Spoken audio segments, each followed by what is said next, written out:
ಪಾಂಡವ ನಾಹ್ಯಸಂತಸ್ತಸಂಕಲ್ಪೋ ಯೋಗಿ ಭವತಿ ಕಶ್ಚನ. ಶ್ಲೋಕ 3. ಆರುಕ್ಷೋರ್ಮೇನಿಯೋರ್ಗಂ ಕರ್ಮ ಕಾರಣಮುಚ್ಯತೆ ಯೋಗಾರೂಢಸ್ಯ ತಸ್ಯೈವ ಶಮ ಕಾರಣಮುಚ್ಯತೆ. ಶ್ಲೋಕ 4. ಯದಾ ನ ಇಂದ್ರಿಯಾರ್ಥೇಷು ನ ಕರ್ಮಸು ಅನುಷಜ್ಯತೆ ಸರ್ವಸಂಕಲ್ಪ ಸನ್ಯಾಸಿ ಯೋಗಾರೂಢಸ್ತದೋಚ್ಯತೆ. ಶ್ಲೋಕ 5. ಉದ್ಧರೇತಾತ್ಮನ ಆತ್ಮಾನಂ ನ ಆತ್ಮಾನಂ ಅವಸಾದಯೇತ್ ಆತ್ಮ ಏವ ಹಿ ಆತ್ಮನ ಬಂಧು ಆತ್ಮ ಏವ ರಿಪು ಆತ್ಮನ. ಶ್ಲೋಕ 6. ಬಂಧು ಆತ್ಮನ ತಸ್ಯ ಏನ ಆತ್ಮ ಏವ ಆತ್ಮನ ಜಿತ ಅನಾತ್ಮನಸ್ತು ಶತ್ರುತ್ವೇ ವರ್ತೇತಾತ್ಮೈವ ಶತ್ರುವತ್. ಶ್ಲೋಕ 7. ಜಿತಾತ್ಮನಃ ಪ್ರಶಾಂತಸ್ಯ ಪರಮಾತ್ಮ ಸಮಾಹಿತಃ ಶೀತೋಷ್ಣ ಸುಖ ದುಃಖೇಷು ತಥಾ ಮಾನಾಪಮಾನಯೋ. ಶ್ಲೋಕ 8. ಜ್ಞಾನ ವಿಜ್ಞಾನ ತೃಪ್ತಾತ್ಮ ಕೂಟಸ್ಥೋ ವಿಚಿತೇಂದ್ರಿಯಃ ಯುಕ್ತ ಇತ್ಯುಚ್ಯತೆ ಯೋಗಿ ಸಮಾಲೋಷ್ಟ್ರಾಶ್ಮಕಾಂಚನ. ಶ್ಲೋಕ 9. ಸುಹೃತ್ ಮಿತ್ರ ಅರಿ ಉದಾಸೀನ ಮಧ್ಯಸ್ಥ ದ್ವೇಷ ಬಂಧುಷು ಸಾಧುಷ್ವಪಿ ಚ ಪಾಪೇಷು ಸಮಬುದ್ಧಿರ್ವಿಶಿಷ್ಯತೆ. ಶ್ಲೋಕ 10. ಯೋಗಿ ಯುಂಜಿತ ಸತತಮಾತ್ಮಾನಂ ರಹಸಿ ಸ್ಥಿತಃ ಏಕಾಕಿ ಯತ ಚಿತ್ತಾತ್ಮ ನಿರಾಶೀರ ಪರಿಗ್ರಹ. ಶ್ಲೋಕ 11, 12. ಶುಚೌ ದೇಶೆ ಪ್ರತಿಷ್ಠಾಪ್ಯ ಸ್ಥಿರ ಮಾನಸ ಆತ್ಮನಃ ನಾತ್ಯುಚ್ಛ್ರಿತಂ ನಾತಿ ನೀಚಂ ಚೈಲಾಜಿನ ಕುಶೋತ್ತರಂ ತತ್ರೈಕಾಗ್ರಮನಃ ಕೃತ್ವಾ ಯತ ಚಿತ್ತೇಂದ್ರಿಯ ಕ್ರಿಯಃ ಉಪವಿಶ್ವಾಸನೆ ಯುಂಜಾತ್ ಯೋಗಮಾತ್ಮ ವಿಶುದ್ಧಯೇ. ಶ್ಲೋಕ 13, 14. ಸಮಂ ಕಾಯ ಶಿರೋ ಗ್ರೀವಂ ಧಾರಯನ್ನಚಲಂ ಸ್ಥಿರಃ ಸಂಪ್ರೇಕ್ಷ್ಯ ನಾಸಿಕಾಗ್ರಂ ಸ್ವಂ ದಿಶಶ್ಚಾನವಲೋಕಯನ್ ಪ್ರಶಸ್ತಾನಾತ್ಮವಿಗತಿರ್ಬ್ರಹ್ಮಚಾರಿ ವ್ರತೆ ಸ್ಥಿತಃ ಮನಃ ಸಂಯಂ ಮಚ್ಚಿತ್ತೋ ಯುಕ್ತ ಆಸೀತ ಮತ್ಪರಃ. ಶ್ಲೋಕ 15. ಯುಂಜನ್ನೇವಂ ಸದಾತ್ಮಾನಂ ಯೋಗಿ ನಿಯತ ಮಾನಸಃ ಶಾಂತಿಂ ನಿರ್ವಾಣ ಪರಮಾಂ ಮತ್ಸಂಸ್ಥಾಮಧಿಗಚ್ಚತಿ. ಶ್ಲೋಕ 16. ನಾತ್ಯಶ್ನತಸ್ತು ಯೋಗೋಸ್ತಿ ನ ಚೈಕಾಂತಮನಶ್ನತಃ ನ ಚಾತಿ ಸ್ವಪ್ನಶೀಲಸ್ಯ ಜಾಗ್ರತೋ ನೈವ ಚಾರ್ಜುನ. ಶ್ಲೋಕ 17. ಯುಕ್ತಾಹಾರ ವಿಹಾರಸ್ಯ ಯುಕ್ತಚೇಷ್ಟಸ್ಯ ಕರ್ಮಸು ಯುಕ್ತ ಸ್ವಪ್ನಾವಬೋಧಸ್ಯ ಯೋಗೋ ಭವತಿ ದುಃಖಃ. ಶ್ಲೋಕ 18. ಯದಾ ವಿನಿಯತಂ ಚಿತ್ತಮಾತ್ಮನ್ಯೇ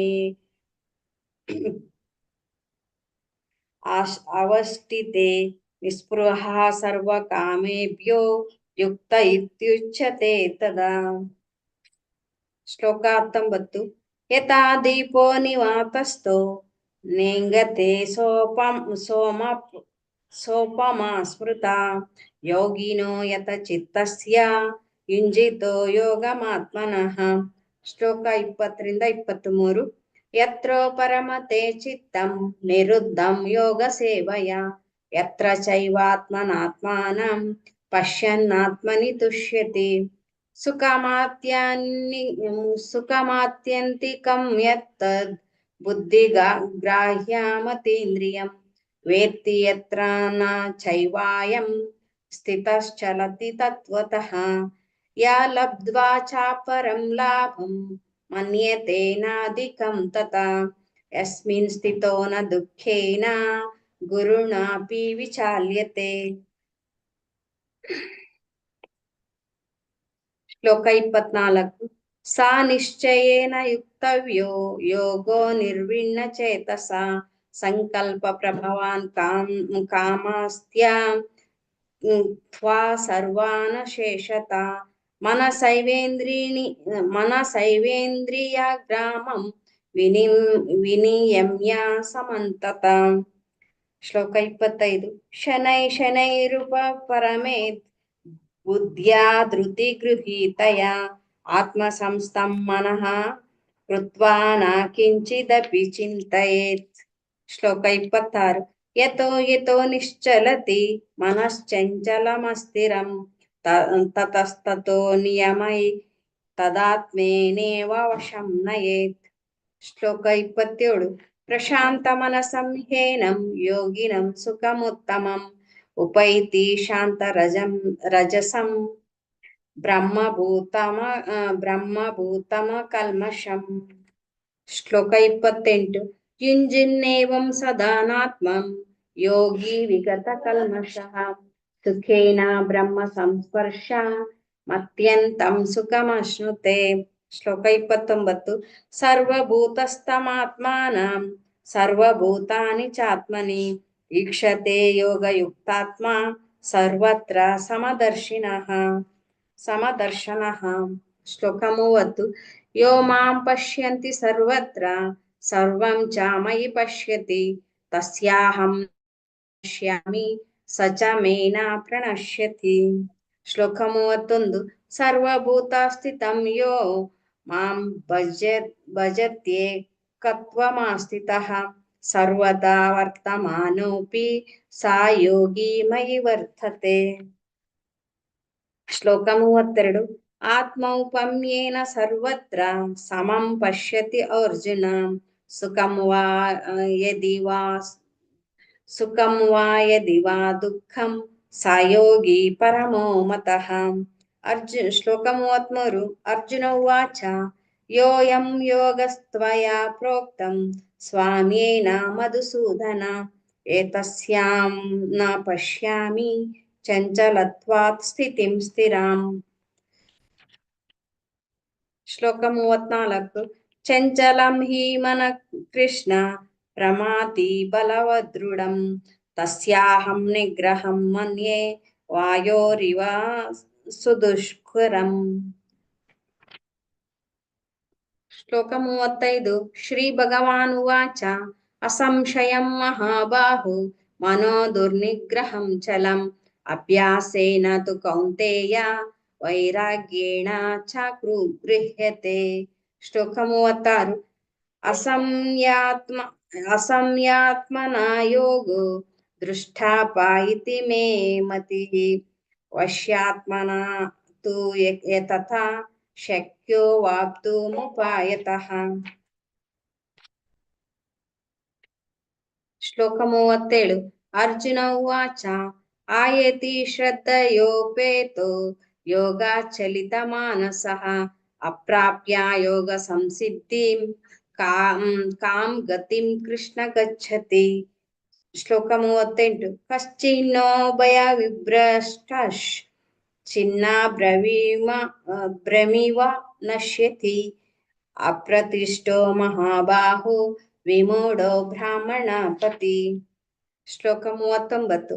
ಏತನ್ಮೇ ಸಂಶಯಂ ಕೃಷ್ಣ ಚೇತುರ್ಮಹರ್ಷ್ಯ ಶೇಷತಃ ತ್ವದನ್ಯಃ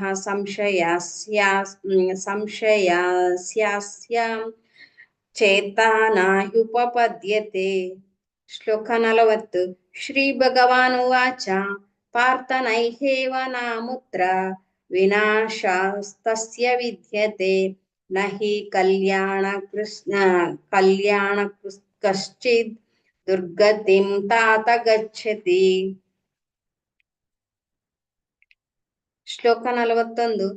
प्राप्य पुण्याकृतं लोक अनुष्वित्वा शाश्वती समा शुचीनां श्रीमतां गेहे योगभ्रष्टो विजायते. ಶ್ಲೋಕ 42. ಅಥವಾ ಯೋಗಿನಾಮೇವ ಕುಲೇ ಭವತಿ ಧೀಮತಾಂ ಏತದ್ದಿ ದುರ್ಲಭತರಂ ಲೋಕೆ ಜನ್ಮ ಯದೀದೃಶಂ. ಶ್ಲೋಕ 43. ತತ್ರ ತಂ ಬುದ್ಧಿ ಸಂಯೋಗಂ ಲಭತೆ ಪೌರ್ವದೇಹಿಕಂ ಯತತೆ ಚ ತತೋ ಭೂಯಃ ಸಂಸಿದ್ಧೌ ಕುರು ನಂದನ. ಶ್ಲೋಕ 44. ಪೂರ್ವಾಭ್ಯಾಸೇನ ತೇನೈವ ಕ್ರಿಯತೆ ಯವಶೋಪಿ ಸ ಜಿಜ್ಞಾಸುರಪಿ ಯೋಗಸ್ಯಾನ್ ಶಬ್ದ ಬ್ರಹ್ಮಾತಿ ವರ್ತತೆ. ಶ್ಲೋಕ 45. ಪ್ರಯತ್ನಾದ್ಯತಮಾನಸ್ತು ಯೋಗಿ ಸಂಶುದ್ಧ ಕಿಲ್ಬಿಷಃ ಅನೇಕ ಜನ್ಮ ಸಂಸಿದ್ಧಸ್ಥೋ ಯಾತಿ ಪರಾಂ ಗತಿಂ. ಶ್ಲೋಕ 46.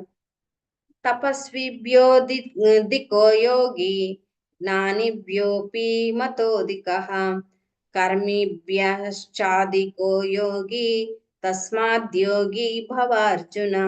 ಶ್ಲೋಕ 47. ಯೋಗಿನಾಮಪಿ ಸರ್ವೇಷಾಂ ಮದ್ಗತೇನ ಅಂತರಾತ್ಮನಾಂ ಶ್ರದ್ಧಾವಾನ್ ಭಜತೆ ಯೋ ಮಾಂ ಸಮೇ ಯುಕ್ತತಮೋ ಮತಃ.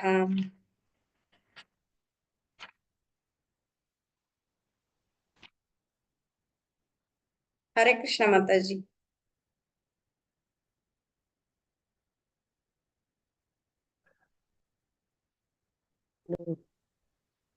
ಹರೇ ಕೃಷ್ಣ ಮಾತಾಜಿ. ಹರೇ ಕೃಷ್ಣ. ಕೇಳಿಸ್ತಿದ್ದಲ್ಲ ಮಾತಾಜಿ? ಹಾ ಮಾತಾಜಿ. ಮಾತಾಜಿ ಮಾತಾಜಿ ನೀವು ಶೇರ್ ಮಾಡ್ತೀರಾ ನಾನ್ ಮಾಡ್ಲಾ? ಲ್ಯಾಪ್ಟಾಪ್ ಇಂದ ನೀವು ಶೇರ್ ಮಾಡಿ ಮಾತಾಜಿ, ನಾನು ಅಷ್ಟರಲ್ಲಿ ಜಪ ಮಾಡ್ತಾ ಇರ್ತೀನಿ. ಓಕೆ ಮಾತಾಜಿ.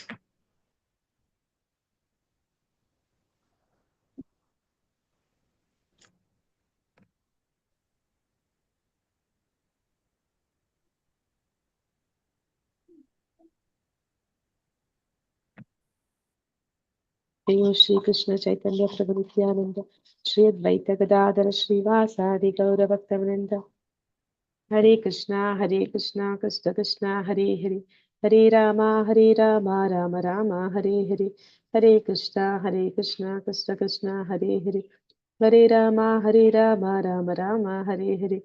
ಹರೇ ಕೃಷ್ಣ ಕೃಷ್ಣ ಕೃಷ್ಣ ಹರೇ ಹರೇ, ಹರೇ ರಾಮ ರಾಮ ರಾಮ ಹರೇ ಹರೇ. ಹರೇ ಕೃಷ್ಣ ಕೃಷ್ಣ ಕೃಷ್ಣ ಹರೇ ಹರೇ, ಹರೇ ರಾಮ ರಾಮ ರಾಮ ಹರೇ ಹರೇ. ಹರೇ ಕೃಷ್ಣ ಕೃಷ್ಣ ಕೃಷ್ಣ ಹರೇ ಹರೇ, ಹರೇ ರಾಮ ರಾಮ ರಾಮ ಹರೇ ಹರೇ. ಹರೇ ಕೃಷ್ಣ ಕೃಷ್ಣ ಕೃಷ್ಣ ಹರೇ ಹರೇ, ಹರೇ ರಾಮ ರಾಮ ರಾಮ ಹರೇ ಹರೇ. ಹರೇ ಕೃಷ್ಣ ಕೃಷ್ಣ ಕೃಷ್ಣ ಹರೇ ಹರೇ, ಹರೇ ರಾಮ ರಾಮ ರಾಮ ಹರೇ ಹರೇ. Hare Krishna Krishna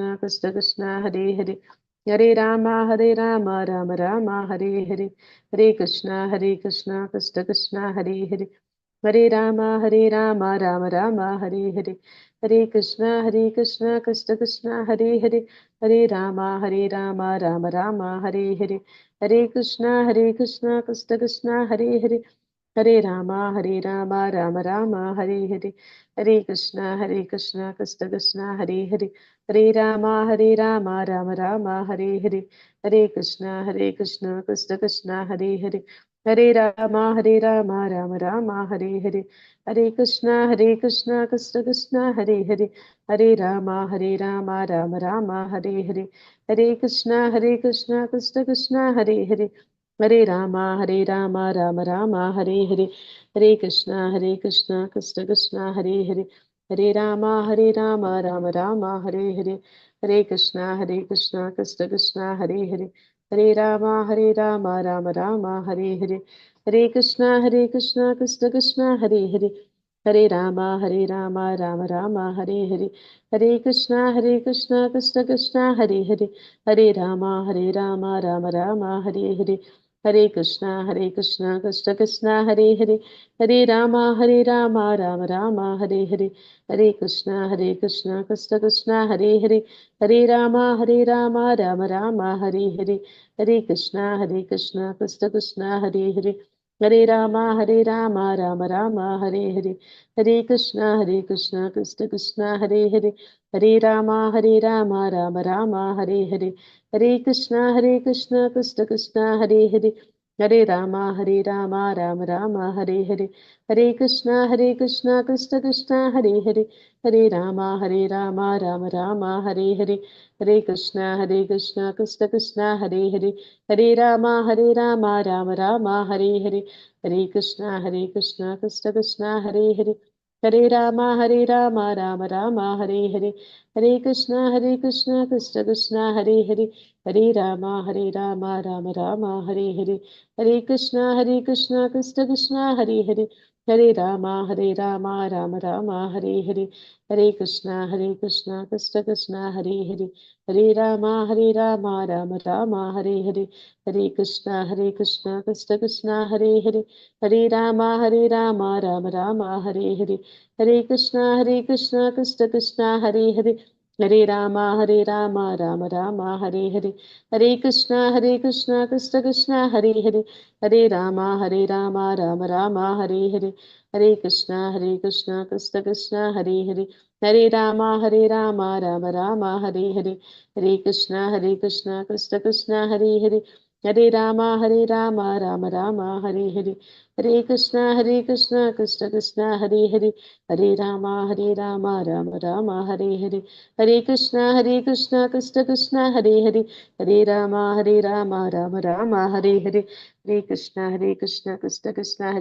Rama Rama Rama Hare Hare, Hare Krishna Krishna Hare Hare, Hare Rama Rama Rama Hare Hare, Hare Krishna Krishna Hare Hare, Hare Rama Rama Rama Hare Hare, Hare Krishna Krishna Hare Hare, Hare Rama Rama Rama Hare Hare, Hare Krishna Krishna Hare Hare, Hare Rama Rama Rama Hare Hare, Hare Krishna Krishna Hare Hare, Hare Rama Rama Rama Hare Hare, Hare Krishna Krishna Hare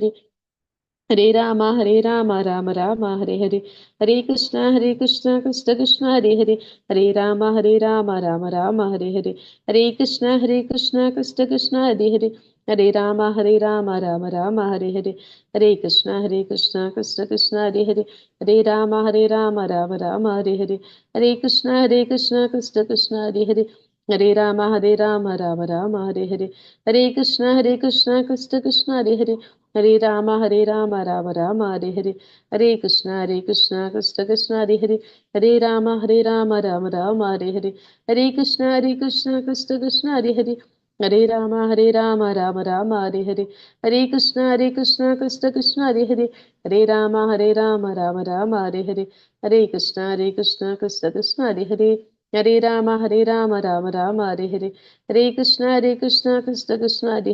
Hare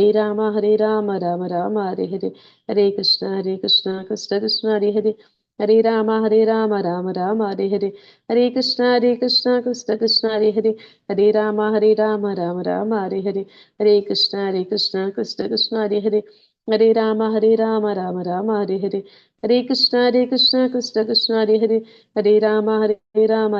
Rama Hare Hare, Hare Krishna Krishna Hare Hare, Hare Rama Rama Rama Hare Hare, Hare Krishna Krishna Hare Hare, Hare Rama Rama Rama Hare Hare, Hare Krishna Krishna Hare Hare, Hare Rama Rama Rama Hare Hare, Hare Krishna Krishna Hare Hare, Hare Rama Rama Rama Hare Hare, Hare Krishna Krishna Hare Hare, Hare Rama Rama Rama Hare Hare, Hare Krishna Krishna Hare Hare, Hare Rama Rama Rama Hare Hare, Hare Krishna Krishna Hare Hare, Hare Rama Rama Rama Hare Hare, Hare Krishna Krishna Hare Hare, Hare Rama Rama Rama Hare Hare, Hare Krishna Krishna Hare Hare, Hare Rama Rama Rama Hare Hare, Hare Krishna Krishna Hare Hare, Hare Rama Rama Rama Hare Hare, Hare Krishna Krishna Hare Hare, Hare Rama Rama Rama Hare Hare, Hare Krishna Krishna Hare Hare, हरे राम राम राम हरे हरे, हरे कृष्ण कृष्ण कृष्ण हरे हरे, हरे राम राम राम हरे हरे, हरे कृष्ण कृष्ण कृष्ण हरे हरे, हरे राम राम राम हरे हरे, हरे कृष्ण कृष्ण कृष्ण हरे हरे, हरे राम राम राम हरे हरे, हरे कृष्ण कृष्ण कृष्ण हरे हरे, हरे राम राम राम हरे हरे, हरे कृष्ण कृष्ण हरे हरे, हरे राम राम राम हरे हरे, हरे कृष्ण कृष्ण कृष्ण हरे हरे, हरे राम राम राम हरे हरे, हरे कृष्ण कृष्ण हरे हरे, हरे राम राम राम हरे हरे, हरे कृष्ण कृष्ण हरे हरे, हरे राम राम राम हरे हरे, हरे कृष्ण कृष्ण हरे हरे, हरे राम राम राम हरे हरे, हरे कृष्ण कृष्ण हरे हरे, हरे राम राम राम हरे हरे, हरे कृष्ण कृष्ण हरे हरे, हरे राम राम राम हरे हरे, हरे कृष्ण कृष्ण हरे हरे, हरे राम राम राम हरे हरे, हरे कृष्ण कृष्ण हरे हरे, हरे राम राम राम हरे हरे, हरे कृष्ण कृष्ण हरे हरे, हरे राम राम राम हरे हरे, हरे कृष्ण कृष्ण हरे हरे, हरे राम राम राम हरे हरे, हरे कृष्ण कृष्ण हरे हरे, हरे राम राम राम हरे हरे, हरे कृष्ण कृष्ण हरे हरे, हरे राम राम हरे हरे, हरे कृष्ण कृष्ण हरे हरे, हरे राम राम राम हरे हरे, हरे कृष्ण कृष्ण हरे हरे, हरे राम राम राम हरे हरे, हरे कृष्ण कृष्ण हरे हरे, हरे राम राम राम हरे हरे, हरे कृष्ण कृष्ण हरे हरे, हरे राम राम राम हरे हरे, हरे कृष्ण कृष्ण कृष्ण हरे हरे, हरे राम राम राम हरे हरे, हरे कृष्ण कृष्ण हरे हरे, हरे राम राम राम हरे हरे, हरे कृष्ण कृष्ण कृष्ण हरे हरे, हरे राम राम राम हरे हरे, हरे कृष्ण कृष्ण कृष्ण हरे हरे, हरे राम राम राम हरे हरे,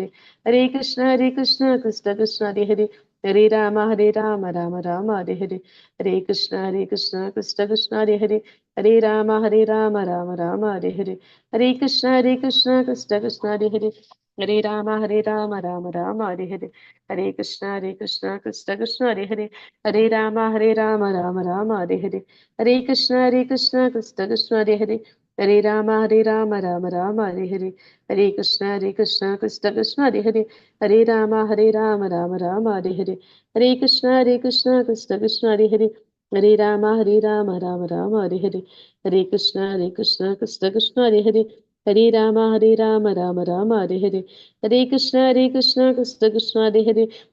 हरे राम राम राम हरे हरे,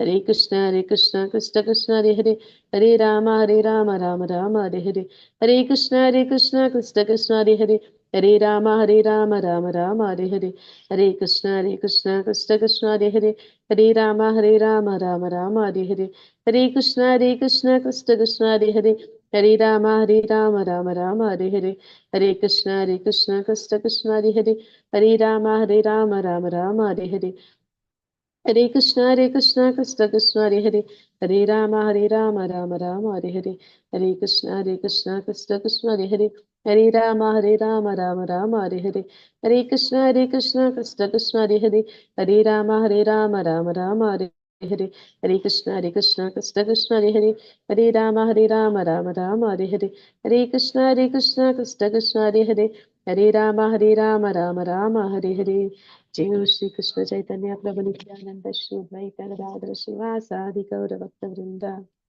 हरे कृष्ण कृष्ण कृष्ण हरे हरे, हरे राम राम राम हरे हरे। हरे कृष्ण माता जी। हरे कृष्ण माता जी। ॐ अज्ञानतिमिरान्धस्य ज्ञानाञ्जनशलाकया चक्षुरुन्मिलितं येन तस्मै श्रीगुरुवे नमः। श्रीचैतन्यमनोभीष्टं स्थापितं येन भूतले स्वयं रूपः कदा मह्यं ददाति स्वपदान्तिकं।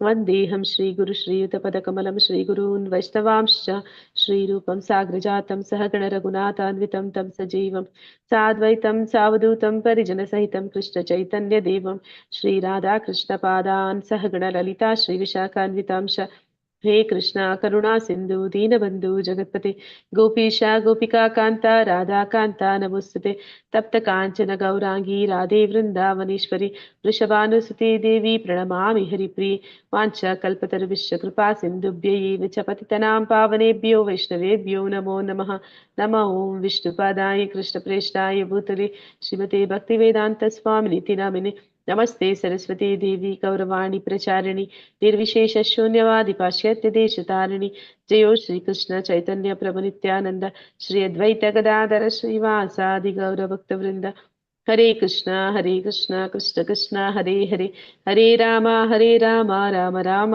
हरे हरे ಹರೇ ಕೃಷ್ಣ. ಎಲ್ಲರಿಗೂ ಮಂಗಳೂರು ಶ್ರೀ ಶ್ರೀರಾಮ ಗೋವಿಂದ ದೇವಸ್ಥಾನದ ನಾಮನಿಷ್ಠ ಪ್ರಭುಗಳು ಆಯೋಜಿಸಿರುವ 18 ದಿನಗಳ ಭಗವದ್ಗೀತೆ ತರಗತಿಗೆ ಸ್ವಾಗತ ಸುಸ್ವಾಗತ.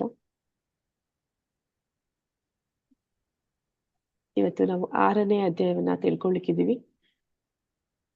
ಅದಕ್ಕೂ ಮೊದಲು ಇಲ್ಲಿವರೆಗೂ ಯಾವ್ದೆಲ್ಲ ತಿಳ್ಕೊಂಡಿದ್ವಿ ಅಂತ ಒಮ್ಮೆ ರಿವೈಸ್ ಮಾಡ್ತಾ ಮುಂದೆ ಹೋಗೋಣ. ಯಾರಾದ್ರೂ ಹೇಳ್ತೀರಾ ಇಲ್ಲಿವರೆಗೂ ನಾವು ಏನೆಲ್ಲ ತಿಳ್ಕೊಂಡಿದ್ದೀವಿ ಅಂತ? ಜಸ್ಟ್ ಕರ್ಮಯೋಗ ಮಾತಾಜಿ. ಕರ್ಮಯೋಗ ನಿನ್ನೆ ಅಧ್ಯಾಯ ಮಾತಾಜಿ. ಹಾ ಮಾತಾಜಿ. ನಿನ್ನೆಯ ಅಧ್ಯಾಯದ ಹೆಸರು ಕರ್ಮ ಸನ್ಯಾಸ ಯೋಗ ಅಂತಾರೆ. ಅಂದ್ರೆ ಕೃಷ್ಣ ಪ್ರಜ್ಞೆಯ ಕಾರ್ಯ. ಅಂದ್ರೆ ನಾವು ಫಸ್ಟ್ ನೋಡಿದ್ವಿ ಮೊದಲನೇ ಅಧ್ಯಾಯದಲ್ಲಿ ಅರ್ಜುನ ವಿಷಾದದಲ್ಲಿ ಸಿಕ್ಕಾಕೊತಾನೆ, ಅನೇಕ ಗೊಂದಲದಲ್ಲಿ ಸಿಕ್ಕಾಕೊಂಡು ಅನೇಕ ಪ್ರಶ್ನೆಗಳನ್ನ ಅಂದ್ರೆ ಕಾರಣಗಳನ್ನ ಕೊಟ್ಟು ಅವನು ಯುದ್ಧ ಬೇಡ ಅಂತ ಹೇಳೋದಕ್ಕೆ ಶುರು ಮಾಡ್ತಾನೆ. 2ನೇ ಅಧ್ಯಾಯದಲ್ಲಿ ಭಗವಂತ ಅವನಿಗೆ ಅವನ ಎಲ್ಲ ಒಂದು ಗೊಂದಲಗಳಿಗೆ ಸಮಸ್ಯೆಗಳಿಗೆ ಒಂದು ಪರಿಹಾರವನ್ನ ಅವನು ತಿಳಿಸ್ಕೊಡ್ತಾನೆ. ನಂತರ ಇನ್ನು ಆ ಗೊಂದಲದಿಂದ ಅರ್ಜುನ ಹೊರಗಡೆ ಬಂದಿರೋದಿಲ್ಲ. ಅವನು ಹೇಳ್ತಾನೆ, ಈಗ ನನಗೆ ನಾ ಇನ್ನು ಗೊಂದಲದಲ್ಲೇ ಇರೋ ಕಾರಣದಿಂದ ನನಗೀಗ ಯುದ್ಧ ಮಾಡಬೇಕು ಅಥವಾ ಜ್ಞಾನವನ್ನ ಪಡ್ಕೊಳ್ಳೋ ಪ್ರಯತ್ನ ಪಡಬೇಕು ಗೊತ್ತಾಗ್ತಿಲ್ಲ ಅಂತ ಹೇಳ್ತಾನೆ. ಅದಕ್ಕೆ ಭಗವಂತ ಹೇಳ್ತಾನೆ, ಯಾರು ಕೂಡ ಕೆಲಸ ಮಾಡದೆ ಇರೋದಕ್ಕೆ ಒಂದು ಕ್ಷಣ ಕೂಡ ಇರೋದಕ್ಕೆ ಸಾಧ್ಯ ಇಲ್ಲ. ಅಂದ್ರೆ ಈ ಪ್ರಕೃತಿ ಅಂದ್ರೆ ಈ ಭೂಮಿ ಮೇಲೆ ಹುಟ್ಟಿದ ಮೇಲೆ ಜೀವಾತ್ಮ ಅವನ ಒಂದು ಸ್ವಭಾವನೆ ಚಟುವಟಿಕೆಯಿಂದ ಕೂಡಿರುವಂತದ್ದು. ಹಾಗಿರ್ಬೇಕಾದ್ರೆ ಜಡವಸ್ತುಗಳು ಮಾತ್ರನೇ ಚಟುವಟಿಕೆ ಇಲ್ದಿರ ಇರೋದಕ್ಕೆ ಸಾಧ್ಯ. ಮನುಷ್ಯರಾದವರು ಆತ್ಮ ಅನ್ನುವಂಥದ್ದು, ಚೇತನ ಅನ್ನುವಂಥದ್ದು ಅದು ಯಾವಾಗ್ಲೂ ಕ್ರಿಯಾಶೀಲವಾಗಿರುತ್ತೆ. ಆದ ಕಾರಣ ಪ್ರತಿಯೊಬ್ಬರು ಕಾರ್ಯ ಮಾಡ್ತಾನೆ ಇರ್ತಾರೆ. ಆದ್ರೆ ಅವರಿಂದ ಕಾರ್ಯ ಮಾಡಿಸ್ತಿರುವಂತದ್ದು ಈ ತ್ರಿಗುಣಗಳು. ಆದ್ರೆ ಮೂಢಾತ್ಮರು ಏನ್ ಅನ್ಕೋತಾರೆ, ನಾನೇ ಮಾಡ್ತಾ ಇದ್ದೀನಿ ಅಂತ ಅನ್ಕೋತಾರೆ. ಆದ ಕಾರಣ ಅವನು ಹೇಳ್ತಾನೆ, ಈ ಕೆಲಸ ಮಾಡ್ದಿರ ಇರೋದಕ್ಕೆ ಸಾಧ್ಯನೇ ಇಲ್ಲ, ಎಲ್ಲರೂ ಕೆಲಸ ಮಾಡ್ಲೇಬೇಕಾಗತ್ತೆ ಅಂತ. ನಂತರ ಭಗವಂತ ಅವರಿಗೆ ತಿಳಿಸ್ಕೊಡ್ತಾನೆ ಜ್ಞಾನ ಯೋಗದ ಬಗ್ಗೆ. ಅಂದ್ರೆ ನಾವು ಹೇಗೆ ಅಂದ್ರೆ ಕೆಲಸ ಮಾಡುವ ಮೂಲಕ ಭಗವಂತನ ಜೊತೆ ಸಂಪರ್ಕ ಸಾಧಿಸುವುದು ಅದು ಕರ್ಮಯೋಗ. ಜ್ಞಾನ ಭಗವಂತನ ಜ್ಞಾನವನ್ನ ಪಡೀತಾ ಭಗವಂತನ ಸಂಪರ್ಕವನ್ನು ಏರ್ಪಡಿಸ್ಕೊಳ್ಳುವಂಥದ್ದು ಜ್ಞಾನ ಯೋಗ. ಅಂದ್ರೆ ಭಗವಂತ ಹೇಳ್ತಾನೆ, ನೀನೇನ್ ಕೆಲಸ ಮಾಡ್ತೀಯ ಅದನ್ನ ತಿಳಿದು ಮಾಡು, ಆ ಜ್ಞಾನವನ್ನ ಅರ್ಥ ಮಾಡಿಕೊಂಡು ಮಾಡು. ಅಂದ್ರೆ ಜ್ಞಾನ ಯೋಗದಲ್ಲಿ ಭಗವಂತ ಹೇಳ್ತಾನೆ, ಅಂದ್ರೆ ಎಲ್ಲದಕ್ಕೂ ಮೂಲ ಭಗವಂತನೇ. ಮತ್ತೆ ಅವನು ಎಲ್ಲದಕ್ಕೂ ಮೂಲ ಆಗಿದ್ರು ಕೂಡ ಅವನು ಹರೇ ಕೃಷ್ಣ ಮತ್ತೆ ಏಕೋ ಬರ್ತಿದೆ. ಹರೇ ಕೃಷ್ಣ.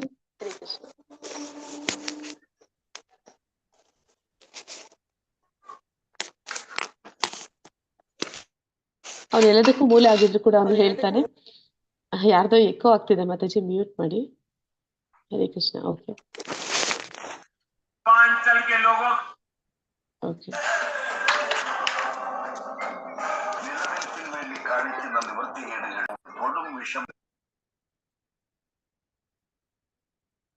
ಓಕೆ ಅಂದ್ರೆ ಅದು ಹೇಳ್ತಾನೆ, ಭಗವಂತ ಜ್ಞಾನವನ್ನ ಬೆಳೆಸ್ಕೊಳ್ಳುವಂಥದ್ದು ಮುಖ್ಯ. ಜ್ಞಾನವನ್ನ ಬೆಳೆಸ್ಕೊಂಡು ಕರ್ಮವನ್ನ ಮಾಡು ಅಂತ ಹೇಳ್ತಾನೆ. ನಂತರ ಅದನ್ನ ಜ್ಞಾನ ಯೋಗ ಅಂತ ನಾವು ನೋಡಿದ್ವಿ. ಆಮೇಲೆ ಪರಮಾತ್ಮ ಹೇಳ್ತಾನೆ, ಜ್ಞಾನವನ್ನ ಬೆಳೆಸ್ಕೊಂಡು ಕರ್ಮವನ್ನ ಮಾಡ್ಬೇಕು. ಆದ್ರೆ ಕರ್ಮವನ್ನ ಮಾಡಿದಾಗ ನಾವು ಬಂಧನಕ್ಕೆ ಸಿಲುಕ್ತೀವಿ. ಆ ಒಂದು ಜ್ಞಾನ ಬೆಳೆಸ್ಕೊಳ್ಳುವ ಮೂಲಕ ಆ ಕರ್ಮದ ಬಂಧನದಿಂದ ಸಿಕ್ಕಾಕೊಳ್ದೇ ಇರುವಂತಹ ಕರ್ಮವನ್ನ ಹೇಗೆ ಮಾಡುವಂಥದ್ದು ಅನ್ನೋದನ್ನ ತಿಳ್ಕೊ ಅಂತ ಹೇಳ್ತಾನೆ.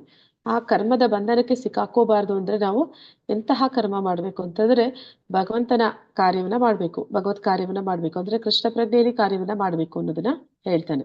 ಈಗ ನಾವು ಧ್ಯಾನದ ಮೂಲಕ ಭಗವಂತನ ಜೊತೆ ಯೋಗ ಅಂದ್ರೆ ಹರೇ ಕೃಷ್ಣ ಯಾರಾದ್ರೂ ಹೇಳ್ತಾರೆ ಯೋಗ ಅಂದ್ರೆ ಏನಂತ ತಿಳ್ಕೊಂಡಿದ್ದೀವಿ ಇಲ್ಲಿವರೆಗೂ ನಾವು?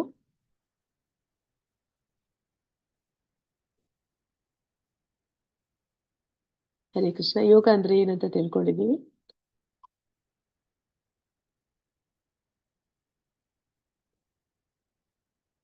ಹರೇ ಕೃಷ್ಣ.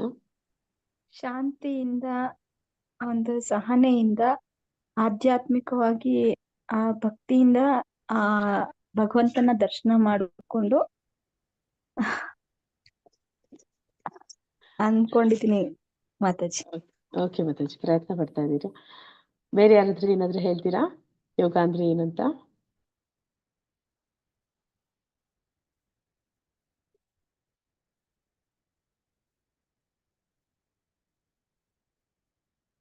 ಯೋಗ ಅಂತಂದ್ರೆ ಭಗವಂತನ ಜೊತೆ ಸಂಪರ್ಕವನ್ನ ಏರ್ಪಡಿಸಿಕೊಳ್ಳುವಂಥದ್ದು.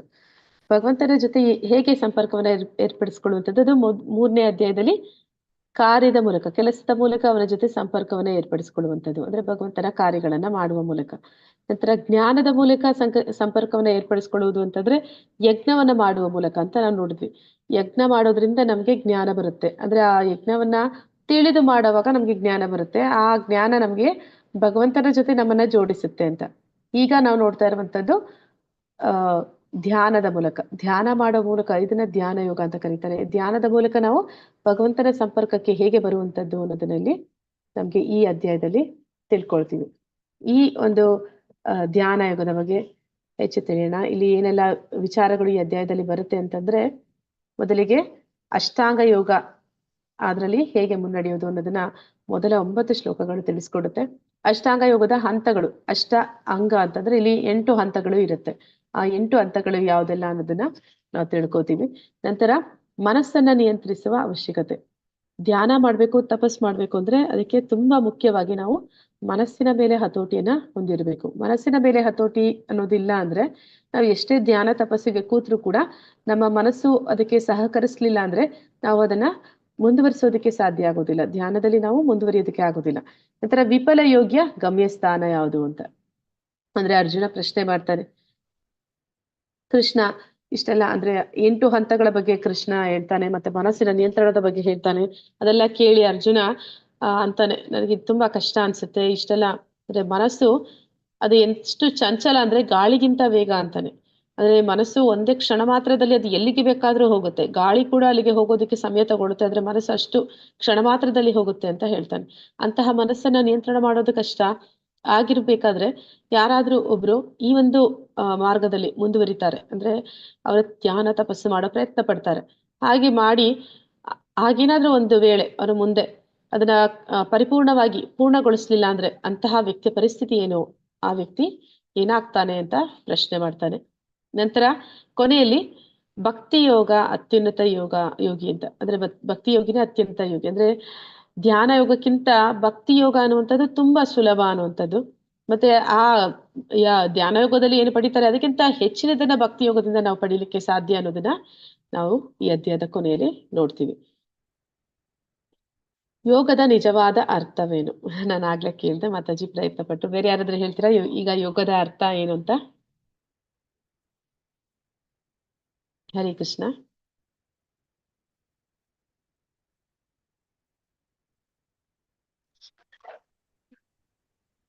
ಭಗವಂತನನ್ನ ನೇರ ಸಂಪರ್ಕಕ್ಕೆ ತಗೊಳ್ಳೋದು. ಭಗವಂತನ ಜೊತೆ ಸಂಪರ್ಕವನ್ನ ಏರ್ಪಡಿಸ್ಕೊಳ್ಳುವಂಥದ್ದು ನಿಜವಾದ ಯೋಗ. ಆದ್ರೆ ನಾವು ಈಗ ಭೌತಿಕ ಜಗತ್ತಿನಲ್ಲಿ ಯೋಗ ಅಂತಂದ್ರೆ ಏನಂತ ಹೇಳ್ತಾರೆ? ಎಲ್ಲರೂ ಕೂಡ ಈಗ ಯೋಗ ಡೇ ಅಂತ ಮಾಡ್ತಾರೆ, ಜುಲೈ 21 ಎಲ್ಲ. ಹಾಗಂದ್ರೆ ಯೋಗ ಅಂದ್ರೆ ಏನು ಅಂತ ಅನ್ಕೊಂಡಿದ್ದಾರೆ ಜನ ಸಾಮಾನ್ಯವಾಗಿ? ದೈಹಿಕವಾಗಿ ತಮ್ಮ ದೇಹವನ್ನ ದಂಡಿಸೋದು ಅಂತ ಈಗ ಮಾಡ್ತಾರೆ ಯೋಗ. ಇದರಿಂದ ಸಣ್ಣ ಆಗ್ಬೋದು ಅನ್ನೋ ಕಾನ್ಸೆಪ್ಟ್ ಇಟ್ಕೊಂಡು ಮಾಡ್ತಿದ್ದಾರೆ.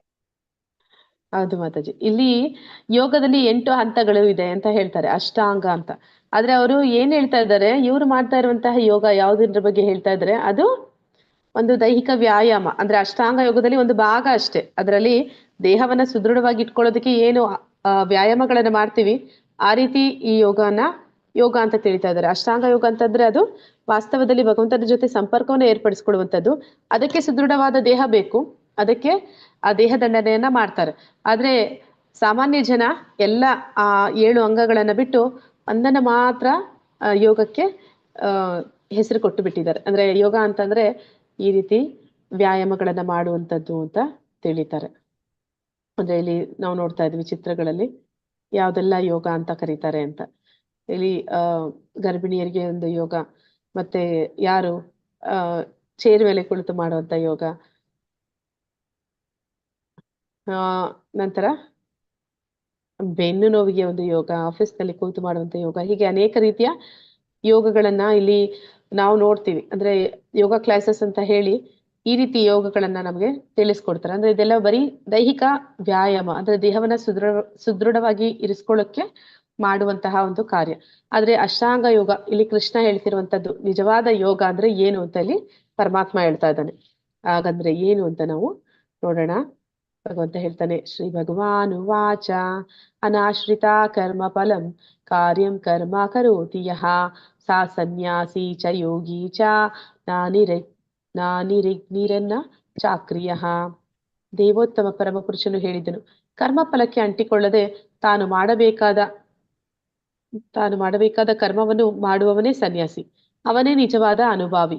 ಅಗ್ನಿಯನ್ನು ಹೊತ್ತಿಸದೆ ಕರ್ಮವನ್ನು ಮಾಡದೆ ಇರುವವರು ಸನ್ಯಾಸಿಯೂ ಅಲ್ಲ, ಯೋಗಿಯೂ ಅಲ್ಲ ಅಂತ.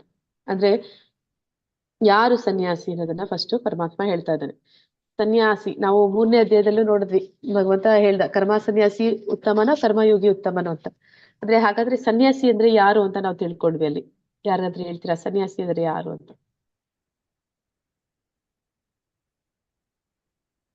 ಎಲ್ಲವನ್ನ ಬಿಟ್ಟು ಕಾಡಿಗೆ ಹೋಗೋನು ಸನ್ಯಾಸಿನ?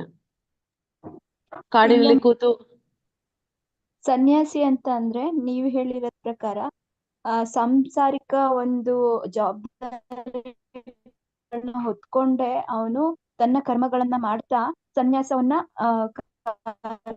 ಮುಂದುವರ್ಸ್ಕೊಂಡು ಹೋಗ್ಬೋದು. ಅಂದ್ರೆ ಅವನ ಏನ್ ಮಾಡ್ತಾ ಇದ್ದಾನೆ ಕಾರ್ಯ ಕರ್ಮ, ಅದ್ರಲ್ಲೇ ಭಗವಂತನ ಕಾಣುವಂತದನ್ನ ಹೇಳಿದ್ರಿ ನೀವು. ಮಾತಾಜಿ ಇಲ್ಲಿ ಅದನ್ನೇ ಹೇಳ್ತಿದ್ದಾರೆ. ಏನಂತ ಹೇಳ್ತಾ ಇದಾರೆ, ಸನ್ಯಾಸಿ ಅಂದ್ರೆ ಎಲ್ಲೋ ದೂರ ಕಾಡಿಗೆ ಹೋಗಿ ಅಲ್ಲಿ ಕೂತು ಇಲ್ಲಿ ಸಂಸಾರದ ಬಗ್ಗೆ ಯೋಚನೆ ಮಾಡುವಂತದ್ದಲ್ಲ. ಚಿಂತನೆ ಇಲ್ಲಿ ಇಟ್ಕೊಂಡು ಅಲ್ಲಿ ದೈಹಿಕವಾಗಿ ಇದ್ದಾರೆ, ಮಾನಸಿಕವಾಗಿ ಇಲ್ಲೆಲ್ಲೋ ಇದ್ದಾರೆ ಅನ್ನುವಂಥದ್ದು ಸನ್ಯಾಸ ಅಲ್ಲ. ಸನ್ಯಾಸಿ ಅಂದ್ರೆ ಯಾರು ಅಂತಂದ್ರೆ, ಅವನು ಎಲ್ಲರ ಮಧ್ಯೆ ಇದ್ದಾಗ್ಲೂ ಕೂಡ, ಎಲ್ಲರ ಜೊತೆಯಲ್ಲಿ ಎಲ್ಲರ ಹಾಗೆಯೇ ಇದ್ದಾಗ್ಲೂ ಕೂಡ ಅವನು ಮಾನಸಿಕವಾಗಿ ಅವನು ಎಲ್ಲ ಒಂದು ಕರ್ಮದ ಫಲಗಳನ್ನ ತ್ಯಾಗ ಮಾಡ್ತಾನೆ. ಅಂದ್ರೆ ಅವನಿಗೆ ಫಲದಲ್ಲಿ ಆಸಕ್ತಿ ಇಲ್ಲ, ಆದ್ರೆ ಕರ್ಮ ಮಾಡ್ತಾ ಇದ್ದಾನೆ, ಎಲ್ಲರ ಜೊತೆಯಲ್ಲಿದ್ದಾನೆ, ಕರ್ತವ್ಯ ದೃಷ್ಟಿಯಿಂದ ಅದನ್ನ ಮಾಡ್ತಾ ಇರ್ತಾನೆ, ಅವನು ನಿಜವಾದ ಸನ್ಯಾಸಿ ಅಂತ ಹೇಳಿ ಭಗವಂತ ಹೇಳ್ತಾ ಇದ್ದಾನೆ. ಅಂತವನು ಇಲ್ಲಿ ಏನಂತ ಹೇಳ್ತಾರೆ, ನಿಜವಾದ ನಾವು ನೋಡುವಂತಹ ಒಂದು ಸನ್ಯಾಸಿ ಅಂತ ನಾವ್ ಯಾರನ್ನ ಅನ್ಕೋತೀವಿ, ಅವ್ರಿಗಾಗಿ ಏನು ಆಹಾರ ಮಾಡ್ಕೊಳ್ಳೋದಿಲ್ಲ. ಅವರು ಮಧುಕರಿ ಮಾಡ್ತಾರೆ, ಅಂದ್ರೆ ಮಧುಕರಿ ಮಾಡಿ ಮನೆಯಿಂದ ಏನಾದ್ರೂ ಪಡೆದು ಅದರಲ್ಲೇ ಅವರು ಜೀವನವನ್ನ ಸಾಗಿಸ್ತಾರೆ. ಅವನು ನಿಜವಾದ ಸನ್ಯಾಸಿ ಅಲ್ಲ ಅಂತ ಹೇಳಿ ಹೇಳ್ತಾರೆ ಭಗವಂತ. ಅಗ್ನಿಯನ್ನು ಹೊತ್ತಿಸದೆ ಕರ್ತವ್ಯವನ್ನು ಮಾಡದೇ ಇರುವವನು ಸನ್ಯಾಸಿ ಅಲ್ಲ, ಯೋಗಿ ಅಲ್ಲ. ಆದ್ರೆ ನೀನು ಅಡಿಗೆ ಮಾಡು ಅದು ನಿನಗಾಗಿ ಮಾಡೋದಲ್ಲ, ಅದನ್ನ ಭಗವಂತನಿಗಾಗಿ, ಅವನ ನೈವೇದ್ಯಕ್ಕಾಗಿ ಪ್ರಸಾದ ಅಂತ ಹೇಳಿ ಮಾಡು, ಮತ್ತೆ ಅದನ್ನ ಸ್ವೀಕಾರ ಮಾಡುವಂತವನು ನಿಜವಾದ ಸನ್ಯಾಸಿ. ಅಂದ್ರೆ ಅವನಿಗೆ ಅವನ ನಾಲಿಗೆ ಚಪಲ ಇಲ್ಲ, ಅವನಿಗೆ ಅವನ ಒಂದು ಇಂದ್ರಿಯಗಳಲ್ಲಿ ಇಂದ್ರಿಯ ಭೋಗ ಮಾಡುವಂತಹ ಇಚ್ಛೆ ಇಲ್ಲ. ಅವನಿಗೆ ಸದಾ ಅವನ ಇಂದ್ರಿಯಗಳನ್ನ ತೃಪ್ತಿಪಡಿಸೋದಕ್ಕಿಂತ ಭಗವಂತನ ಇಂದ್ರಿಯಗಳನ್ನ ತೃಪ್ತಿಪಡಿಸೋದ್ರಲ್ಲಿ ಅವನ ಆಸಕ್ತಿ ಇರುತ್ತೆ. ಅವನನ್ನ ಇಲ್ಲಿ ಸನ್ಯಾಸಿ ಅಂತ ಹೇಳಿ ಪರಮಾತ್ಮ ಕರೀತಾ ಇದ್ದಾನೆ. ಉದ್ಧಾರೇದಾತ್ಮನಾತ್ಮಾನಂ ನಾತ್ಮನಂ ಅವಸಾದಯೇತ್ ಆತ್ಮೈವ ಹಿ ಆತ್ಮನೋ ಬಂಧುರ್ ಆತ್ಮೈವ ರಿಪುರ್ ಆತ್ಮನಃ. ಹರೇ ಕೃಷ್ಣ. ಯಾರಾದ್ರೂ ಓದ್ತೀರಾ? ಮಾತಾಜಿ ಓದ್ತೀನಿ. ಮನುಷ್ಯನು ತನ್ನ ಮನಸ್ಸಿನ ಸಹಾಯದಿಂದಲೇ ತನ್ನನ್ನು ಉದ್ಧಾರ ಮಾಡಿಕೊಳ್ಳಬೇಕು, ತನ್ನನ್ನು ಹೀನೈಸಿಕೊಳ್ಳಬಾರದು. ಬದ್ಧ ಜೀವಿಗೆ ಮನಸ್ಸೇ ಬಂಧು, ಮನಸ್ಸೇ ಶತ್ರು. ಹರೇ ಕೃಷ್ಣ ಮಾತಾಜಿ, ಧನ್ಯವಾದಗಳು. ಅದರಲ್ಲಿ ಪರಮಾತ್ಮ ಏನ್ ಹೇಳ್ತಾ ಇದ್ದಾನೆ, ಈಗ ಅಷ್ಟಾಂಗ ಯೋಗವನ್ನ ಮಾಡ್ಬೇಕು ಅಂದ್ರೆ ಮನಸ್ಸಿನಲ್ಲಿ ಏಕಾಗ್ರತೆ ಬೇಕು. ಆದ್ರೆ ನಾನು ಇಂದಿನ ಶ್ಲೋಕದಲ್ಲಿ ನೋಡಿದ್ವಿ, ಸನ್ಯಾಸಿ ಆದವನು ಇಂದ್ರಿಯಗಳನ್ನ ಮನಸಾರೆ ಅವನು ನಿಯಂತ್ರಣದಲ್ಲಿ ಇಟ್ಕೊಂಡಿರ್ಬೇಕು. ಆದ್ರೆ ದೈಹಿಕವಾಗಿ ಅವನು ಆಚರಣೆ ಮಾಡ್ತಾ ಇದ್ದಾನೆ, ನೋಡೋದಕ್ಕೆ ಹಾಗೆ ಕಾಣಿಸ್ತಾ ಇದ್ದಾನೆ, ಆದ್ರೆ ಒಳೊಳಗಡೆ ಮನಸ್ಸಿನಲ್ಲಿ ಅವನು ಇನ್ನ ಇಂದ್ರಿಯ ಇಚ್ಛೆಗಳನ್ನ ಆಸೆಗಳನ್ನ ಇಟ್ಕೊಂಡಿದ್ದಾನೆ ಅಂತಂದ್ರೆ ಅವನು ಸನ್ಯಾಸಿ ಅಲ್ಲ ಅಂತ. ಹಾಗೆ ಇಲ್ಲಿ ಮನಸ್ಸಿನ ಒಂದು ಪ್ರಾಮುಖ್ಯತೆ ಅನ್ನುವಂಥದ್ದನ್ನ ಹೇಳಿತೀವಿ. ಅಂದ್ರೆ ಮನಸ್ಸು ಅದು ಎಲ್ಲದಕ್ಕೂ ತುಂಬಾ ಮುಖ್ಯ ಆಗುತ್ತೆ ಈ ಒಂದು ಅಷ್ಟಾಂಗ ಯೋಗದಲ್ಲಿ. ಈಗ ಮನಸ್ಸು ಅದು ಹೇಗೆ ನಿಯಂತ್ರಣಕ್ಕೆ ತಂದುಕೊಡುವಂಥದ್ದು ಅಂತ, ಮನಸ್ಸನ್ನ ನಿಯಂತ್ರಣಕ್ಕೆ ಸುಲಭವಾಗಿ ತಂದ್ಕೊಳ್ಳಿಕ್ಕೆ ಸಾಧ್ಯ ಆಗತ್ತಾ? ಹರೇ ಕೃಷ್ಣ. ನಾವು ಉತ್ತಮ ಕಾರ್ಯಗಳನ್ನೇ ಮಾಡ್ತಾ ಇರ್ಬೋದು, ಆದ್ರೆ ಮನಸ್ಸು ಇನ್ನೆಲ್ಲೋ ಇರುತ್ತೆ. ಆಗ ನಾವು ಅದನ್ನ ನಿಯಂತ್ರಣದಲ್ಲಿ ಇಟ್ಕೊಳಕ್ಕಾಗತ್ತೆ. ಇಲ್ಲ ಮಾತಾಜಿ, ಆಗೋದಿಲ್ಲ. ಅದನ್ನ ಅರ್ಜುನ ಕೂಡ ಹೇಳ್ತಾನೆ.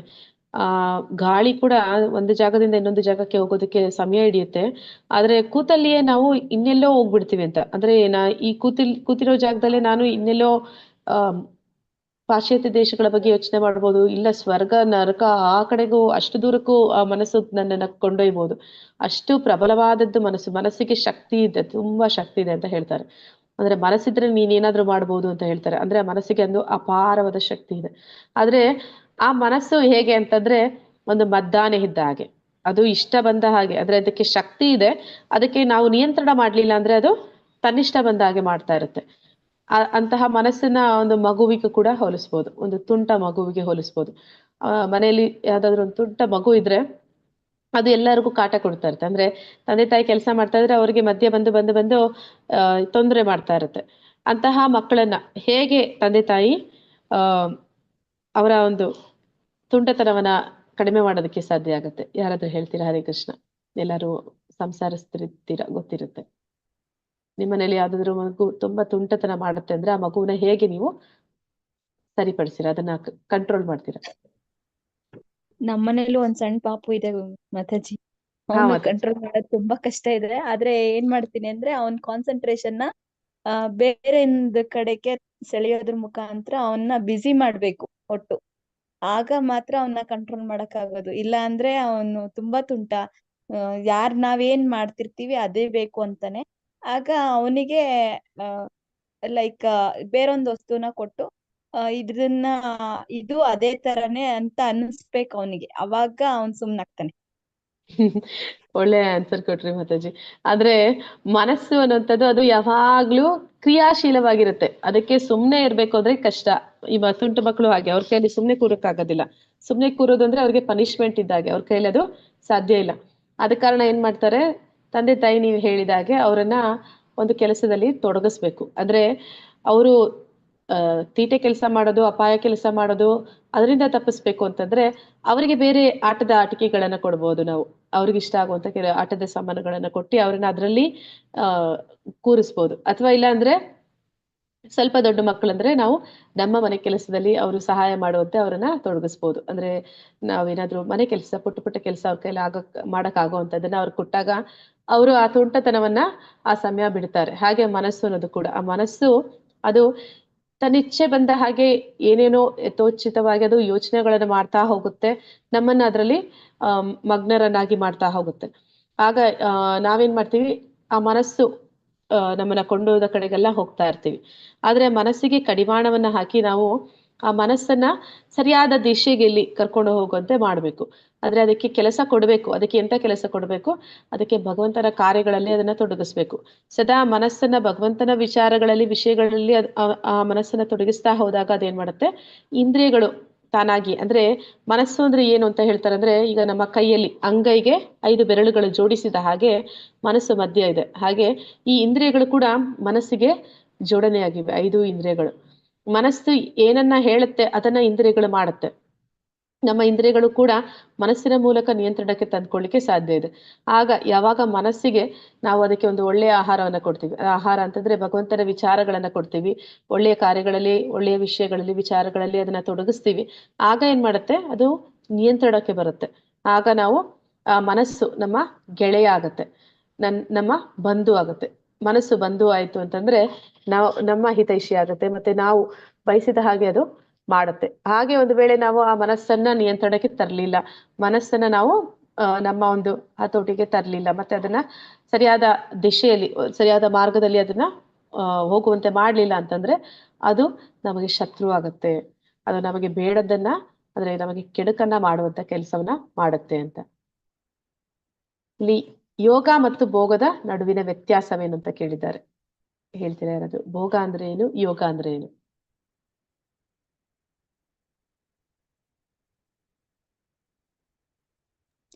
ಯೋಗ ಅಂದ್ರೆ ಆಗ್ಲೇ ನಾವು ಚರ್ಚೆ ಮಾಡ್ದಾಗೆ ನಮ್ಮ ಮನಸ್ಸನ್ನ ನಿಗ್ರಹಿಸ್ಕೊಂಡು ಪರಮಾತ್ಮನ ಒಂದು ಭಕ್ತಿ ಸೇವೆ ಮಾಡ್ತಾ ಅವನ್ ಕಡೆ ನಮ್ಮ ಧ್ಯಾನವನ್ನ ತೊಡಗಿಸ್ಕೊಳ್ಳೋದು ಯೋಗ.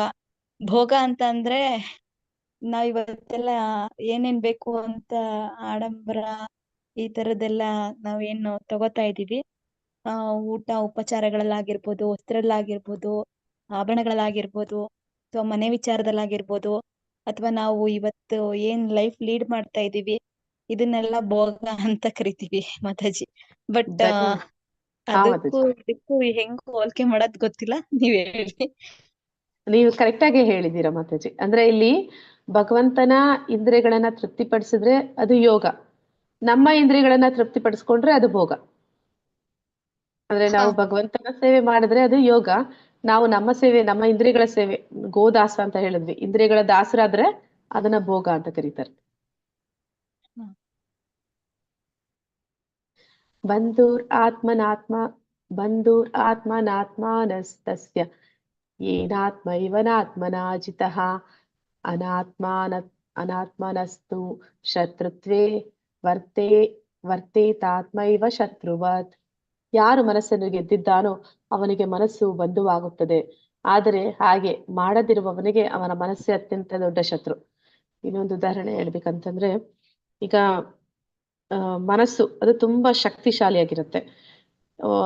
ಮನಸ್ಸನ್ನ ಒಂದು ಸಿಂಹಕ್ಕೆ ಹೋಲಿಸಿದ್ರೆ ಆ ಸಿಂಹ ಎಷ್ಟು ಬಲಶಾಲಿಯಾಗಿರುತ್ತೆ. ಆದ್ರೆ ಈ ಒಂದು ಸರ್ಕಸ್ಗಳಲ್ಲಿ ಆ ಸಿಂಹವನ್ನ ಪಳಗಿಸುವಂತವ್ರು ಏನ್ ಮಾಡ್ತಾರೆ, ಅದನ್ನ ಹಿಡಿದು ಅದಕ್ಕೆ ತುಂಬಾ ದಿನಗಳವರೆಗೆ ಆಹಾರ ಇಲ್ದಿರ ಅದಕ್ಕೆ ಸೊರಗಿಸ್ತಾರೆ, ಅದ್ರ ಶಕ್ತಿನ ಕಡಿಮೆ ಮಾಡ್ತಾರೆ. ಅದು ಪ್ರಬಲವಾಗಿದ್ದಾಗ ಏನ್ ಮಾಡತ್ತೆ, ಅದು ಒಮ್ಮೆಲೆ ಅಟ್ಯಾಕ್ ಮಾಡುತ್ತೆ. ಅದಕ್ಕೆ ಊಟ ಇಲ್ದಿರ ಅದು ಸೊರಗುವುದಾಗ ಏನಾಗುತ್ತೆ, ಅದು ತುಂಬಾ ಕ್ಷೀಣಿಸುತ್ತೆ, ಅದಕ್ಕೆ ಶಕ್ತಿ ಇಲ್ಲ. ಯಾರಾದ್ರೂ ಎದುರುಗಡೆ ಬಂದ್ರು ಅವ್ರ ಮೇಲೆ ಹಾದು ಅವರನ್ನ ಬೇಟೆಯಾಡುವಷ್ಟು ಕೂಡ ಅದಕ್ಕೆ ಶಕ್ತಿ ಇಲ್ದಿರ ಆಗುತ್ತೆ. ಆಗ ಅವ್ರು ಏನ್ ಮಾಡ್ತಾರೆ, ಸ್ವಲ್ಪ ಸ್ವಲ್ಪನೇ ಅದಕ್ಕೆ ಆಹಾರ ಕೊಡೋಕೆ ಶುರು ಮಾಡ್ತಾರೆ. ಆಗ ಅದೇನ್ ಮಾಡುತ್ತೆ, ಸ್ವಲ್ಪ ಸ್ವಲ್ಪನೇ ಆಹಾರ ಯಾರು ಕೊಡ್ತಾ ಇದ್ದಾನೆ ಅವನೇ ನನ್ನ ಸ್ವಾಮಿ ಅಂತ ಒಪ್ಕೊಳ್ಳುತ್ತೆ, ಅವನು ಹೇಳಿದಾಗೆ ಅದು ಕೇಳುತ್ತೆ. ಈ ಮನಸ್ಸು ಕೂಡ ಹಾಗೇನೆ. ಅದಕ್ಕೆ ನಾವು ಇದು ಮಾಡ್ಬೇಡ ಅಂತ ಎಲ್ಲದರಿಂದ ನಾವು ದೂರ ಇಟ್ಟಾಗ ಅದೇನಾಗುತ್ತೆ, ಸಿಂಹದ ಹಾಗೆ ಇರುತ್ತೆ. ಅಂದ್ರೆ ಅದಕ್ಕೆ ಶಕ್ತಿ ಪೂರ್ತಿಯಾಗಿ ಹೋಗಿಲ್ಲ, ಆದ್ರೆ ನೀನ್ ಇದೆಲ್ಲ ಮಾಡ್ಬೇಡ ಅಂತಂದಾಗ ಅದು ಕೆಲವು ಸಮಯ ಸುಮ್ಮನೆ ಕೂತಿರ್ಬೋದು, ಆದ್ರೆ ಅದು ತುಂಬಾ ಹೊತ್ತು ಆಗಿರೋದಕ್ಕೆ ಸಾಧ್ಯ ಇಲ್ಲ. ಮತ್ತೆ ಅದಕ್ಕೆ ಸಡನ್ ಆಗಿ ಒಂದು ಸಮಯ ಸಂದರ್ಭ ಸಿಕ್ಕಿದಾಗ ಅದು ಹಾರುತ್ತೆ, ಅಂದ್ರೆ ಆ ಮನಸ್ಸು ಮತ್ತೆ ಅದು ತನ್ನಿಚ್ಛೆ ಬಂದಾಗಿ ಮಾಡಕ್ಕೆ ಶುರು ಮಾಡುತ್ತೆ. ಆದ್ರೆ ಅದಕ್ಕೆ ಆ ರೀತಿ ಮಾಡಕ್ಕೆ ಬಿಡ್ದಿರ ಆ ಮನಸ್ಸಿಗೆ ಸ್ವಲ್ಪ ಸ್ವಲ್ಪನೇ ಆಹಾರ ಕೊಡಬೇಕು. ಎಂತ ಆಹಾರ ಕೊಡಬೇಕು ಅಂದ್ರೆ, ಭಗವಂತನ ಕಾರ್ಯಗಳಲ್ಲಿ, ಒಳ್ಳೆ ಕಾರ್ಯಗಳಲ್ಲಿ, ಒಳ್ಳೆ ಕೆಲಸದಲ್ಲಿ ಅದನ್ನ ಸದಾ ತೊಡಗಿಸ್ಬೇಕು, ನಿರಂತರವಾಗಿ ತೊಡಗಿಸ್ಬೇಕು. ಸ್ವಲ್ಪ ಸಮಯ ತೊಡಗಿಸುವಂಥದ್ದಲ್ಲ, ನಿರಂತರವಾಗಿ ತೊಡಗಿಸಿದಾಗ ಅದೇನಾಗತ್ತೆ, ಆ ಮನಸ್ಸು ಅದು ನಮ್ಮ ಮಿತ್ರ ಆಗತ್ತೆ. ಆಗ ಅದು ಅಂದ್ರೆ ಭಗವಂತನನ್ನ ಸ್ವಾಮಿ ಅಂತ ಒಪ್ಕೊಳ್ಳುತ್ತೆ, ಮತ್ತೆ ಅದು ನಮ್ಮ ಬಂಧು ಆಗುತ್ತೆ. ಮತ್ತೆ ಅದನ್ನ ನಾವು ಜಯಿಸೋದಕ್ಕಾಗತ್ತೆ. ಆ ಮನಸ್ಸನ್ನ ಜಯಿಸೋದಕ್ಕೆ ಏನೋ ಒಂದು ಉಪಾಯ ಅಂತಂದ್ರೆ ಅದನ್ನ ಸದಾ ಭಗವಂತನ ಕಾರ್ಯದಲ್ಲಿ ತೊಡಗಿಸೋದು. ಅಂದ್ರೆ ಈ ಧ್ಯಾನ ತಪಸ್ಸು ಮಾಡುವಂತವ್ರು ಏನ್ ಮಾಡ್ತಾರೆ, ಅದನ್ನ ಅವರು ಅಭ್ಯಾಸ ಮಾಡ್ತಾರೆ, ಪ್ರಯತ್ನ ಪಡ್ತಾರೆ, ದಿನ ಸ್ವಲ್ಪ. ಈಗ ಜಪಾನು ಅಷ್ಟೇ, ನಮ್ಗೆ ಪ್ರಭುಪಾದ್ರು 16 ಸುತ್ತು ಪ್ರತಿದಿನ ಮಾಡ್ಬೇಕು ಅಂತ ಹೇಳ್ತಾರೆ. ಆದ್ರೆ ಒಮ್ಮೆಲೆ ಯಾರಿಗೂ ಅದು ಸಾಧ್ಯ ಆಗೋದಿಲ್ಲ. ಪ್ರತಿದಿನ ಕನಿಷ್ಠ ಪಕ್ಷ 1 ಸುತ್ತು. ಹಾಗೆ ಹೋಗ್ತಾ ಸ್ವಲ್ಪ ಪ್ರಯತ್ನ ಪಟ್ವಿ ಅಂತಂದ್ರೆ ಸ್ವಲ್ಪ ಅಭ್ಯಾಸ ಮಾಡಿ ಅಂತ ಮುಂದೆ ಕೃಷ್ಣನು ಅದನ್ನೇ ಹೇಳ್ತಾನೆ, ಅಭ್ಯಾಸ ಮಾಡಿದ್ರೆ ಆಗದೆ ಇರೋದು ಯಾವ್ದು ಇಲ್ಲ ಅಂತ. ಹಾಗೆ ನಿರಂತರವಾಗಿ ಒಂದು ಅಭ್ಯಾಸ ಮಾಡ್ತಾ ಆ ಮನಸ್ಸಿನ ನಿಯಂತ್ರಣವನ್ನು ನಾವು ತಂದ್ಕೊಳ್ಳಿಕ್ಕೆ ಸಾಧ್ಯ ಆಗುತ್ತೆ ಅನ್ನೋದರಲ್ಲಿ ಭಗವಂತ ಹೇಳ್ತಾ ಇದ್ದಾನೆ. ಜಿತಾತ್ಮನಃ ಪ್ರಶಾಂತಸ್ಯ ಪರಮಾತ್ಮ ಸಮಾಹಿತಃ ಶೀತೋಷ್ಣ ಸುಖ ದುಃಖೇಶು ತಥಾ ಮಾನ ಅಪಮಾನಯು. ಮನಸ್ಸನ್ನು ಗೆದ್ದವನು ಆಗಲೇ ಪರಮಾತ್ಮನನ್ನು ಮುಟ್ಟಿದಂತೆ, ಏಕೆಂದರೆ ಅವನು ಶಾಂತಿಯನ್ನು ಸಾಧಿಸಿದ್ದಾನೆ. ಅಂತಹ ಮನುಷ್ಯನಿಗೆ ಸುಖ ದುಃಖಗಳು, ಶೀತೋಷ್ಣಗಳು, ಮಾನ ಅಪಮಾನಗಳು ಎಲ್ಲವೂ ಒಂದೇ. ಅಂದ್ರೆ ಯಾರು ಮನಸ್ಸನ್ನ ಗೆದ್ದಿದ್ದಾನೆ ಅದು ಪರಮಾತ್ಮನನ್ನ ಪಡೆದಿದ್ದಾನೆ ಅಂತ. ಆದ್ರೆ ಇಂದ್ರಿಯಗಳನ್ನ ಗೆಲ್ಲೋದು ಅಂತಂದ್ರೆ ಈ ಮನಸ್ಸಿನ ಮೂಲಕ ನಾವು ಗೆಲ್ಲಿಕ್ಕೆ ಸಾಧ್ಯ. ಆ ಒಂದು ಇಂದ್ರಿಯಗಳನ್ನ, ಮನಸ್ಸನ್ನ ನಾವು ವೈರಾಗ್ಯದಿಂದ, ಅಭ್ಯಾಸದಿಂದ ನಿಯಂತ್ರಣಕ್ಕೆ ತಂದುಕೊಡ್ವಿ ಅಂತಂದ್ರೆ ಭಗವಂತನ ಪರಮಾತ್ಮನ ಹೃದಯದಲ್ಲಿ, ಎಲ್ಲರ ಹೃದಯದಲ್ಲಿ ಆತ್ಮನ ಜೊತೆ ಪರಮಾತ್ಮನಿದ್ದಾನೆ, ಅವನ ಜೊತೆ ನಮ್ಮ ಸಂಪರ್ಕ ಏರ್ಪಡುತ್ತೆ. ಯಾವಾಗ ನಮ್ಗೆ ಆತ್ಮ ಮತ್ತೆ ಪರಮಾತ್ಮನ ಅರಿವು ಮೂಡುತ್ತೆ, ಮತ್ತೆ ಆ ಪರಮಾತ್ಮನ ಹರೇ ಕೃಷ್ಣ, ಕೆಲವೊಂದು ಸಲ ನಮ್ಗೆ ಒಂದು ಅನುಭವ ಆಗಿರುತ್ತೆ, ನಾವೇನೋ ಒಂದು ತಪ್ಪು ಕೆಲಸ ಮಾಡ್ತಾ ಇದೀವಿ ಅಂದ್ರೆ ಒಳಗಡೆಯಿಂದ ಯಾರೋ ನಮ್ಮನ್ನ ತಡೀತಾರೆ, ಹೇಳ್ತಾರೆ ಇದು ಮಾಡ್ಬೇಡ, ಇದು ತಪ್ಪು ಅಂತ. ಆಗುತ್ತೆ ಅಲ್ವಾ ಎಲ್ಲರಿಗೂ? ಹರೇ ಕೃಷ್ಣ. ಆಗತ್ತೆ ಮಾತಾಜಿ. ಅದು ನಾವು ಪದೇ ಪದೇ ಹೇಳ್ತಾ ಇರುತ್ತೆ, ಆದ್ರೆ ಕೇಳ್ದಿರ ನಾವು ಅದನ್ನ ಮಾತನ್ನ ನಿರ್ಲಕ್ಷ್ಯ ಮಾಡೋಕೆ ಶುರು ಮಾಡಿದ್ಮೇಲೆ ಅದು ಹೇಳೋದನ್ನ ನಿಲ್ಲಿಸ್ಬಿಡುತ್ತೆ. ಅನುಭವ ಆಗತ್ತಲ್ವಾ ಇದು? ಹೌದು ಮಾತಾಜಿ, ಅನುಭವ ಹಾ ಆಗಿದೆ. ಆಗತ್ತೆ. ಯಾರಾದ್ರೂ ಬೈಯುವಾಗ ಹೇಳ್ತಾರೆ, ನಿನ್ಗೆ ಮನಸ್ಸಾಕ್ಷಿ ಇಲ್ವಾ ಅಂತ. ಮನಸ್ಸಾಕ್ಷಿ ಇಲ್ವಾ ಅಂದ್ರೆ ನಿನ್ನ ಹೃದಯದಲ್ಲಿ ಪರಮಾತ್ಮನಿಲ್ವಾ ಅಂತ. ಪರಮಾತ್ಮ ಇದ್ರೆ ಏನ್ ಮಾಡ್ತಾನೆ, ಅವನು ಚೈತ್ಯ ಗುರುವಾಗಿ ನಮ್ಗೆ ಆದೇಶ ಕೊಡ್ತಾ ಇರ್ತಾನೆ. ಇದು ಸರಿ, ಇದು ತಪ್ಪು, ಇದು ಮಾಡ್ಬೇಡ ಅಂತ ಹೇಳ್ತಾ ಇರ್ತಾನೆ. ಅದನ್ನ ನಾವು ಯಾವಾಗ ಈ ಇಂದ್ರಿಯಗಳ ಭೋಗದಲ್ಲಿ ಯಾರು ತೊಡಗಿರ್ತಾರೆ, ಅವರೊಂದು ಯಾವ ತರ ಅಂತಂದ್ರೆ, ಜೋರಾಗಿ ಎಲ್ಲೋ ಒಂದು ಫ್ಯಾಕ್ಟ್ರಿನಲ್ಲಿ ಜೋರ್ ಗಲಾಟೆ ಆಗ್ತಾ ಇದ್ರೆ ಅಲ್ಲಿ ಯಾರಾದ್ರೂ ಮಾತಾಡೋದು ಕೇಳಿಸುತ್ತಾ? ಹೇಳಲ್ಲ. ಹಾಗೆ ನಾವು ಎಷ್ಟು ಗಲಾಟೆನಲ್ಲಿ, ಅಂದ್ರೆ ನಮ್ಮ ಇಂದ್ರಿಯಗಳು ಎಷ್ಟೊಂದು ಗಲಾಟೆ ಮಾಡ್ತಾ ಇರ್ತವೆ ಅಂದ್ರೆ, ಒಳಗಡೆ ಇರೋ ಆತ್ಮ ಪರಮಾತ್ಮನ ಪಕ್ಕದಲ್ಲೇ ಇದ್ದಾನೆ, ಅಲ್ಲಿಂದ ಅಲ್ಲಿಗೆ ಹೇಳ್ತಾ ಇದ್ದಾನೆ. ಅದು ಕೇಳಿಸ್ಕೊಳಕ್ಕೆ ಆಗ್ಬಾರ್ದು, ಅಷ್ಟೊಂದು ನಮ್ಮನ್ನ ನಾವು ಆ ಒಂದು ಇಂದ್ರಿಯಗಳಿಗೆ ದಾಸರನ್ನಾಗಿಸ್ಕೊಂಡ್ ಬಿಡ್ತೀವಿ. ಆದ್ರೆ ಆ ರೀತಿ ನಾವು ಮಾಡ್ದಿರ ಮನಸ್ಸನ್ನ ಗೆಲ್ತೀವಿ, ಇಂದ್ರಿಯಗಳನ್ನ ನಿಯಂತ್ರಣಕ್ಕೆ ತರ್ತೀವಿ. ಆಗ ಹೃದಯದಲ್ಲಿ ಪರಮಾತ್ಮ ಇದ್ದಾನೆ, ಅವ್ನು ಹೇಳೋ ಮಾತುಗಳು ನಮ್ಗೆ ಸ್ಪಷ್ಟವಾಗಿ ಕೇಳುತ್ತೆ. ಯಾವಾಗ ನಮ್ಗೆ ಪರಮಾತ್ಮ ನಿರ್ದೇಶನ ಮಾಡಕ್ಕೆ ಶುರು ಮಾಡ್ತಾನೆ, ಆಗ ನಾವು ಎಂತ ಒಂದು ಆನಂದ ಸಿಗುತ್ತೆ, ಎಂತ ಒಂದು ಆತ್ಮಕ್ಕೆ ಸಂತೋಷ ಸಿಗುತ್ತೆ ಅಂತಂದ್ರೆ, ನಮಗೆ ಈ ಭೌತಿಕ ಜಗತ್ತಿನಲ್ಲಿ ಏನೆಲ್ಲ ಆಗ್ತಾ ಇದೆ, ಈ ಶೀತೋಷ್ಣ ಸುಖ ದುಃಖ ಅನ್ನುವಂಥದ್ದು ಇದು ಯಾರ ಒಂದು ನಿಯಂತ್ರಣದಲ್ಲಿಲ್ಲ. ಇದು ಒಂದು ಏನಂತಾರೆ, ಈ ಒಂದು ಋತುಗಳು, ಕಾಲ ಚಕ್ರ ಒಂದಾದ ಮೇಲೆ ಒಂದು ಬರುತ್ತೆ. ಬೇಸಿಗೆಗಾಲ, ಮಳೆಗಾಲ, ಚಳಿಗಾಲ, ಇದು ಮತ್ತೆ ರಿಪೀಟ್ ಆಗ್ತಾ ಇರುತ್ತೆ. ಹಾಗೆ ಜೀವನದಲ್ಲಿ ಕಷ್ಟ ಸುಖ ಅನ್ನುವಂಥದ್ದು ಪದೇ ಪದೇ ಬದಲಾಗಿ ಬರ್ತಾ ಇರುತ್ತೆ. ಯಾರಿಗಾದ್ರೂ ಇಲ್ಲಿ ದಿನಾಗ್ಲೂ ಬರೀ ಕಷ್ಟನೇ ಬಂದಿದೆ, ಜೀವನದಲ್ಲಿ ಸುಖನೇ ನೋಡಿಲ್ಲ ಅಂತ ಯಾರಾದ್ರೂ ಇದ್ದಾರಾ? ಹರೇ ಕೃಷ್ಣ. ಇಲ್ಲ, ಯಾರು ಇಲ್ಲ. ಎಲ್ಲರಿಗೂ ಎಲ್ಲ ಬದಲಾಗುತ್ತೆ ಅಲ್ವಾ? ಕಾಲ ಒಂದ್ ಚೇಂಜ್ ಆಗ್ಬಿಟ್ಟಿದೆ ಅಲ್ವಾ ಮಾತಾಜಿ? ಅದು ಬದಲಾದಂಗೆ, ಅಂದ್ರೆ ಒಂದಾದ್ಮೇಲೆ ಒಂದು ಬರ್ತಾನೆ ಇರುತ್ತೆ. ಇನ್ನೊಂದು ಹೇಳ್ಬೇಕಂತಂದ್ರೆ ಪ್ರಭುಪಾದ್ರೆ ಏನಂತಾರೆ, ಈ ಒಂದು ಜಗತ್ತು ದುಃಖಾಲಯ ಅಂತ ಹೇಳ್ತಾರೆ. ಇದು ಇಲ್ಲಿರೋದು ದುಃಖನೇ, ಆದ್ರೆ ಇಲ್ಲಿ ಕೂಡ ನಾವು ಸುಖನ ಕಾಣ್ತೀವಿ ಅಂತ. ಏನು ಅದು ಸುಖ ಅಂತ ಕಾಣ್ತೀವಿ ಅಂದ್ರೆ ಅದು ನಮ್ಮ ಭ್ರಮೆ ಅಂತ ಹೇಳ್ತಾರೆ. ಅಂದ್ರೆ ಎರಡು ದುಃಖಗಳ ಮಧ್ಯೆ ಒಂದು ಸ್ವಲ್ಪ ಒಂದು ವಿರಾಮ, ಒಂದು ಟೈಮ್ ನಿಮ್ಗೆ ಸುಖ ಅನ್ನೋದು ಏನು ಅಂತ ಒಂದು ಆಧ್ಯಾತ್ಮಿಕವಾದಿಗಳು ಕಂಡಿದ್ದಾರೆ. ಆ ಸುಖವನ್ನ ನಾವು ನೋಡಿಲ್ಲ. ಆದ್ರೆ ನಾವ್ ಅನ್ಕೊಂಡಿರೋ ಸುಖ ಯಾವ್ದು ಅಂತಂದ್ರೆ, ಎರಡು ಕಷ್ಟದ ಮಧ್ಯೆ ನಮ್ಗೊಂದ್ ಸ್ವಲ್ಪ ರೆಸ್ಟ್ ಸಿಕ್ಕಿದ್ರೆ ಅದೇ ಸುಖ ನಮ್ಗೆ. ಹೌದಲ್ವಾ? ಎರಡು ಕಷ್ಟದ ಮಧ್ಯೆ ಒಂದ್ ಸ್ವಲ್ಪ ಹೊತ್ತು, ಒಂದ್ ಸ್ವಲ್ಪ ದಿನ ಅಪ್ಪ ಅದೊಂದ್ ಚೂರ್ ಬಿಟ್ಟು ಇನ್ನೊಂದ್ ಸ್ವಲ್ಪ ದಿನ ಬಿಟ್ಟು ಬರುತ್ತೆ ಅಂತಂದ್ರೆ ಅದ್ರ ಮಧ್ಯೆ ಏನಿದೆಯೋ ಅದನ್ನೇ ನಾವು ಸುಖ ಅನ್ಕೋತೀವಿ. ಹಾಗೆ ಯಾರು ಮನಸ್ಸನ್ನ ಗೆದ್ದಿದ್ದಾನೆ, ಹೃದಯದಿಂದ ಆ ಒಂದು ಪರಮಾತ್ಮನ ನಿಜವಾದ ಆತ್ಮಕ್ಕೆ ಆನಂದ ಸಿಕ್ಕಿದೆ ಅಂತವನಿಗೆ ಈ ಒಂದು ಭೌತಿಕ ಒಂದು ಜೀವನದಲ್ಲಿ ಬರುವಂತಹ ಈ ಒಂದು ಏರುಪೇರುಗಳು ಮತ್ತೆ ಏರಿಳಿತಗಳು ಅವನಿಗೆ ಅದು ಏನೂ ಅನ್ಸೋದೇ ಇಲ್ಲ. ಅದನ್ನೇ ಇಲ್ಲಿ ಹೇಳ್ತಾ ಇದ್ದಾರೆ. ಅವನಿಗೆ ಅದು ಯಾವ್ದ್ರಲ್ಲೂ ಕೂಡ ಏನು ವ್ಯತ್ಯಾಸ ಇಲ್ಲ. ಇವೆಲ್ಲ ಬಂದು ಹೋಗ್ತಾ ಇರ್ತವೆ, ಈ ದೇಹಕ್ಕೆ ಆಗ್ತಾ ಇದೆ. ಆದ್ರೆ ಈ ದೇಹಕ್ಕೆ ಇದೆಲ್ಲ ನಿರಂತರವಾಗಿ ಆಗುವಂಥದ್ದೇ. ಅದನ್ನ ಅದರಿಂದ ಅವನಿಗೇನು ಆಗ್ಬೇಕಾಗಿಲ್ಲ. ಅವನಿಗೆ ಪರಮಾತ್ಮನ ಸಂಪರ್ಕ ಆಗಿದೆ, ಪರಮಾತ್ಮನ ಜೊತೆ ಅವನು ಭಗವಂತನ ನಿರ್ದೇಶನಗಳನ್ನ ಪಡಿತಾ ಇದ್ದಾನೆ, ಮತ್ತೆ ಅವನ ಜೊತೆ ಅವನು ಆನಂದದಲ್ಲಿ ಇದ್ದಾನೆ ಅಂತ. ಯೋಗಿ ಯುಂಜಿತ ಸತತಂ ಆತ್ಮನಂ ರಹಸಿ ಸ್ಥಿತಃ ಏಕಾಕಿ ಯತಚಿತ್ತಾತ್ಮ ನಿರಾಶೀರ್ ಅಪರಿಗ್ರಹ. ಹರೇ ಕೃಷ್ಣ. ಓದ್ತೀರಾ? ಯೋಗಿಯು ತನ್ನ ದೇಹ, ಮನಸ್ಸು ಮತ್ತು ಆತ್ಮಗಳನ್ನು ಪರಮ ಪ್ರಭುವಿನ ಸಂಬಂಧದಲ್ಲಿ ಸದಾ ತೊಡಗಿಸಬೇಕು. ಆತನು ಏಕಾಂತದಲ್ಲಿ ವಾಸ ಮಾಡಬೇಕು ಮತ್ತು ಯಾವಾಗಲೂ ಎಚ್ಚರದಿಂದ ತನ್ನ ಮನಸ್ಸನ್ನು ನಿಯಂತ್ರಣದಲ್ಲಿಡಬೇಕು.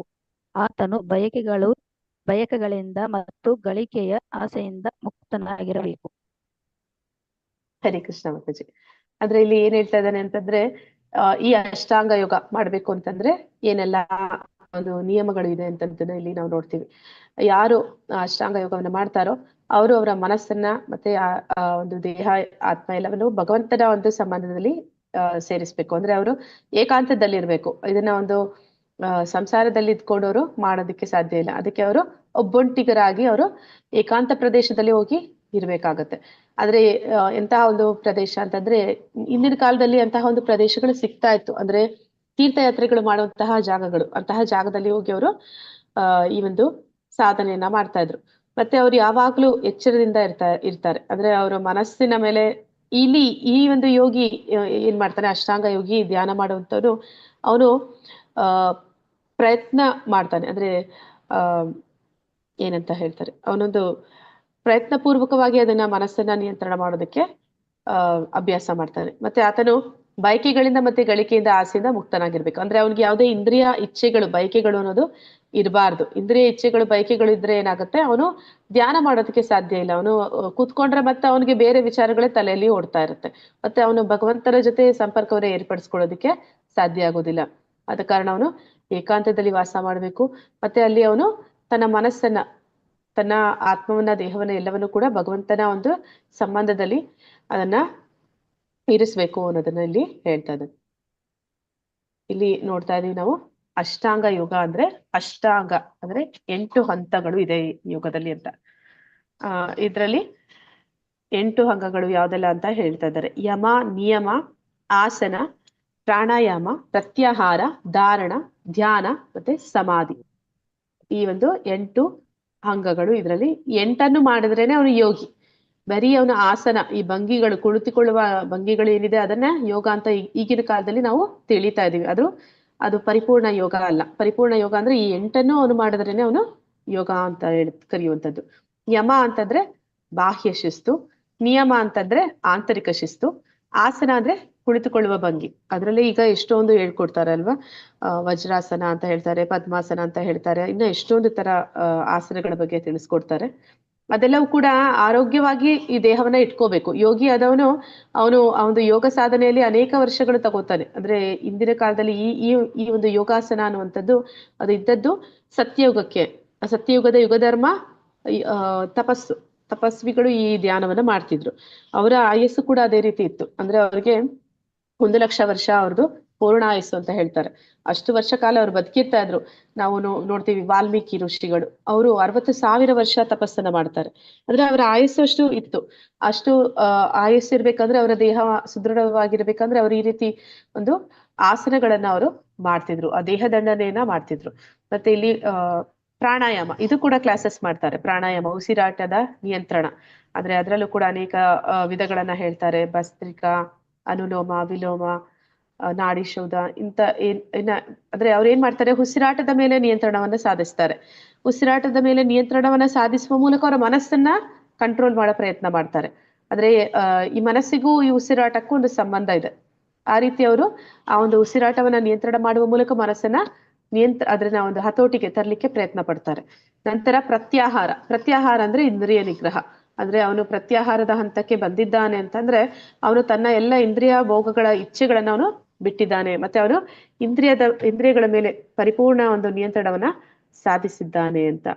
ನಂತರ ಅದು ಮುಂದುವರಿಸಿದಾಗ ಧಾರಣ ಅಂತ ಕರೀತಾರೆ. ಧಾರಣ ಅಂತಂದ್ರೆ ಅವನೀಗ ಧ್ಯಾನದಲ್ಲಿ ಪರಿಪೂರ್ಣವಾಗಿ ಮಗ್ನನಾಗ್ತಾ ಇದ್ದಾನೆ.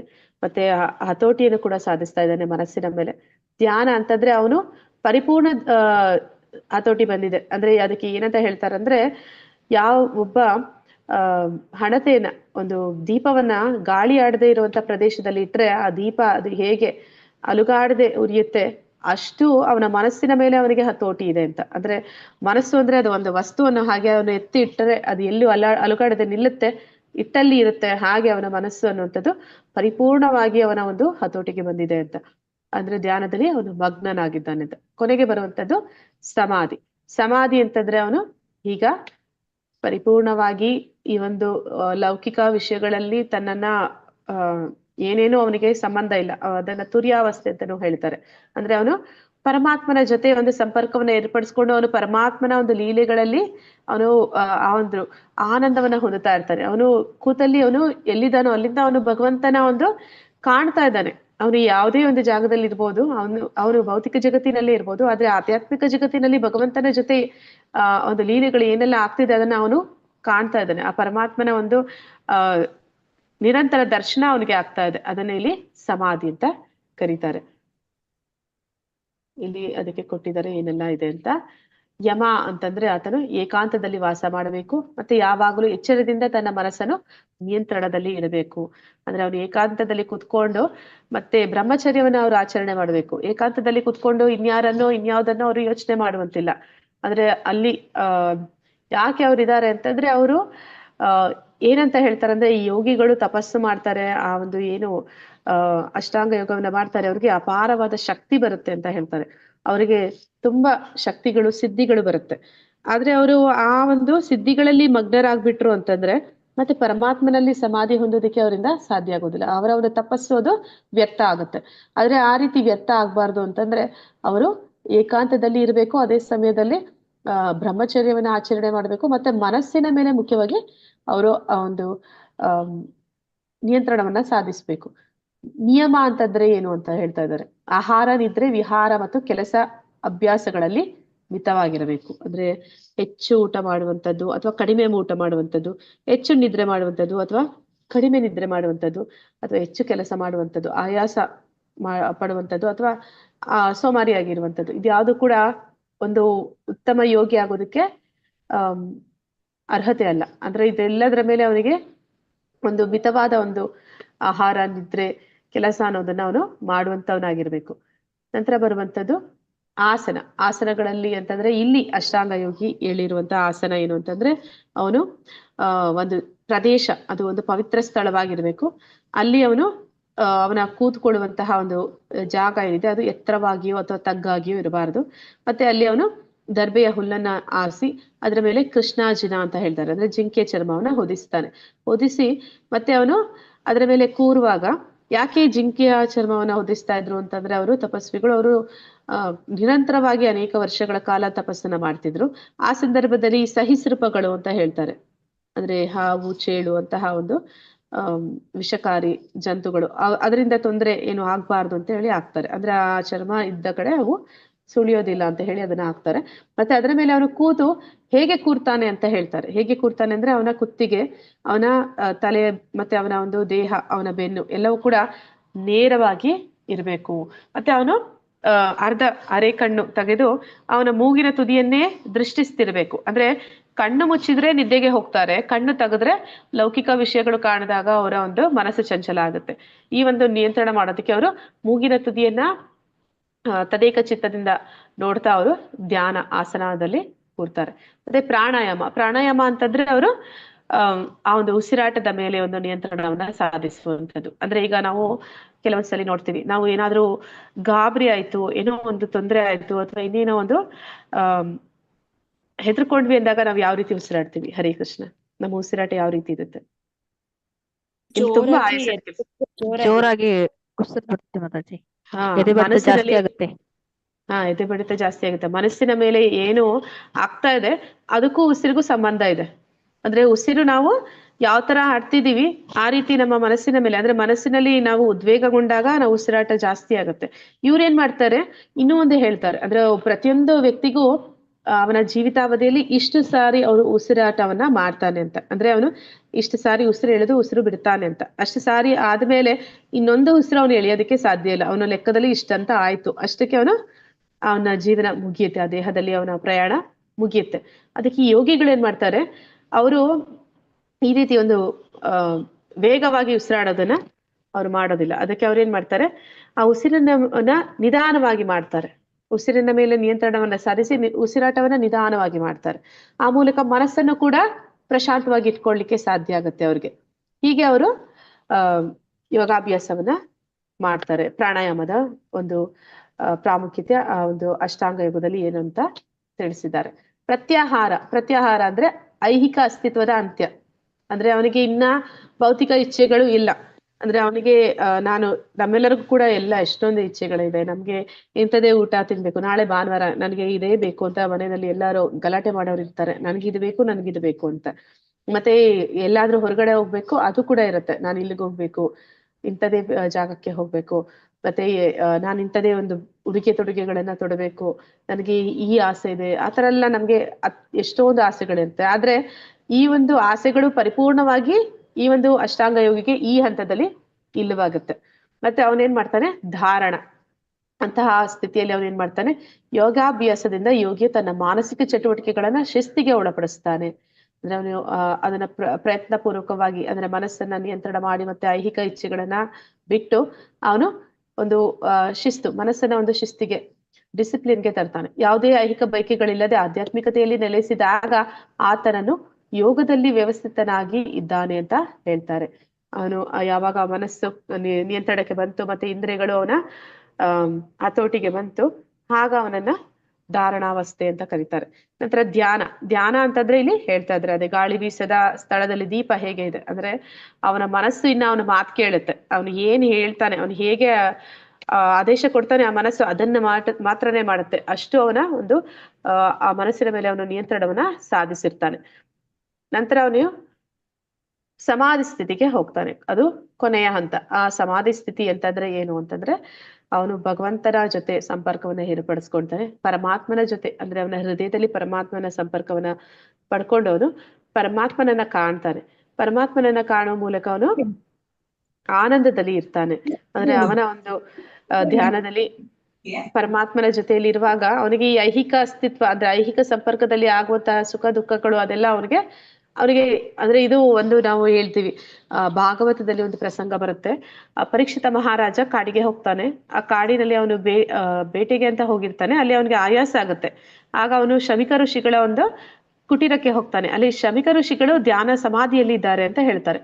ಯಾವ ರೀತಿ ಸಮಾಧಿ ಸ್ಥಿತಿ ಅಂದ್ರೆ ಅವನು ನೀರ್ ಕೇಳ್ತಾನೆ ಪರೀಕ್ಷಿತ ಮಹಾರಾಜ. ಆದ್ರೆ ಶಮಿಕ ಋಷಿಗಳಿಗೆ ಅವರ ದೇಹದ ಮೇಲೆ ಒಂದು ಪರಿವೇ ಇಲ್ಲ. ಅವರಿಗೆ ಅವರ ಸುತ್ತ ಏನ್ ನಡೀತಿದೆ ಅವ್ರಿಗೆ ಅದ್ರ ಬಗ್ಗೆ ಏನು ಗೊತ್ತೇ ಇಲ್ಲ. ಅಂದ್ರೆ ಅವ್ರು ಅಷ್ಟು ಮಗ್ನರಾಗಿ ಬಿಟ್ಟಿದ್ದಾರೆ ಭಗವಂತನ ಒಂದು ಸ್ಮರಣೆಯಲ್ಲಿ. ಆ ಸಂದರ್ಭದಲ್ಲಿ ಏನಾಗುತ್ತೆ, ಇವನ್ಗೆ ಕೋಪ ಬರುತ್ತೆ. ನಾನು ಒಬ್ಬ ರಾಜ ಬಂದು ಕೇಳ್ತಾ ಇದ್ದೀನಿ, ಇವರು ನನಗೆ ಪ್ರತಿಕ್ರಿಯೆ ಕೊಟ್ಟಿಲ್ವಲ್ಲ ಅಂತ ಕೋಪಕ್ಕೆ ಅವ್ರು ಏನ್ ಮಾಡ್ತಾರೆ, ಒಂದು ಸತ್ತ ಹಾವನ್ನ ಅವ್ರ ಮೇಲೆ ಬಿಸಾಡಿ ಹೋಗ್ತಾರೆ. ಆ ಹಾವು ಅವ್ರ ಮೇಲೆ ಬಿದ್ದಾಗ್ಲೂ ಕೂಡ ಹರೇ ಕೃಷ್ಣ, ಮ್ಯೂಟ್ ಇಟ್ಕೊಳ್ಳಿ, ಯಾರ್ದು ಸೌಂಡ್ ಬರ್ತಿದೆ. ಆಗ್ಲೂ ಕೂಡ ಆ ಶಮಿಕ ಋಷಿಗೆ ಒಂದು ಪರಿವೇ ಇರೋದಿಲ್ಲ. ಅಂದ್ರೆ ತನ್ನ ಮೇಲೆ ಹಾವು ಬಿದ್ದಿದೆ ಆ ರೀತಿ ಸಮಾಧಿ ಸ್ಥಿತಿ ಅಂತ ಅಂದ್ರೆ ಅವರಿಗೆ ಭೌತಿಕ ಅಂದ್ರೆ ಲೌಕಿಕವಾಗಿ ಅವರ ಸುತ್ತ ಏನ್ ನಡೀತಿದೆ ಅದರ ಒಂದು ಸ್ವಲ್ಪ ಕೂಡ ಅವರಿಗೆ ಅದು ಅರಿವಿರೋದಿಲ್ಲ. ಅವರು ಪರಿಪೂರ್ಣವಾಗಿ ಸಂಪೂರ್ಣವಾಗಿ ಭಗವಂತನ ಒಂದು ನೆನಪಿನಲ್ಲಿ ಅವನ ಒಂದು ಧ್ಯಾನದಲ್ಲಿ ಮಗ್ನರಾಗ್ತಾರೆ. ಹರೇ ಕೃಷ್ಣ. ಮಾತಾಜಿ ಯಾರಾದ್ರೂ ಓದ್ತೀರಾ ಈ ಶ್ಲೋಕ?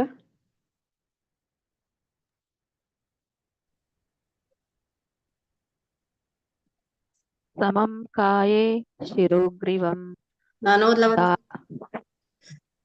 ಧಾರಯೇನ್.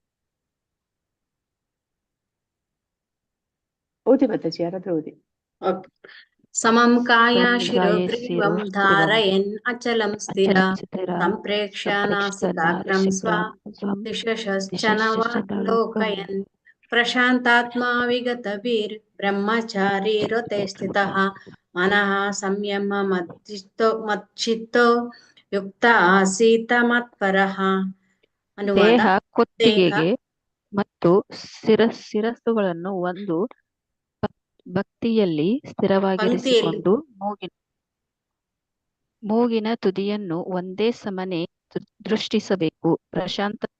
ಪ್ರಶಾಂತಮನಾಗಿ ನಿರ್ಭಯವಾಗಿ ಬ್ರಹ್ಮಚಾರಿಯಾಗಿ ಹೃದಯದಲ್ಲಿ ನನ್ನನ್ನೇ ಧ್ಯಾನ ಮಾಡಬೇಕು ಮತ್ತು ನನ್ನನ್ನೇ ಜೀವನದ ಅಂತಿಮ ಗುರಿಯಾಗಿ ಮಾಡಿಕೊಳ್ಳಬೇಕು. ಅದ್ರಲ್ಲಿ ಏನ್ ಹೇಳ್ತಾ ಇದಾರೆ ಅಂದ್ರೆ ಅವನು ಇದು ಯಮದ ಬಗ್ಗೆ ಹೇಳ್ತಾ ಇದ್ದಾರೆ. ಏಕಾಂತ ಸ್ಥಳದಲ್ಲಿ ಹೋಗಿ ಇರ್ತಾನೆ.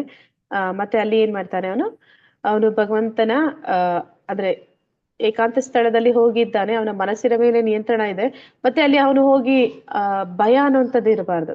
ಕಾಡಿಗೆ ಹೋಗಿ ಯಾವ ಮೃಗ ಬಂದು ನನ್ನನ್ನು ಏನ್ ಮಾಡತ್ತೆ ಆ ರೀತಿ ಮನಸ್ಥಿತಿ ಇರುವಂತವನು ಅಲ್ಲಿ ಹೋಗಿ ತಪಸ್ ಮಾಡೋದಕ್ಕೆ ಸಾಧ್ಯ ಇಲ್ಲ. ಆ ಒಂದು ತಪಸ್ ಮಾಡುವಂತಹ ಶಕ್ತಿ ಇರುವಂತವನಿಗೆ ಯಾವುದೇ ಒಂದು ವಿಚಾರಗಳ ಮೇಲೆ ಅವನಿಗೆ ನಿರ್ಭಯನಾಗಿದ್ರೆ ಮಾತ್ರನೇ ಮಾಡೋದಕ್ಕೆ ಸಾಧ್ಯ ಅನ್ನೋದನ್ನಲ್ಲಿ ಹೇಳ್ತಾ ಇದ್ದಾರೆ. ಅವನು ಬ್ರಹ್ಮಚಾರಿ ಕೂಡ ಆಗಿರ್ತಾನೆ. ಅಂದ್ರೆ ಹೃದಯದಿಂದ ಅಂದ್ರೆ ಮನಸ್ಸಿನಿಂದಲೂ ಕೂಡ ಅವನು ಇನ್ಯಾವುದೇ ಒಂದು ವಿಚಾರಗಳನ್ನ ಅವನು ಯೋಚನೆ ಮಾಡೋದಿಲ್ಲ. ಅಂತಹ ಒಂದು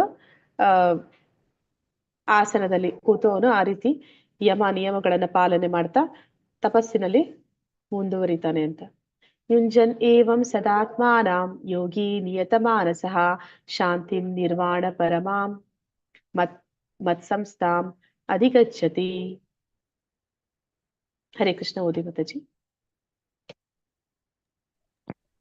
ಹೀಗೆ ದೇಹ, ಮನಸ್ಸು ಮತ್ತು ಕಾರ್ಯಗಳ ನಿರಂತರ ನಿಯಂತ್ರಣವನ್ನು ಅಭ್ಯಾಸ ಮಾಡುತ್ತಾ ಯೋಗಿಯು ತನ್ನ ಮನಸ್ಸನ್ನು ನಿಯಂತ್ರಣಗೊಳಿಸಿಕೊಂಡು ಭಗವಂತನ ರಾಜ್ಯವನ್ನು ಅಥವಾ ಕೃಷ್ಣನ ನಿವಾಸವನ್ನು ಐಹಿಕ ಅಸ್ತಿತ್ವದ ಅಂತ್ಯದ ಮೂಲಕ ಪಡೆಯುತ್ತಾನೆ.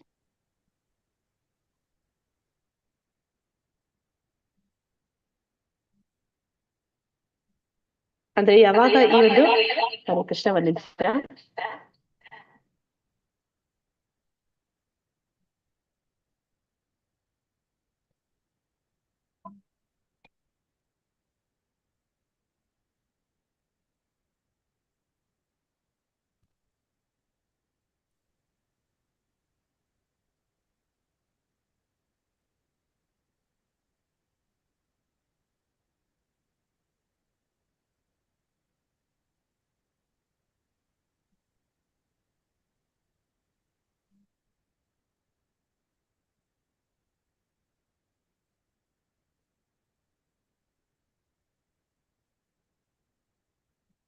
ಹರಿ ಕೃಷ್ಣ ಮಾತಾಜಿ, ನನ್ಗೆ ಕೋ ಹೋಸ್ಟ್ ಮಾಡ್ತೀರಾ? ಹಾ ಮಾತಾಜಿ ಮಾಡ್ತೀನಿ. Okay. ಇಲ್ಲಿ ಏನ್ ಹೇಳ್ತಾ ಇದಾರೆ ಅಂತಂದ್ರೆ, ನಾವು ಐಹಿಕ ಒಂದು ಇಚ್ಛೆಗಳನ್ನ ಪರಿಪೂರ್ಣವಾಗಿ ಮುಗಿಸಿದ್ರೆ ಮಾತ್ರನೇ, ಅದನ್ನ ಬಿಟ್ರೆ ಮಾತ್ರನೇ ಒಂದು ಭಗವಂತನ ನಿವಾಸಕ್ಕೆ ಹೋಗೋದಕ್ಕೆ ಸಾಧ್ಯ. ಅಂದ್ರೆ ಈ ಎರಡು ಕಡೆ ಎರಡು ದೋಣಿಯಲ್ಲಿ ನಾವು ಕಾಲಿಟ್ಟು ಹೋಗೋದಕ್ಕೆ ಆಗೋದಿಲ್ಲ. ನಾನು ಇದ್ರಲ್ಲೂ ಇರ್ತೀನಿ, ನಾನು ಅದ್ರಲ್ಲೂ ಇರ್ತೀನಿ ಅಂತಂದ್ರೆ ಎರಡು ದೋಣಿಯಲ್ಲಿ ಕಾಲಿಟ್ರೆ ನಾವು ಮುಂದುವರಿಯಕ್ಕಾಗುತ್ತೆ, ಬಿದೋಗ್ತೀವಲ್ವಾ. ಅಂದ್ರೆ ನಾವು ಅದು ಮುಂದುವರಿಯೋದಕ್ಕೆ ಸಾಧ್ಯ ಆಗೋದಿಲ್ಲ. ಹಾಗೆ ಇಲ್ಲಿ ಹೇಳ್ತಾ ಇರುವಂತದ್ದು, ನಾವು ಮುಂದುವರಿಬೇಕು ಅಂತಂದ್ರೆ ಒಂದನ್ನ ಬಿಡಬೇಕು, ಇನ್ನೊಂದನ್ನ ಸೇರ್ಬೇಕು. ಎರಡೂ ನಾನು ಮಾಡ್ತೀನಿ ಅಂತಂದ್ರೆ ಅದು ಸಾಧ್ಯ ಇಲ್ಲ. ಮಾತಾಜಿ ನೀವ್ ಇದ್ದೀರಾ? ಆಗ್ಲೇ ಹೋಗೋಷ್ಟು ಇದ್ದೀರಾ ಮಾತಾಜಿ? ಹೌದಾ ಮಾತಾಜಿ? ಹಾ ಮಾತಾಜಿ. ಆಡಿಯೋ ಇಲ್ಲ ನೋಡಿ. ಅಲ್ಲ ಮಾತಾಜಿ, ಆಡಿಯೋ ಇರೋದಕ್ಕೆ ಹೋಸ್ಟ್ ಮಾಡಿ ಮಾತಾಜಿ. ಆಡಿಯೋ ಇರೋದಕ್ಕ? ಓಕೆ ಮಾತಾಜಿ.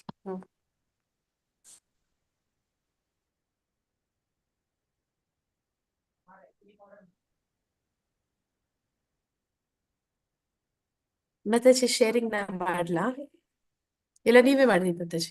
ಓಕೆ ಮಾತಾಜಿ ಮಾಡಿದ್ದೇನೆ ನೋಡಿ, ಈಗ ಶೇರಿಂಗ್ ಮಾಡ್ತಾ ಇದ್ದೀನಿ. ಮಾಡಿ. ಓಕೆ, ನನಗೆ ಕಾಣ್ತಿಲ್ಲ ಮಾತಾಜಿ ಇಲ್ಲಿ. ಒಂದ್ ನಿಮಿಷ ಮಾಡ್ತಾ ಇದ್ದೀನಿ ಅಂತ. ಹಾ ಮಾತಾಜಿ. ಯತೋ ಯತೋ ನಿಶ್ಚರತಿ ಮನಶ್ಚಂಚಲಂ ಅಸ್ಥಿರಂ ತತಸ್ತತೋ ನಿಯಮೈತದ್ ಆತ್ಮನಿ ಏವ ವಶಂ ನಯೇತ್. ಮನಸ್ಸನ್ನು ತನ್ನ ಚಂಚಲವಾದ ಮತ್ತು ಅಸ್ಥಿರವಾದ ಸ್ವಭಾವದ ದಿಸೆಯಿಂದ ಎಲ್ಲೆಲ್ಲಿ ಅಲೆದಾಡಲಿ ಮನುಷ್ಯರು ಅದನ್ನು ಹಿಂದಕ್ಕೆ ಸೆಳೆದು ಆತ್ಮದ ನಿಯಂತ್ರಣಕ್ಕೆ ಒಳಪಡಿಸಬೇಕು. ಅಂದ್ರೆ ಈಗ ತಾಯಿಯರಿಗೆ ಇದು ಅಭ್ಯಾಸ ಆಗಿರುತ್ತೆ. ಪುಟ್ಟ ಮಕ್ಕಳು ಆಗ ತಾನೇ ನಡೆಯೋದಕ್ಕೆ ಶುರು ಮಾಡಿರ್ತಾರೆ ಅಂದ್ರೆ ಅವ್ರು ಕೂತ್ಕೊಳ್ಳೋದಿಲ್ಲ, ಅವ್ರನ್ನ ಕೂರ್ಸೋದಕ್ಕಾಗೋದಿಲ್ಲ. ಅವ್ರನ್ನ ತೊಡೆ ಮೇಲೆ ಕೂರ್ಸ್ಕೊಂಡ್ರೇನು ನಾವು ಕೆಲಸ ಮಾಡ್ತಾ ಇದ್ರೆ ಎದ್ದು ಓಡ್ತಾ ಇರ್ತಾರೆ. ಹಾಗೆ ಮನಸ್ಸು ಅನ್ನುವಂಥದ್ದು ಕೂಡ ಅದು ಎದ್ದು ಅದು ಹೋದಾಗೆಲ್ಲ ಪ್ರಯತ್ನ ಪೂರ್ವಕವಾಗಿ ಅದನ್ನ ತಂದು ಅಲ್ಲಿ ಕೂರಿಸ್ಬೇಕು. ಅಂದ್ರೆ ಅದನ್ನ ಪ್ರಾರಂಭದ ಹಂತದಲ್ಲಿ ಅಭ್ಯಾಸ ಮಾಡಿಸಿದ್ರೆ ಮಾತ್ರನೇ ಅದು ಸಾಧ್ಯ ಆಗುತ್ತೆ. ಹೇಳಿದ ಕೂಡ್ಲೆ ಅದು ಕೇಳೋದಿಲ್ಲ. ಹಾಗೆ ಅದನ್ನ ಆಗಾಗ ಅದು ತನ್ನ ದಾರಿ ತಪ್ಪುತ್ತೆ, ಮಾರ್ಗ ತಪ್ಪುತ್ತೆ. ಆದ್ರೂ ಕೂಡ ಅದನ್ನ ಹಿಂದಕ್ಕೆ ತಂದು ಅಂದ್ರೆ ಅದನ್ನೇ ಮುಂದೆ ಅರ್ಜುನನಿಗೆ ಕೃಷ್ಣ ಹೇಳ್ತಾನೆ, ಅಭ್ಯಾಸ ಮಾಡಿದ್ರೆ ಆಗದೆ ಇರುವಂತದ್ದು ಯಾವ್ದು ಇಲ್ಲ. ಹಾಗೆ ಅದು ಆತ್ಮದ ಒಂದು ನಿಯಂತ್ರಣಕ್ಕೆ ಈ ಮನಸ್ಸನ್ನು ತರಬೇಕು ಅಂದ್ರೆ ನೀನು ಅದಕ್ಕೆ ಅಭ್ಯಾಸ ಮಾಡ್ಬೇಕು. ಅಂದ್ರೆ ಅದು ಹೋಗೋದು ಅದರ ಸ್ವಭಾವ, ಆದ್ರೆ ನೀನ್ ಅದನ್ನ ಮತ್ತೆ ಹಿಂದಕ್ಕೆ ತರಬೇಕು ಅಂತೇಳಿ ಹೇಳ್ತಾ ಇದ್ದಾನೆ. ಯೋ ಮಾಂ ಪಶ್ಯತಿ ಸರ್ವತ್ರ ಸರ್ವಂ ಚ ಮಯಿ ಪಶ್ಯತಿ ತಸ್ಯಾಹಂ ನಾ ಪ್ರಣಶ್ಯಾಮಿ ನಾಚಾಮಿ ನಾ ಪ್ರಣಶ್ಯತಿ. ಯಾರು ನನ್ನನ್ನು ಎಲ್ಲೆಲ್ಲಿಯೂ ಕಾಣುತ್ತಾನೆಯೋ ಮತ್ತು ನನ್ನಲ್ಲಿ ಎಲ್ಲವನ್ನು ಕಾಣುತ್ತಾನೋ ಅವನು ನನ್ನನ್ನು ಯಾವಾಗಲೂ ಕಳೆದುಕೊಳ್ಳುವುದಿಲ್ಲ, ನಾನು ಅವನನ್ನು ಯಾವಾಗಲೂ ಕಳೆದುಕೊಳ್ಳುವುದಿಲ್ಲ. ಅಂದ್ರೆ ಇಲ್ಲಿ ಯಾರು ನಿಜವಾದ ಯೋಗಿ ಅಂತಂದ್ರೆ ಅವನು ಪ್ರತಿಯೊಂದರಲ್ಲೂ ಕೂಡ ಭಗವಂತನನ್ನ ಕಾಣ್ತಾನೆ. ಮತ್ತೆ ಅವನು ಪ್ರತಿಯೊಂದರಲ್ಲೂ ಭಗವಂತನನ್ನ ಕಾಣ್ತಾನೆ, ಮತ್ತೆ ಭಗವಂತನಲ್ಲಿ ಎಲ್ಲವನ್ನೂ ಕಾಣ್ತಾನೆ. ಅಂತವರನ್ನ ಭಗವಂತ ತಾನು ಕಳ್ಕೊಳ್ಳೋಕೆ ಇಷ್ಟಪಡೋದಿಲ್ಲ ಅಂತ ಹೇಳ್ತಾರೆ. ಅಂದ್ರೆ ಇಲ್ಲಿ ಒಂದು ಉದಾಹರಣೆ ಅಂತಂದ್ರೆ, ಈಗ ಯಾರನ್ನ ಆತರ ನಾವು ಕಾಣೋದಕ್ಕೆ ಸಾಧ್ಯ, ನಾವ್ ಯಾರನ್ನ ತುಂಬಾ ಇಷ್ಟಪಡ್ತೀವಿ ಅವರು ನಮ್ಗೆ ಯಾವಾಗ್ಲೂ ನಮ್ಮ ಮನಸ್ಸಿನಲ್ಲಿ ಸದಾ ನಿರಂತರವಾಗಿ ಇರ್ತಾರೆ. ಮತ್ತೆ ಅವರು ಅಲ್ಲಿ ವಾಸ್ತವದಲ್ಲಿ ಇಲ್ದೇ ಇರ್ಲಿ, ಅವರ ನೆನಪುಗಳು ನಮ್ಮಲ್ಲಿ ಸದಾ ಕಾಲ ಇರುತ್ತೆ. ಆ ರೀತಿ ಒಂದು ಮನಸ್ಸು ಸಮಾಧಿ ಸ್ಥಿತಿ ಅಂತಂದ್ರೆ ಹಾಗೆ. ಅಂದ್ರೆ ನಾವು ಎಲ್ಲರೂ ಕೂಡ ಸಮಾಧಿ ಸ್ಥಿತಿಯಲ್ಲಿ ಇರ್ತೀವಿ, ಆದ್ರೆ ನಮ್ಗೆ ಗೊತ್ತಿರೋದಿಲ್ಲ. ನಾವು ಯಾರನ್ನ ತುಂಬಾ ಹಚ್ಕೊಂಡಿರ್ತೀವಿ, ಯಾವಾಗ್ಲೂ ನಾವು ಅವ್ರಿದ್ರು ಇಲ್ದೇ ಇದ್ರು ಅವ್ರ ನೆನಪಲ್ಲಿ ಇರ್ತೀವಿ. ಈ ಒಂದು ಯೋಗಿ ಅಥವಾ ಭಕ್ತ ಏನ್ ಮಾಡ್ತಾನೆ, ಅವನು ಭಗವಂತನ ಆ ಒಂದು ನೆನಪಿನಲ್ಲಿ ಸದಾ ಕಾಲ ಇರ್ತಾನೆ. ಅಂತಹ ಭಕ್ತ ಅದಷ್ಟೊಂದು ಭಗವಂತನನ್ನ ಹಚ್ಕೊಂಡಿರುವಂತವನು, ಅಷ್ಟೊಂದು ಭಗವಂತನನ್ನ ಪ್ರೀತಿಸುವಂತವನು, ಅಂತವನು ಭಗವಂತನಿಗೂ ಕೂಡ ಹೆಚ್ಚು ಇಷ್ಟ ಆಗ್ತಾನೆ. ಉದಾಹರಣೆಗೆ ಹೇಳ್ಬೋದು ಅಂತಂದ್ರೆ, ಈಗ ನಿಮ್ಗೆ ತುಂಬಾ ನಿಮ್ಮ ಮಕ್ಕಳು ಇಷ್ಟ ಇರ್ತಾರೆ. ಮೊದಲು ಅವರು ಸ್ಕೂಲ್ಗೆ ಹೋಗೋದಕ್ಕೆ ಇಷ್ಟ ಪಡೋದಿಲ್ಲ, ಆದ್ರೂ ಬಲವಂತವಾಗಿ ಕರ್ಕೊಂಡೋಗಿ ಬಿಟ್ಟು ಬರ್ತೀರಾ. ಬಿಟ್ಟು ಬಂದ ಮೇಲೆ ಆ ಮಗು ಹಠ ಮಾಡಿರುತ್ತೆ ನನ್ಗೆ ಹೋಗಕ್ಕೆ ಇಷ್ಟ ಇಲ್ಲ ಅಂತ. ಆದ್ರೆ ರಂಪ ಮಾಡೋ ಮಗುನ ಹಾಗೂ ಹೀಗೂ ಏನೋ ಮಾಡಿ ಬಿಟ್ಟು ಬಂದಿದ್ದೀರಾ. ಬಿಟ್ಟು ಬಂದ್ಮೇಲೆ ಮನೆಯಲ್ಲಿ ಯಾವುದೇ ಒಂದು ಆ ಮಗುವಿಗೆ ಸಂಬಂಧಪಟ್ಟ ವಸ್ತುವನ್ನ ನೋಡಿದ ಕೂಡಲೇ ನಿಮ್ಗೆ ಆ ಮಗುವಿನ ನೆನಪಾಗ್ತಾ ಇರುತ್ತೆ.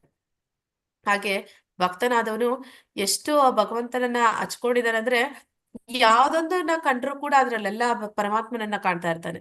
ಎಲ್ಲವೂ ಕೂಡ ಅವನಿಗೆ ಸಂಬಂಧಪಟ್ಟ ಹಾಗೆ ಅವನು ಯೋಚನೆ ಮಾಡ್ತಾನೆ. ಪ್ರತಿಯೊಂದು ಅವನಿಗೆ ಸಂಬಂಧಪಟ್ಟಿರೋದೆ. ಅದನ್ನ ಕಂಡಾಗಲ್ಲ ಅವನಿಗೆ ಅವನ ನೆನಪಾಗ್ತಾ ಇರುತ್ತೆ.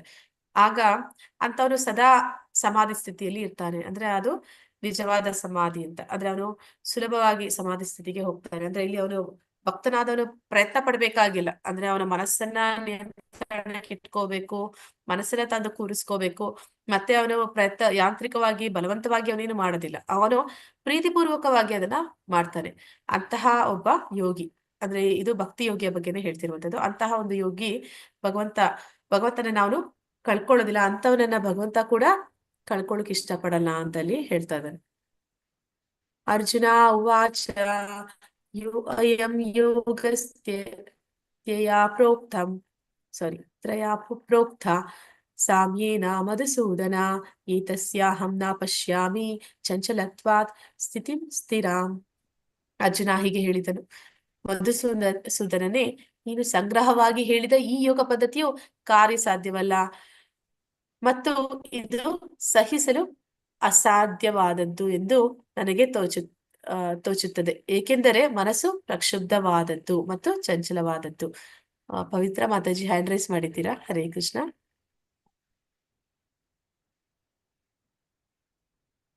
ಓಕೆ, ಓದೋಂಗಿದ್ರೆ ಓದ್ಬೋದು.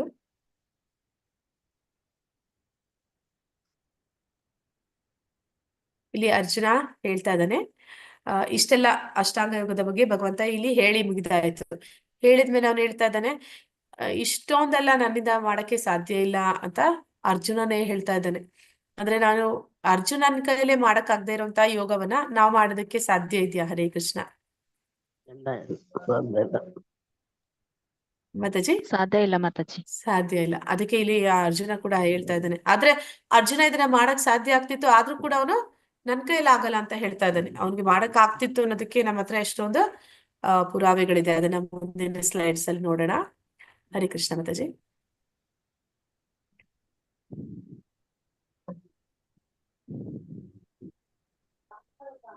ಕಲಿಯುಗದಲ್ಲಿ ಅಷ್ಟಾಂಗ ಯೋಗವನ್ನು ಅಭ್ಯಾಸ ಮಾಡುವುದಕ್ಕೆ ಏಕೆ ಕಷ್ಟ ಎಂದು ವಿವರಿಸಿ. ಯಾಕೆ ನಾವು ಮಾಡಕ್ಕಾಗಲ್ಲ ಅಂತ, ಅಂದ್ರೆ ನಮ್ ಕೈಲಿ ಆಗಲ್ಲ ಅಂತ ಒಪ್ಕೊಂಡ್ವಿ, ಯಾಕಾಗೋದಿಲ್ಲ ಅಂತ. ಮೊದಲಿನ ಕಾಲದಂಗೆ ಅಡವಿಗಳು ಇರ್ಲಿಕ್ಕೆ ಸಹ ಈಗಿನ ಕಾಲಕ್ಕೆ ಎಲ್ಲೇ ಇಲ್ಲ. ಏನ್ ಮಾತಾಜಿ ಇಲ್ಲ? ಅಡವಿ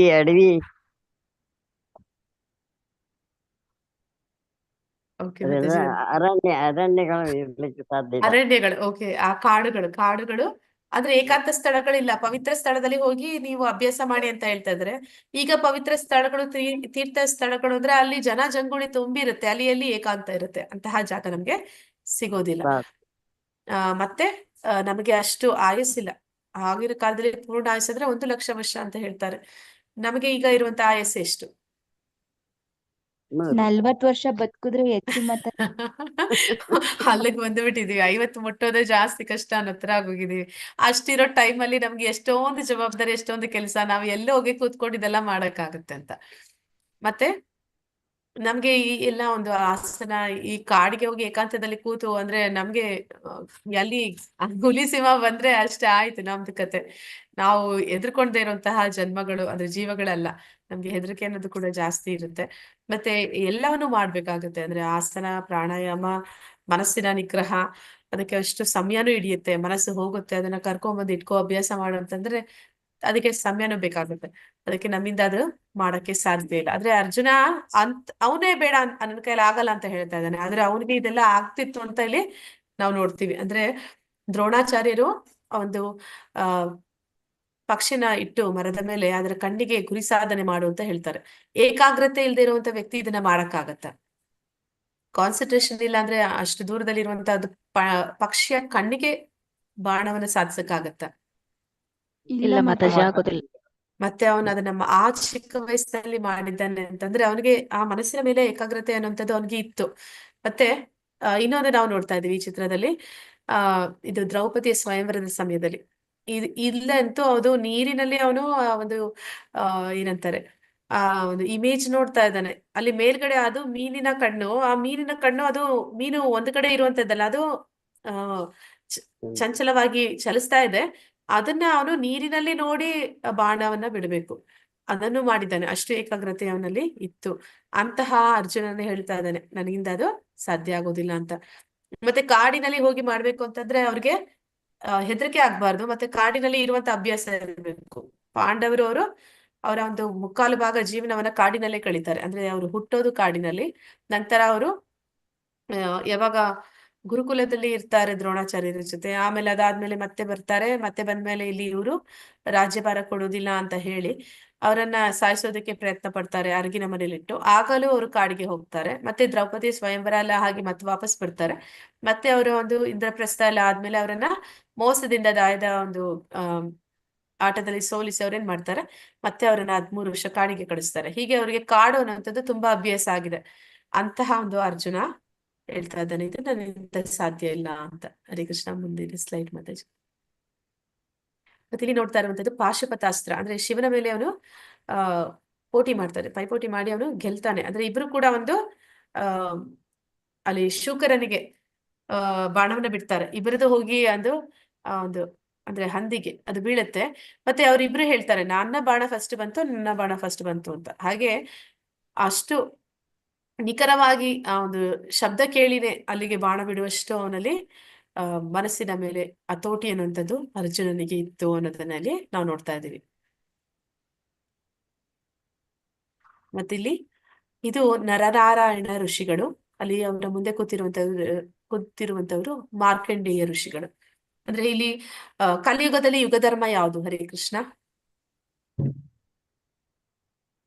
ಸಂಕೀರ್ತನ ಮಾಡೋದು. ಸಂಕೀರ್ತನ ಯಜ್ಞ. ಅದನ್ನ ನಮ್ಗೆ ತಿಳಿಸ್ಕೊಟ್ಟಿದ್ದು ಯಾರು? ಕಲಿಯುಗದಲ್ಲಿ ಚೈತನ್ಯ ಮಹಾಪ್ರಭುಗಳು ಅವರ ಅವತಾರ ಆದದ್ದೇ ನಮಗೆ ಈ ಒಂದು ಕಲಿಯುಗದ ಯುಗಧರ್ಮವನ್ನ ತಿಳಿಸ್ಕೊಡ್ಲಿಕ್ಕಾಗಿ. ಅದೇ ರೀತಿ ಆ ಸತ್ಯಯುಗದಲ್ಲಿ ಆ ಒಂದು ಸತ್ಯಯುಗದ ಯುಗಧರ್ಮ ಏನಿತ್ತು? ಹರೇ ಕೃಷ್ಣ. ಸತ್ಯಯುಗದಲ್ಲಿ ಯುಗಧರ್ಮ ಏನಿತ್ತು? ಅಂದ್ರೆ ಆತ್ಮಸಾಕ್ಷಿ ಧ್ಯಾನ ಮಾಡುವಂಥದ್ದು. ಹಾಗೆಯೇ ಆ ಸತ್ಯಯುಗದಲ್ಲಿ ಅವರಿಗೆ ಆ ಸತ್ಯಯುಗದ ಯುಗಧರ್ಮವನ್ನ ತಿಳಿಸ್ಕೊಡೋದು, ಅಂದ್ರೆ ಆ ತಪಸ್ಸನ್ನ ಮಾಡೋದು, ಧ್ಯಾನ ಮಾಡೋದು ಹೇಗೆ ಅಂತ ತಿಳಿಸ್ಕೊಡೋದಕ್ಕಂತ ಕೃಷ್ಣ ಪರಮಾತ್ಮ ಅವನು ನರನಾರಾಯಣರಾಗಿ ಬರ್ತಾರೆ. ನರ ಅಂತಂದ್ರೆ ಅಲ್ಲಿ ಅರ್ಜುನ, ನಾರಾಯಣ ಅಂತಂದ್ರೆ ಅದು ಸ್ವಯಂ ಕೃಷ್ಣ. ಇವರಿಬ್ರು ಎಂತಹ ತಪಸ್ಸನ್ನ ಮಾಡ್ತಾ ಇದ್ರು ಅಂತಂದ್ರೆ ಅಂದ್ರೆ ಅವ್ರು ತೋರಿಸ್ಕೊಡ್ತಾರೆ ಎಲ್ಲರಿಗೂ ಕೂಡ ಹೇಗೆ ತಪಸ್ ಮಾಡ್ಬೇಕು ಅಂತ. ಅಂದ್ರೆ ಅಲ್ಲಿ ಅರ್ಜುನ ಪ್ರತಿ ಸತಿ ಕೃಷ್ಣ ಬಂದಾಗಲ್ಲ ಅವನ ಜೊತೆಯಲ್ಲಿ ಅವನು ಬಂದಿರ್ತಾನೆ. ಮತ್ತೆ ಅವನು ಆ ಕಾಲದಲ್ಲಿ ಅವನು ಭಗವಂತನ ಜೊತೆ ಸೇರಿ ಈ ಧ್ಯಾನ ತಪಸ್ಸನ್ನ ಅವನು ಅಷ್ಟು ಪರಿಪೂರ್ಣವಾಗಿ ಮಾಡಿದ್ದಾನೆ. ಈಗ ಅವನು ಹೇಳ್ತಾ ಇದ್ದಾನೆ ನನ್ನಿಂದ ಸಾಧ್ಯ ಇಲ್ಲ ಅಂತ. ಅಂದ್ರೆ ಅವ್ರಿಬ್ಬರ ತಪಸ್ಸು ಯಾವ ರೀತಿ ಇತ್ತು ಅಂತಂದ್ರೆ ಈಗ ಯಾವಾಗ್ಲೂ ನಾವು ನೋಡ್ತೀವಲ್ವಾ, ಈ ದೇವತೆಗಳು ಅಂದ್ರೆ ಇಂದ್ರ ಏನ್ ಮಾಡ್ತಾನೆ, ಯಾರಾದ್ರೂ ತಪಸ್ಸಿಗೆ ಕುತ್ಕೊಂಡ್ರೆ ಅವನಿಗೆ ಒಂದು ಏನಂತ ಹೇಳ್ತಾರೆ, ಅತಂತ್ರ ಪರಿಸ್ಥಿತಿ ಆಗ್ಬಿಡುತ್ತೆ ಅವನಿಗೆ. ಯಾರು ತಪಸ್ಸಿಗೆ ಕೂತು ಅವರು ಆ ತಪಸ್ಸಿನಲ್ಲಿ ಪರಿಪೂರ್ಣತೆಯನ್ನು ಸಾಧಿಸಿದ್ರು ಕೂಡ ಮತ್ತೆ ಅವರು ಶಕ್ತಿಶಾಲಿಗಳಾಗಿ ನನ್ನ ಇಂದ್ರ ಪದವಿನ ಕಸಿದ್ಕೋಬಿಡ್ತಾರೋ ಅಂತ ಅವನಿಗೆ ಹೆದರಿಕೆ ಇರುತ್ತೆ ಯಾವಾಗ್ಲೂ. ಅದಕ್ಕೆ ಅವನೇನ್ ಮಾಡ್ತಾನೆ, ಯಾರಾದ್ರೂ ತಪಸ್ಸಿಗೆ ಕೂತ್ಕೊಂಡ್ರೆ ಏನ್ ಮಾಡ್ತಾನೆ ಇಂದ್ರ?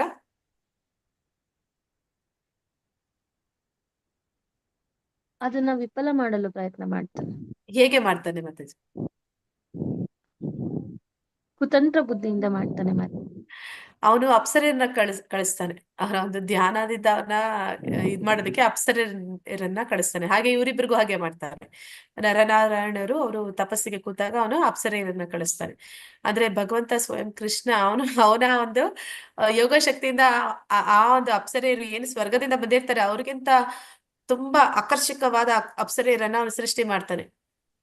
ಅಂದ್ರೆ ಅವನು ತೋರಿಸ್ಬಿಟ್ಟು ಅವನು ಅವರಲ್ಲಿ ಒಬ್ಬರನ್ನ ಇಂದ್ರನಿಗೆ ಕಳಿಸ್ಕೊಡ್ತಾನೆ. ತಗೋಪ್ಪ, ನೀನ್ ಕಳಿಸ್ಕೊಟ್ಟವರಲ್ಲಿ ಅವ್ರಿಗಿಂತ ಚೆನ್ನಾಗಿರೋರೊಬ್ಬರನ್ನ ನಾ ಕಳಿಸ್ತೀನಿ ನಿನ್ನ ಹತ್ರ ಅಂತ. ಅಂದ್ರೆ ಯೋಗ ಶಕ್ತಿ ಅವರಲ್ಲಿ ಅಷ್ಟೊಂದಿರುತ್ತೆ. ಅಂದ್ರೆ ಅಂತಹ ತಪಸ್ಸು ಮಾಡೋ ಅಭ್ಯಾಸ ನನಗೆ ಇಲ್ಲ, ನನ್ನಿಂದ ಆಗಲ್ಲ ಅಂತ ಹೇಳ್ತಾ ಇರುವಂತ ಅರ್ಜುನ ಅಂತಹ ತಪಸ್ಸನ್ನ ಅವನು ಈಗಾಗ್ಲೇ ಮಾಡಿದ್ದ ಅನ್ನೋದಕ್ಕೆ ಇದೊಂದು ಪುರಾವೆ. ಮತ್ತೆ ಇಲ್ಲಿ ಅರ್ಜುನ ಹೇಳ್ತಾ ಇರುವಂತದ್ದು, ಚಂಚಲಂ ಹಿ ಮನ ಕೃಷ್ಣ ಪ್ರಮಾದಿ ಬಲವದೃಢಂ ತಸ್ಯಾಹಂ ನಿಗ್ರಹಂ ಮನ್ಯೇ ವಾಯುರ್ ಇವ ಸುದುಷ್ಕರಂ. ಕೃಷ್ಣ, ಮನಸ್ಸು ಚಂಚಲವಾದದ್ದು, ಪ್ರಕ್ಷುಬ್ಧವಾದದ್ದು, ಹಠಮಾರಿ ಮತ್ತು ಬಲವಾದದ್ದು. ಅದನ್ನು ನಿಗ್ರಹಿಸುವುದು ಗಾಳಿಯನ್ನು ನಿಯಂತ್ರಿಸುವುದಕ್ಕಿಂತ ಕಷ್ಟ ಎಂದು ನನಗೆ ತೋರುತ್ತದೆ. ಅಂದ್ರೆ ಈಗ ಅವನು ಹೇಳ್ತಾ ಇರುವಂತದ್ದು ನನ್ನ ಕೈಯಲ್ಲಿದು ಮಾಡಕ್ ಸಾಧ್ಯ ಇಲ್ಲ ಅಂತ. ಹರೇ ಕೃಷ್ಣ ಮಾತಾಜಿ. ಶ್ರೀ ಭಗವಾನುವಾಚ ಅಸಂಶಯಂ ಮಹಾಬಾಹೋ ಮನೋ ದುರ್ನಿಗ್ರಹಂ ಚಲಂ ಅಭ್ಯಾಸೇನ ತು ಕೌಂತೆಯ ವೈರಾಗ್ಯೇನ ಚ ಗೃಹ್ಯತೆ.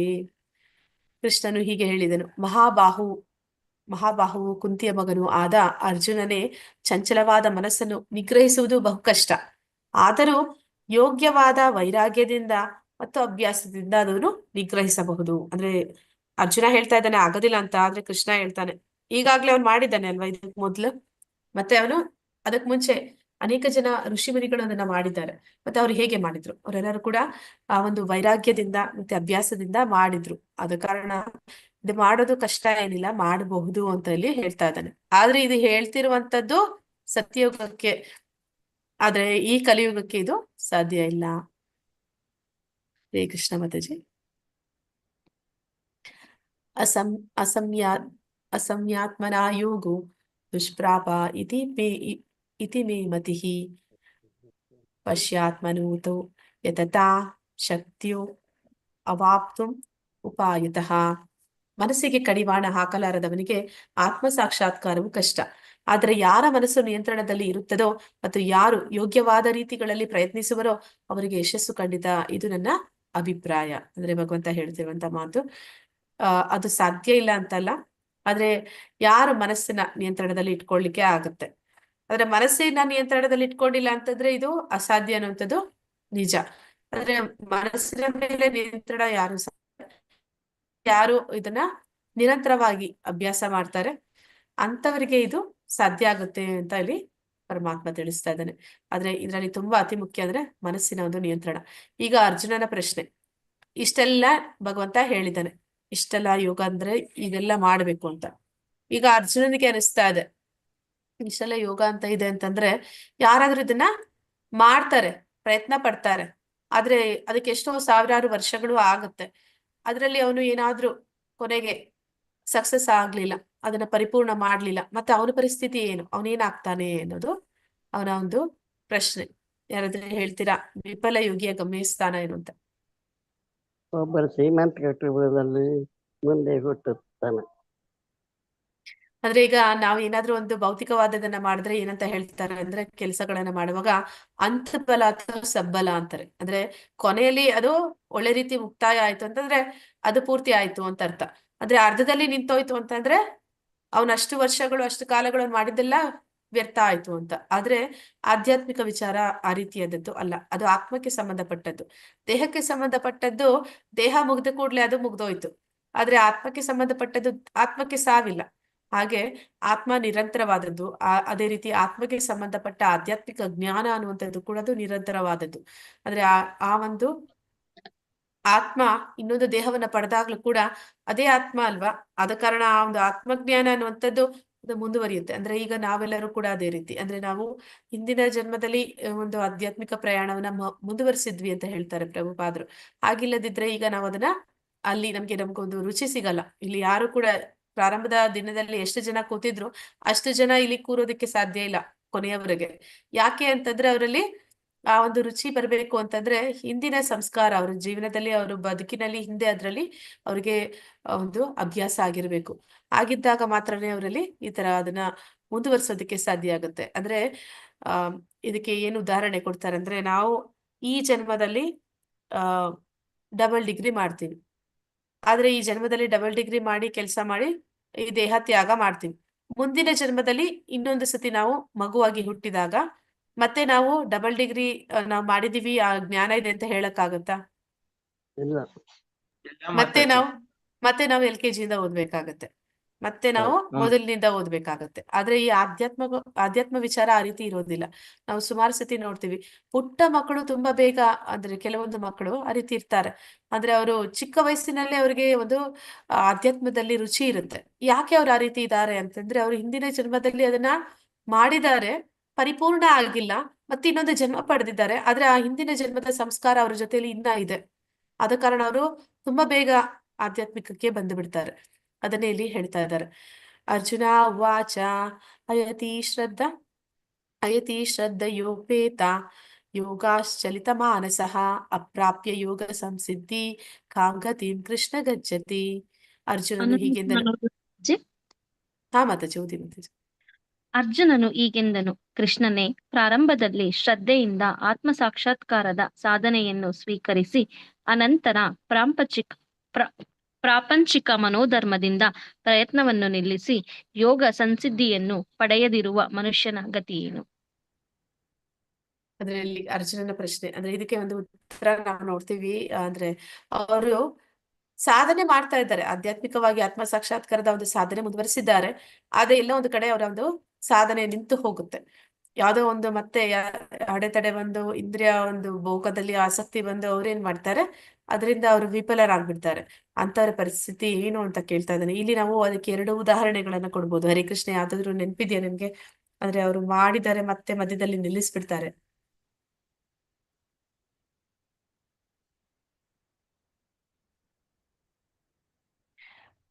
ಜಾಮಿಳನ ಕತೆ ಬರುತ್ತೆ ಭಾಗವತದಲ್ಲಿ. ಇನ್ನೊಂದು ಭರತ ಮಹಾರಾಜನ ಕತೆ ಬರುತ್ತೆ.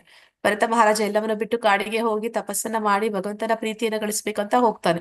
ಆದ್ರೆ ಒಂದು ಜಿಂಕೆಯ ಒಂದು ಮೋಹದಿಂದ ಅವನೇನಾಗ್ತಾನೆ, ವಿಫಲ ಯೋಗಿ ಆಗ್ತಾನೆ. ಅಂದ್ರೆ ಅವನು ಆ ಜಿಂಕೆಯ ಮೋಹದಿಂದ ಅವನು ಮುಂದಿನ ಜನ್ಮದಲ್ಲಿ ಜಿಂಕೆ ಆಗ್ತಾನೆ.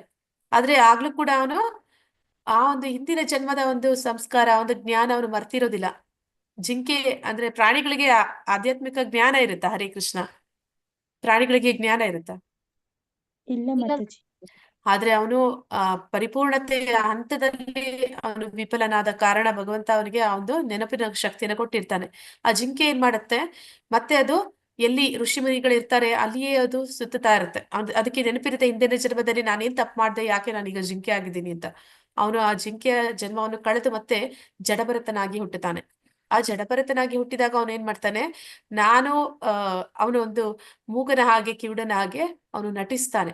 ಅಂದ್ರೆ ನಾನು ಈ ಒಂದು ಜನರ ಒಂದು ಸಂಪರ್ಕಕ್ಕೆ, ಈ ಒಂದು ಐಹಿಕ ಸಂಪರ್ಕಕ್ಕೆ ನಾನ್ ಬರಬಾರ್ದು, ಭಗವಂತನ ಕಾರ್ಯದಲ್ಲಿ ಸದಾ ನನ್ನನ್ನ ತೊಡಗಿಸ್ಕೋಬೇಕು ಅಂತ ಹೇಳಿ ಯಾರ ಜೊತೆನೂ ಅವನು ಮಾತಾಡೋದಿಲ್ಲ. ಮತ್ತೆ ಕೇಳದೆ ಇರೋನಾಗಿ, ಕಿವಿ ಕೇಳದೆ ಇರುವವನಾಗಿ ಆ ರೀತಿ ಅವನು ನಟಿಸ್ತಾ ಇರ್ತಾನೆ. ಮತ್ತೆ ಅವನಿಗೆ ಆ ಜನ್ಮದಲ್ಲೂ ಕೂಡ ಹಿಂದಿನ 2 ಜನ್ಮಗಳ ವಿಚಾರ ಅವನಿಗೆ ನೆನಪಿರುತ್ತೆ. ನಾನು ಭರತ ಮಹಾರಾಜನಾಗಿದ್ದೆ, ಮತ್ತೆ ಅವನು ಜಿಂಕೆ ಆದ, ಮತ್ತೆ ಯಾಕೆ ಅದೆಲ್ಲ ಆಯ್ತು ಅದೆಲ್ಲ ಅವನಿಗೆ ಗೊತ್ತಿರುತ್ತೆ. ಮತ್ತೆ ಅವನು ಆ ಒಂದು ಜಡಭರತನ ಒಂದು ಜನ್ಮದಲ್ಲಿ ಪರಿಪೂರ್ಣತೆಯನ್ನ ಹೊಂದುತ್ತಾನೆ. ಹೀಗೆ ಯಾರು ಭ್ರಷ್ಟರಾಗ್ತಾರೆ ಅಂತವರ ಪರಿಸ್ಥಿತಿ ಏನು ಅನ್ನೋದನ್ನ ಇಲ್ಲಿ ಶ್ಲೋಕದಲ್ಲಿ ಕೃಷ್ಣ ಕೂಡ ಹೇಳ್ತಾ ಇದ್ದಾನೆ. ಪ್ರಾಪ್ಯಂ ಪುಣ್ಯ ಕೃತಂ ಲೋಕಾನ್ ಉಷಿತ್ವಾ ಶಾಶ್ವತಿ ಸಮಃ ಶುಚಿನಾಂ ಶ್ರೀಮತಾಂ ಗೇಹೇ. ಮತ್ತೆ ಹೋಯ್ತು. ಯೋಗ ಭ್ರಷ್ಟೋ ಅಭಿಜಾಯತೆ. ಯೋಗ ಭ್ರಷ್ಟನು ಪುಣ್ಯಜೀವಿಗಳ ಲೋಕಗಳಲ್ಲಿ ಬಹುಕಾಲ ಸಂತೋಷವಾಗಿದ್ದು ಅನಂತರ ಧರ್ಮಾತ್ಮರ ಮನೆಯಲ್ಲಿ ಅಥವಾ ಶ್ರೀಮಂತ ಕುಟುಂಬದಲ್ಲಿ ಹುಟ್ಟುವನು.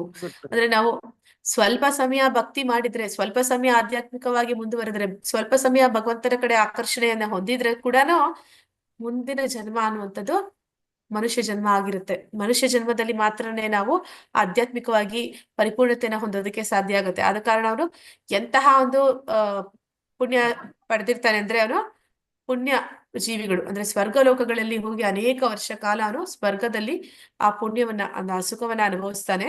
ನಂತರ ಅವನು ಭೂಮಿ ಮೇಲೆ ಬಂದು ಹುಟ್ಟಲೇಬೇಕಾಗುತ್ತೆ. ಪುಣ್ಯ ಮುಗಿದ್ಮೇಲೆ ಮತ್ತೆ ಭೂಮಿ ಮೇಲೆ ಬರಬೇಕು. ಭೂಮಿ ಮೇಲೆ ಬಂದ್ರೂ ಕೂಡ ಅವನು ಎಂತಹ ಜನ್ಮ ಪಡಿತಾನೆ, ಧರ್ಮಾತ್ಮರ ಮನೆಯಲ್ಲಿ. ಅಂದ್ರೆ ಯಾರ ಮನೆಯಲ್ಲಿ ಶ್ರೀಮಂತ ಕುಟುಂಬದಲ್ಲಿ ಅವರಿಗೆ ಹಣಕಾಸಿಗೆ ಏನೂ ಕೊರತೆ ಇಲ್ಲ, ಅವರು ಜೀವನದಲ್ಲಿ ಮತ್ತೆ ಯಾರಿಗೆ ಹಣಕಾಸಿನ ಕೊರತೆ ಇಲ್ವೋ ಅವರು ಕೆಲಸಕ್ಕೆ ಹೋಗ್ಬೇಕಾಗಿಲ್ಲ, ಮತ್ತೆ ಅವರು ಆಧ್ಯಾತ್ಮಿಕ ಚಿಂತನೆಯಲ್ಲಿ ಹೆಚ್ಚು ಸಮಯ ಕೊಡೋದಕ್ಕೆ ಸಾಧ್ಯ ಆಗುತ್ತೆ. ಮತ್ತೆ ಧರ್ಮಾತ್ಮರ ಮನೆಯಲ್ಲಿ ಅಂದ್ರೆ ಯಾರ ಮನೆಯಲ್ಲಿ ಆಗ್ಲೇ ಈ ಒಂದು ಸಂಸ್ಕಾರ ಇದೆ, ಅಂತಹ ಒಂದು ಶಾಸ್ತ್ರಗಳನ್ನ ಅಧ್ಯಯನ ಮಾಡ್ತಾರೆ, ಮತ್ತೆ ಶಾಸ್ತ್ರಗಳ ಬಗ್ಗೆ ರೀತಿಯಲ್ಲಿ ಜೀವನವನ್ನ ನಡೆಸ್ತಾರೆ, ಅಂತವರ ಮನೆಗಳಲ್ಲಿ ಅವನಿಗೆ ಜನ್ಮ ಸಿಗುತ್ತೆ ಅನ್ನೋದರಲ್ಲಿ ಹೇಳ್ತಾ ಇದ್ದಾರೆ. ಅದು ಬರೀ ಒಂದು ಪ್ರಯತ್ನ ಪಟ್ಟು ವಿಫಲನಾದವರು. ಇನ್ನೊಂದು ಶ್ಲೋಕದಲ್ಲಿ ಏನಂತ ಹೇಳ್ತಾರೆ ಅಂದ್ರೆ ಮಾತಾಜಿ, ಅಥವಾ ಯೋಗೀನಾಂ ಏವ ಕುಲೇ ಭವತಿ ಧೀಮತಾಂ ಏತದ್ಧಿ ದುರ್ಲಭತರಂ ಲೋಕೇ ಜನ್ಮ ಯದ್ ಈದೃಶಂ. ಅಂದ್ರೆ ಅದು ಸ್ವಲ್ಪ ಸಮಯ ಮಾಡಿದ್ರೆ, ಆದ್ರೆ ದೀರ್ಘಕಾಲ ಮಾಡಿದ್ದ ಅಂದ್ರೆ ಏನಾಗುತ್ತೆ ಅಂತ. ದೀರ್ಘಕಾಲವನು ಆಧ್ಯಾತ್ಮಿಕದಲ್ಲಿ ಮುಂದುವರೆದಿದ್ದ ಅಂದ್ರೆ ಅವನು ಧೀಮಂತರಾದ ಆಧ್ಯಾತ್ಮಿಕವಾದಿಗಳ ಕುಟುಂಬದಲ್ಲಿ ಜನಿಸುವನು. ಧೀಮಂತರಾದ ಆಧ್ಯಾತ್ಮಿಕವಾದಿಗಳು ಅಂದ್ರೆ ವೈಷ್ಣವರು ಅಂದ್ರೆ ಅವರ ಕುಟುಂಬದಲ್ಲಿ, ಪರಿವಾರದಲ್ಲಿ ಎಲ್ಲರೂ ವೈಷ್ಣವರು. ಇಲ್ಲಿ ನಾವು ನೋಡ್ತೀವಿ ಪ್ರಭುಪಾದರ ತಂದೆ ತಾಯಿ ಅವರೆಲ್ಲರೂ ಕೂಡ ವೈಷ್ಣವರಾಗಿದ್ರು. ಅಂದ್ರೆ ಅವರು ಆಗಲೇ ಪರಿವಾರದಲ್ಲಿ ಆ ಒಂದು ವಾತಾವರಣ ಇರುತ್ತೆ. ಅಂಥದೇ ವಾತಾವರಣದಲ್ಲಿ ಅವನು ಹುಟ್ಟಿನಿಂದಲೇ ಅವನು ಅದನ್ನ ಆ ಒಂದು ಆಧ್ಯಾತ್ಮಿಕ ಒಂದು ಜೀವನವನ್ನ ಅವನು ಮುಂದುವರಿಸ್ತಾನೆ. ಮತ್ತೆ ಈ ನಿಶ್ಚಯವಾಗಿಯೂ ಈ ಜಗತ್ತಿನಲ್ಲಿ ಇಂತಹ ಜನ್ಮವು ದುರ್ಲಭತರವಾದದ್ದು, ಅದಷ್ಟು ಸುಲಭವಾಗಿ ಯಾರಿಗೂ ಸಿಗುವಂತದ್ದಲ್ಲ ಅಂತಲ್ಲಿ ಕೃಷ್ಣ ಹೇಳ್ತಾ ಇದ್ದಾನೆ. ಹರೇ ಕೃಷ್ಣ ಮಾತಾಜಿ. ಯೋಗಿನಾಮಪಿ ಸರ್ವೇಷಾಂ ಮದ್ಗತೀನಾಂತರಾತ್ಮನಃ ಶ್ರದ್ಧಾವಾನ್ ಭಜತೆ ಯೋ ಮಾಂ ಸಮೇ ಯುಕ್ತಾ ತಮೋ ಮತಃ. ಯಾರಾದ್ರೂ ಓದ್ತೀರಾ? ಯಾರು ಸದಾ ನನ್ನಲ್ಲಿ ಇರುವನು, ತನ್ನಲ್ಲಿರುವ ನನ್ನನ್ನು ಕುರಿತು ಚಿಂತಿಸುವನು, ನನ್ನನ್ನು ಭಜಿಸುವನು, ಅವನೇ ಎಲ್ಲ ಯೋಗದಲ್ಲಿ ನನ್ನೊಡನೆ ಅತ್ಯಂತ ಆತ್ಮೀಯನಾಗಿ ಒಂದಾಗಿರುವನು ಮತ್ತು ಅವನೇ ಎಲ್ಲರಿಗಿಂತ ಶ್ರೇಷ್ಠನಾದನು. ಇದು ನನ್ನ ಅಭಿಪ್ರಾಯ. ಹರಿ ಶ್ರೀನಿವಾಸ. ಧನ್ಯವಾದಗಳು ಮಾತಾಜಿ. ಆದ್ರೆ ಏನಂತ ಹೇಳ್ತಾ ಇದಾರೆ ಅಂದ್ರೆ ಕೃಷ್ಣ ಶ್ರೇಷ್ಠವಾದ ಯೋಗಿ ಯಾರು ಅಂತ ಹೇಳ್ತಾ ಇದ್ದಾನೆ. ಯೋಗಿಗಳಿರ್ತಾರೆ ಎಷ್ಟೊಂದು ಜನ, ಆದ್ರೆ ಶ್ರೇಷ್ಠವಾದ ಯೋಗಿ ಯಾರು? ಇಲ್ಲಿ ನಾವು ನೋಡ್ತೀವಿ ಯೋಗಿಗಳು ಅಂತಂದ್ರೆ ಅವರು ಪರಿಪೂರ್ಣವಾಗಿ ಮನಸ್ಸಿನ ನಿಯಂತ್ರಣ ಮಾಡಿಲ್ಲ ಅಂತಂದ್ರೆ, ಅಥವಾ ಇಂದ್ರಿಯ ಭೋಗದಿಂದ ಅವರ ಮನಸ್ಸನ್ನ ಅವರು ಹಿಂದಕ್ಕೆ ತಗೊಂಡಿಲ್ಲ ಅಂದ್ರೆ ಏನಾಗುತ್ತೆ ಅಂದ್ರೆ ಅವರು ಅವರಿಗೆ ಅನೇಕ ಸಿದ್ಧಿಗಳು, ಅನೇಕ ಶಕ್ತಿಗಳು ಸಿಗುತ್ತೆ. ಅವ್ರು ಅದರಲ್ಲಿ ಆಕರ್ಷಣೆಯನ್ನ ಹೊಂದಿದ್ರು ಅಂದ್ರೆ ಮತ್ತೆ ಅಲ್ಲಿ ಅದು ಪರಿಪೂರ್ಣ ಯೋಗಿ ಆಗೋದಿಲ್ಲ ಅವರು. ಅಂದ್ರೆ ಅವರು ಆ ಸಿದ್ಧಿಗಳಲ್ಲಿ ಮಗ್ನರಾಗ್ಬಿಡ್ತಾರೆ. ಅದು ಒಂದು ಇಂದ್ರಿಯ ಭೋಗದ ರೀತಿ ಆಗ್ಬಿಡತ್ತೆ. ಆದ್ರೆ ನಿಜವಾದ ಶ್ರೇಷ್ಠವಾದ ಯೋಗಿ ಯಾರು ಅಂತಂದ್ರೆ ಅವನು ಆ ಯೋಗದಲ್ಲಿ ಪರಿಪೂರ್ಣತೆಯನ್ನ ಹೊಂದುತ್ತಾನೆ. ಅವನೇನ್ ಮಾಡ್ತಾನೆ? ಸದಾ ಭಗವಂತನಲ್ಲಿ ಇರ್ತಾನೆ. ಅಂದ್ರೆ ಅವನು ಸದಾ ಭಗವಂತನ ಒಂದು ಧ್ಯಾನದಲ್ಲಿ ಇರ್ತಾನೆ. ಮತ್ತೆ ಆ ಒಂದು ಸಂತೋಷ, ಆ ಒಂದು ಆನಂದದಲ್ಲಿ ಅವನು ತಲ್ಲೀನನಾಗಿರ್ತಾನೆ. ಮತ್ತೆ ಅವನು ಯಾವಾಗ್ಲೂ ಪರಮಾತ್ಮನನ್ನ ಚಿಂತಿಸ್ತಾ ಇರ್ತಾನೆ, ಅವನನ್ನ ಕುರಿತು ಹಾಡ್ತಾ ಇರ್ತಾನೆ, ಹೊಗಳ್ತಾ ಇರ್ತಾನೆ, ಅವನ ವಿಚಾರವಾಗಿ ಮಾತಾಡ್ತಾ ಇರ್ತಾನೆ. ಅಂತವನು ನಿಜವಾದ ಯೋಗಿಗಳಲ್ಲೆಲ್ಲ ಶ್ರೇಷ್ಠವಾದ ಯೋಗಿ ಅಂತ ಇಲ್ಲಿ ಭಗವಂತ ಹೇಳ್ತಾ ಇದ್ದಾನೆ. ನೆಕ್ಸ್ಟ್ ಮಾತಾಜಿ. ಅಂತಹ ಯೋಗಿ ಉದಾಹರಣೆ ಯಾರು ಅಂದ್ರೆ ಅದು ನಾರದರು ಅವರು ಸದಾ ಕಾಲ ಒಂದು ನಿಮಿಷ, ಒಂದು ಕ್ಷಣ ಮಾತ್ರ ಕೂಡ ಅವರು ಭಗವಂತನ ನೆನಪಿನಿಂದ ಅವರು ವಿಚಲಿತರಾಗೋದಿಲ್ಲ. ಸದಾ ಭಗವಂತನ ಸ್ಮರಣೆ ಮಾಡ್ತಾರೆ. ಅವರು ಎಷ್ಟು ಯೋಗ ಶಕ್ತಿಯನ್ನ ಹೊಂದಿದ್ದಾರೆ ಅಂದ್ರೆ ಅವ್ರು ಯಾರನ್ನ ಸಂಧಿಸಿದ್ರು ಅವರನ್ನ ಭಕ್ತರನ್ನಾಗಿಸ್ಬಿಡ್ತಾರೆ. ಎಂತಹ ಒಂದು ವ್ಯಕ್ತಿಯಾಗಿದ್ರು, ಎಂತಹ ಕ್ರೂರ ವ್ಯಕ್ತಿಯಾಗಿದ್ರು ಕೂಡ ನಾರದರ ಸಂಪರ್ಕಕ್ಕೆ ಬಂದ್ರು ಅಂದ್ರೆ ಅವರನ್ನ ಭಕ್ತರನ್ನಾಗಿಸ್ಬಿಡ್ತಾರೆ. ಅನೇಕ ಉದಾಹರಣೆಗಳಿದೆ. ಅಂದ್ರೆ ವಾಲ್ಮೀಕಿ ಮುನಿಗಳನ್ನು ಕೂಡ ಅವರು ಒಬ್ಬ ದರೋಡೆಕಾರ ಆಗಿರ್ತಾರೆ. ಅಂದ್ರೆ ಅವರು ಅವರ ಹಾದಿಯಲ್ಲಿ ಅಂದ್ರೆ ಯಾರಾದ್ರೂ ಹೋಗೋರು ಬರೋರ್ನ ಏನ್ ಮಾಡ್ತಾರೆ, ಅವರಿಗೆ ಹಿಂಸೆ ಕೊಟ್ಟು ಅವ್ರ ಹತ್ರ ಇರೋದನ್ನೆಲ್ಲ ಕಸಿದ್ಕೊಂಡು ಅವ್ರನ್ನ ಬಡ್ದು ಓಡಿಸ್ತಾ ಇರ್ತಾರೆ. ಆ ದಾರಿಯಲ್ಲಿ ಒಂದು ದಿನ ನಾರದರು ಹೋಗ್ತಾ ಇರ್ತಾರೆ. ಅವರು ನಾರದರನ್ನ ಹಿಡ್ಕೋತಾರೆ, ನಿನ್ನ ಹತ್ರ ಏನಿದೆ ಕೊಡು ಅಂತ. ಆಗ ನಾರದ್ರು ಹೇಳ್ತಾರೆ, ನೀನ್ ಎಂತ ಒಂದು ಕ್ರೂರ ಕೆಲಸ ಮಾಡ್ತಾ ಇದ್ದೆ, ಇದು ಪಾಪಕಾರಿ ಅಲ್ವಾ, ಇದರಿಂದ ನಿನಗೆ ನೀನ್ ನರಕಕ್ಕೆ ಹೋಗ್ಬೇಕಾಗ್ ಬರುತ್ತಲ್ವಾ ಅಂತ. ಆಮೇಲೆ ಅವರು ವಾಲ್ಮೀಕಿ ಹೇಳ್ತಾರೆ, ಇಲ್ಲ ಇದು ನನ್ನ ಕುಲಕಸುಬು, ನನ್ನ ಅಪ್ಪ ಅಮ್ಮ ನನ್ಗೆ ಇದೇ ಹೇಳ್ಕೊಟ್ಟಿದ್ದು, ನಾನು ಇದನ್ ಮಾಡಿದ್ರೇನೆ ನಾನು ಹೊಟ್ಟೆ ಪಾಡು, ನನ್ನ ಸಂಸಾರ ನಡೆಯೋದು ಅಂತಾರೆ. ಮತ್ತೆ ಯಾರಿಗೋಸ್ಕರ ಮಾಡ್ತಾ ಇದ್ಯಾ, ಅವರೆಲ್ಲರೂ ನಿನ್ನ ಪಾಪದಲ್ಲಿ ಪಾಲ್ ತಗೋತಾರಾ ಅಂತಂದ್ರೆ, ನಾನು ಹೋಗಿ ಕೇಳ್ಕೊಂಡ್ ಬರ್ತೀನಿ ಅಂತ ಹೋಗ್ತಾರೆ. ಹೋಗಿ ಕೇಳ್ತಾರೆ. ಅವರ ಕುಟುಂಬದವ್ರು ಯಾರು ಕೂಡ ಆ ಪಾಪದಲ್ಲಿ ಪಾಲ್ ತಗೊಳ್ಳೋದಿಲ್ಲ. ಅವ್ರು ಹೇಳ್ತಾರೆ, ನೀನು ನನ್ನ ಕುಟುಂಬವನ್ನ ನಿರ್ವಹಣೆ ಮಾಡೋದು ನಿನ್ನ ಜವಾಬ್ದಾರಿ, ಅದನ್ನ ನೀನ್ ಹೇಗೆ ಮಾಡ್ತೀಯಾ ಅದು ನಿನಗೆ ಬಿಟ್ಟದ್ದು, ಅದರಿಂದ ಬರೋ ಪಾಪ ಪುಣ್ಯ ನಿನಗೆ ಬಿಟ್ಟದ್ದು, ನಿನ್ನ ಜವಾಬ್ದಾರಿ ನೀನ್ ಮಾಡ್ತಾ ಇದೀಯಾ, ಅದರಿಂದ ನೀನು ಏನ್ ತರ್ತಾ ಇದೀಯಾ ಅದನ್ನ ನಾವು ಪಡ್ಕೊಳ್ತಾ ಇರ್ಬೋದು, ಆದ್ರೆ ನಿನ್ನ ಪಾಪ ನಾವು ತಗೊಳ್ಳೋದಿಲ್ಲ ಅಂತಾರೆ. ಆಗ ಅವ್ರಿಗೆ ಮನ ಪರಿವರ್ತನೆ ಆಗತ್ತೆ. ಆಗ ಹೋಗಿ ಅವರು ಏನ್ ಮಾಡ್ತಾರೆ, ತಪಸ್ಸಿಗೆ ಕೂರ್ತಾರೆ. ನಾರದರನ್ನ ಗುರುವಾಗಿ ಸ್ವೀಕಾರ ಮಾಡಿ ತಪಸ್ಸಿಗೆ ಕೂರ್ತಾರೆ. ಇವರು ರಾಮನಾಮವನ್ನ ಕೊಡ್ತಾರೆ.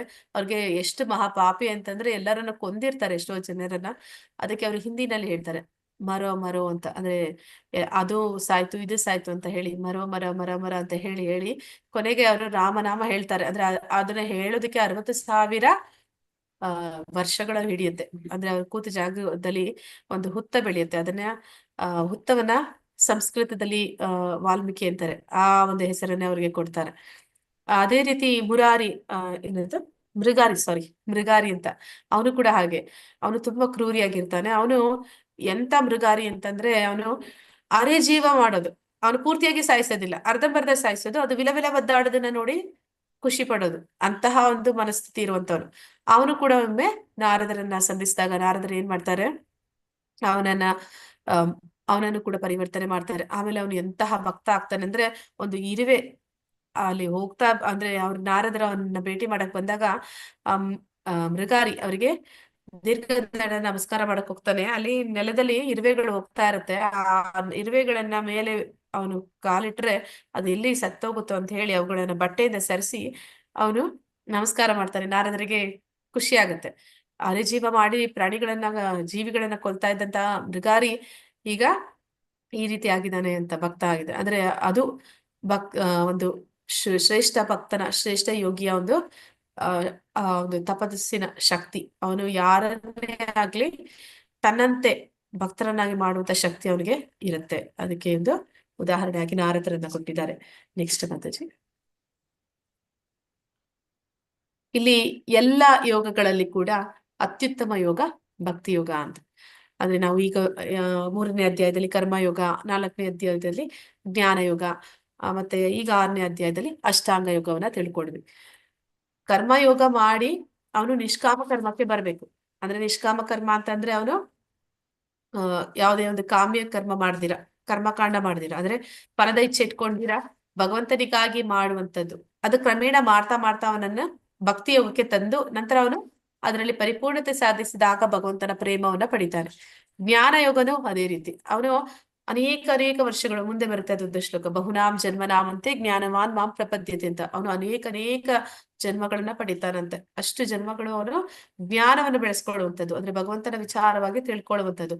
ತಿಳಿತಾ ಅವನು ಯಾರಾದ್ರೂ ಭಕ್ತರ ಸಂಘ ಅವನಿಗೆ ಸಿಕ್ಕಿದಾಗ ಅವನು ಆ ಭಕ್ತಿಯಲ್ಲಿ ಮುಂದುವರೆದು ನಂತರ ಪರಿಪೂರ್ಣತೆಯನ್ನ ಹೊಂದೋದಕ್ಕೆ ಸಾಧ್ಯ. ಅಷ್ಟಾಂಗ ಯೋಗಿನೂ ಅಷ್ಟೇ. ಅವನು ಮಾಡುವಂತಹ ಒಂದು ತಪಸ್ಸಿನಿಂದ ಅವನಿಗೆ ಡಿಸ್ಟ್ರಾಕ್ಷನ್ ಮಾಡುವಂತವ್ರು ಅನೇಕ ಜನ ಇರ್ತಾರೆ. ದೇವತೆಗಳು ಇರ್ತಾರೆ, ಮತ್ತೆ ಅವನ ಸಿದ್ಧಿಗಳು ಇರುತ್ತೆ. ಆದ್ರೆ ಅದನ್ನೆಲ್ಲಾ ಮೀರಿ ಅವನು ಸಮಾಧಿ ಸ್ಥಿತಿಗೆ ಹೋಗ್ಬೇಕು ಅಂತಂದ್ರೆ ಅವನು ಸಮಾಧಿ ಸ್ಥಿತಿಯಲ್ಲಿ ಪರಮಾತ್ಮನ ಸಂಪರ್ಕವನ್ನು ಏರ್ಪಡಿಸ್ಕೊಂಡ್ರೆ ಮಾತ್ರ, ಆ ಭಕ್ತಿ ಎನ್ನುವಂಥದ್ದು ಅವನಲ್ಲಿ ಬಂದ್ರೆ ಮಾತ್ರ ಅವನು ಪರಿಪೂರ್ಣತೆಯನ್ನ ಹೊಂದೋದಿಕ್ಕೆ ಆಗುತ್ತೆ.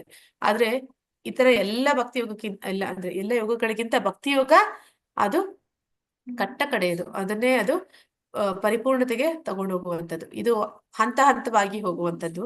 ಆದ್ರೆ ಯಾರು ಮುಂದೆ ನೋಡ್ತೀವಿ, ಚೈತನ್ಯ ಮಹಾಪ್ರಭುಗಳ ಒಂದು ಆದೇಶವನ್ನ ಸ್ವೀಕಾರ ಮಾಡಿ ನೇರವಾಗಿ ಭಕ್ತಿಗೆ ಹೋಗ್ತಾರೆ, ಅವರು ಅನೇಕ ಜನ್ಮಗಳು ಎತ್ತುವಂತ ಅವಶ್ಯಕತೆ ಇಲ್ಲ. ಅಂದ್ರೆ ಇಲ್ಲಿ ಹೋಲಿಕೆ ಯಾವ ರೀತಿ ಮಾಡ್ತಾರೆ ಅಂದ್ರೆ ಹಂತವಾಗಿ ಹೋಗೋದು ಮೆಟ್ಟಿಲು ಹತ್ತಿ ಹೋಗುವಾಗೆ. ಒಂದೊಂದು ಮೆಟ್ಟಿಲು ಹತ್ತಕ್ಕೆ ಒಂದೊಂದು ಜನ್ಮ ಪಡಿಬೇಕಾಗತ್ತೆ. ಆದ್ರೆ ಯಾರು ಭಕ್ತಿಯನ್ನ ನೇರವಾಗಿ ಪಡ್ಕೋತಾರೆ, ಆ ಭಕ್ತಿ ಯೋಗದಲ್ಲಿ ಅವರು ಮುಂದುವರಿತಾರೆ, ಅಂತವ್ರು ಲಿಫ್ಟ್ ನಲ್ಲಿ ಹೋದ ಹಾಗೆ ಅಂತ. ಅಂದ್ರೆ ಒಂದೇ ಜನ್ಮದಲ್ಲಿ ಅವರು ಆ ಒಂದು ಪರಿಪೂರ್ಣತೆಯನ್ನ ಸಾಧಿಸೋದಕ್ಕೆ ಸಾಧ್ಯ ಆಗುತ್ತೆ ಅಂತ. ಹರೇ ಕೃಷ್ಣ ಮಾತಾಜಿ. ಇಲ್ಲಿ ನಾವು ನೋಡ್ತಾ ಇದ್ವಿ ಸೌಬರಿ ಮುನಿ ಅಂತ ಹೇಳ್ತಾರೆ. ಇವರು ಏನ್ ಮಾಡ್ತಾರೆ ಅಂತಂದ್ರೆ ಹೋಗಿ ಅವರು ಯೋಗಿ, ಅಷ್ಟಾಂಗ ಯೋಗಿ. ಅವರು ಕಣ್ಣು ಬಿಟ್ಟು ನಾವು ಪ್ರಪಂಚವನ್ನ ನೋಡ್ತಾ ತಪಸ್ಸನ್ನ ಮಾಡಿದ್ರೆ ನಮ್ಮ ಮನಸ್ಸು ವಿಚಲಿತ ಆಗುತ್ತೆ ಅಂತ ಹೇಳಿ ಅವರು ನೀರಿನಲ್ಲಿ ಮುಳುಗಿ ಅಲ್ಲಿ ಕೂತು ತಪಸ್ಸನ್ನ ಮಾಡ್ತಾ ಇರ್ತಾರೆ. ಒಮ್ಮೆ ಏನಾಗುತ್ತೆ, ಅವ್ರ ತಪಸ್ಸಿನಲ್ಲಿ ಆ ನದಿಯಲ್ಲಿ ಅವ್ರಿಗೆ ಅಷ್ಟು ಶಕ್ತಿ ಇರುತ್ತೆ. ಅಂದ್ರೆ ನದಿಯಲ್ಲಿ ನಾವು ನೀರಿನಲ್ಲಿ ತಳದಲ್ಲಿ ಕೂತು ಎಷ್ಟೋ ಸಮಯ ಉಸಿರಾಟವನ್ನ ಕಂಟ್ರೋಲ್ ಮಾಡಿ ತಪಸ್ಸನ್ನ ಮಾಡೋದು ಅಷ್ಟು ಸುಲಭ ಅಲ್ಲ. ಅಂತಹ ಒಂದು ಘೋರ ತಪಸ್ಸನ್ನ ಅವ್ರು ಮಾಡ್ತಿರ್ತಾರೆ. ಅವರ ಕಣ್ಣೆದುರುಗಡೆ 2 ಮೀನುಗಳು ಅದರ ಮಿಲನವನ್ನ ಕಾಣ್ತಾರೆ. ನೋಡಿದ ತಕ್ಷಣ ಅವರಲ್ಲಿ ಆ ಒಂದು ಇಚ್ಛೆ ಹುಟ್ಟುತ್ತೆ, ಅಂದ್ರೆ ಅವರ ಬ್ರಹ್ಮಚರ್ಯ ಅದು ಭಂಗವಾಗುತ್ತೆ. ಆಗ ಅವ್ರು ಏನ್ ಮಾಡ್ತಾರೆ, ಆ ಒಂದು ತಪಸ್ಸಿನಿಂದ ಎದ್ದು ಹೊರಗಡೆ ಬಂದು ರಾಜನ ಹತ್ರ ಹೋಗಿ ಅವನ ಒಂದು ರಾಜಕುಮಾರಿಯನ್ನ ಮದುವೆ ಆಗೋದಕ್ಕೆ ಕೇಳ್ತಾರೆ. ಕೇಳುವಂತ ಸಂದರ್ಭದಲ್ಲಿ ಅವ್ರಿಗೆ ಎಷ್ಟು ವಯಸ್ಸಾಗಿರುತ್ತೆ ಅಂದ್ರೆ ತುಂಬಾ ಹಣ್ಣು ಮುದುಕ ಆಗೋಗಿರ್ತಾರೆ. ಅವ್ರನ್ನ ನೋಡಿ ರಾಜ ನಗಾಡ್ತಾನೆ, ನಿನ್ನನ್ನ ನನ್ನ ಮಕ್ಕಳು ಮೆಚ್ಕೋಬೇಕಲ್ಲ. ಆದ್ರೆ ಇಲ್ಲಿ ಸ್ವಯಂವರ ನಡೀತಿರುತ್ತೆ. ಅಲ್ಲಿ ಹಿಂದಿನ ಕಾಲದಲ್ಲಿ ಹೇಗಿತ್ತಂದ್ರೆ ರಾಜಕುಮಾರಿಯರಿಗೆ ಅವರ ಒಂದು ವರನನ್ನ ಆಯ್ಕೆ ಮಾಡ್ಕೊಳ್ಳುವಂತಹ ಒಂದು ಅವಕಾಶ ಇತ್ತು. ಈ ಸ್ವಯಂವರದಲ್ಲಿ ನನ್ನ ಮಕ್ಕಳು ನಿನ್ನನ್ನು ಹೇಗೆ ಆಯ್ಕೆ ಮಾಡ್ಕೋತಾರೆ, ನಿನ್ನ ಮುದುಕನನ್ನ ಮದ್ವೆ ಆಗೋದಕ್ಕೆ ಅವ್ರಿಗೆ ಏನ್ ಇಚ್ಛೆ ಇರುತ್ತಾ ಅಂತ. ಆಗ ಅವ್ರನ್ನ ಏನ್ ಮಾಡ್ತಾರೆ, ಅವನ ಅಷ್ಟು ವರ್ಷದ ತಪೋಶಕ್ತಿ, ಆ ತಪೋಬಲದಿಂದ ತನ್ನನ್ನ ತಾನು ಯುವಕನನ್ನಾಗಿ ಮಾಡ್ಕೋತಾನೆ. ಮತ್ತೆ ಆ ಒಂದು ಅವನು ಒಂದು ರಾಣಿ ಅಲ್ಲ, ಅವನಿಗೆ ಕೋಪ ಬರುತ್ತೆ ರಾಜನ ಮಾತು ಕೇಳಿ. ಅವನ ಅಷ್ಟು ಮಕ್ಕಳನ್ನ ಅವನೇ ಮದ್ವೆ ಆಗ್ತಾನೆ. ಮತ್ತೆ ಅಷ್ಟು ಮಕ್ಕಳಿಗೆ ಏನೆಲ್ಲ ಬೇಕೋ ಅದನ್ನೆಲ್ಲ ಒದಗಿಸೋದಕ್ಕೆ ಇನ್ನೊಂದು ಅರಮನೆಯನ್ನ ಸೃಷ್ಟಿ ಮಾಡ್ತಾನೆ. ಅಷ್ಟೊಂದು ಸೃಷ್ಟಿ ಮಾಡುವಂತದ್ದು, ಅಷ್ಟೆಲ್ಲ ಮಾಡುವಷ್ಟ ತಪೋಶಕ್ತಿ ಅದು ಅವನಿಗೆ ಸಂಪಾದಿಸಿದ್ದು ಪರಮಾತ್ಮನನ್ನ ಪಡ್ಕೊಳ್ಳೋದಕ್ಕೆ. ಒಂದು ಕ್ಷಣ ಮಾತ್ರದಲ್ಲಿ ಅವನು ವಿಚಲಿತನಾದ ಕಾರಣ ಅಷ್ಟು ತಪೋಬಲವನ್ನ ಅವನು ವ್ಯರ್ಥವಾಗಿ ಲೌಕಿಕ ವಿಚಾರಗಳಲ್ಲಿ ಕಳ್ಕೊಂಡ್ಬಿಡ್ತಾನೆ. ಇದು ಒಂದು ಅವಿಫಲ ಯೋಗಿ ಅಂತ ಹೇಳ್ತೀವಲ್ಲ, ಆ ರೀತಿ ಇವನು ವಿಫಲನಾಗ್ಬಿಡ್ತಾನೆ. ಅಂದ್ರೆ ಆ ಯೋಗ ಅನ್ನುವಂಥದ್ದು, ಅಷ್ಟಾಂಗ ಯೋಗ ಅನ್ನುವಂಥದ್ದು ಅಷ್ಟು ಸುಲಭ ಅಲ್ಲ. ಅದು ನಿರಂತರವಾಗಿ ಮನಸ್ಸಿನ ನಿಗ್ರಹ, ಬ್ರಹ್ಮಚರ್ಯ ಇದೆಲ್ಲವನ್ನು ಕೂಡ ಪಾಲನೆ ಮಾಡಬೇಕು. ಸ್ವಲ್ಪ ಮಾತ್ರ ಅದನ್ನ ಜಾರಿದ್ರು ಅಂದ್ರೆ ಅವರು ಅದರಲ್ಲಿ ವಿಫಲರಾಗಿ ಬಿಡ್ತಾರೆ ಅನ್ನೋದಕ್ಕೆ ಒಂದು ಉದಾಹರಣೆ.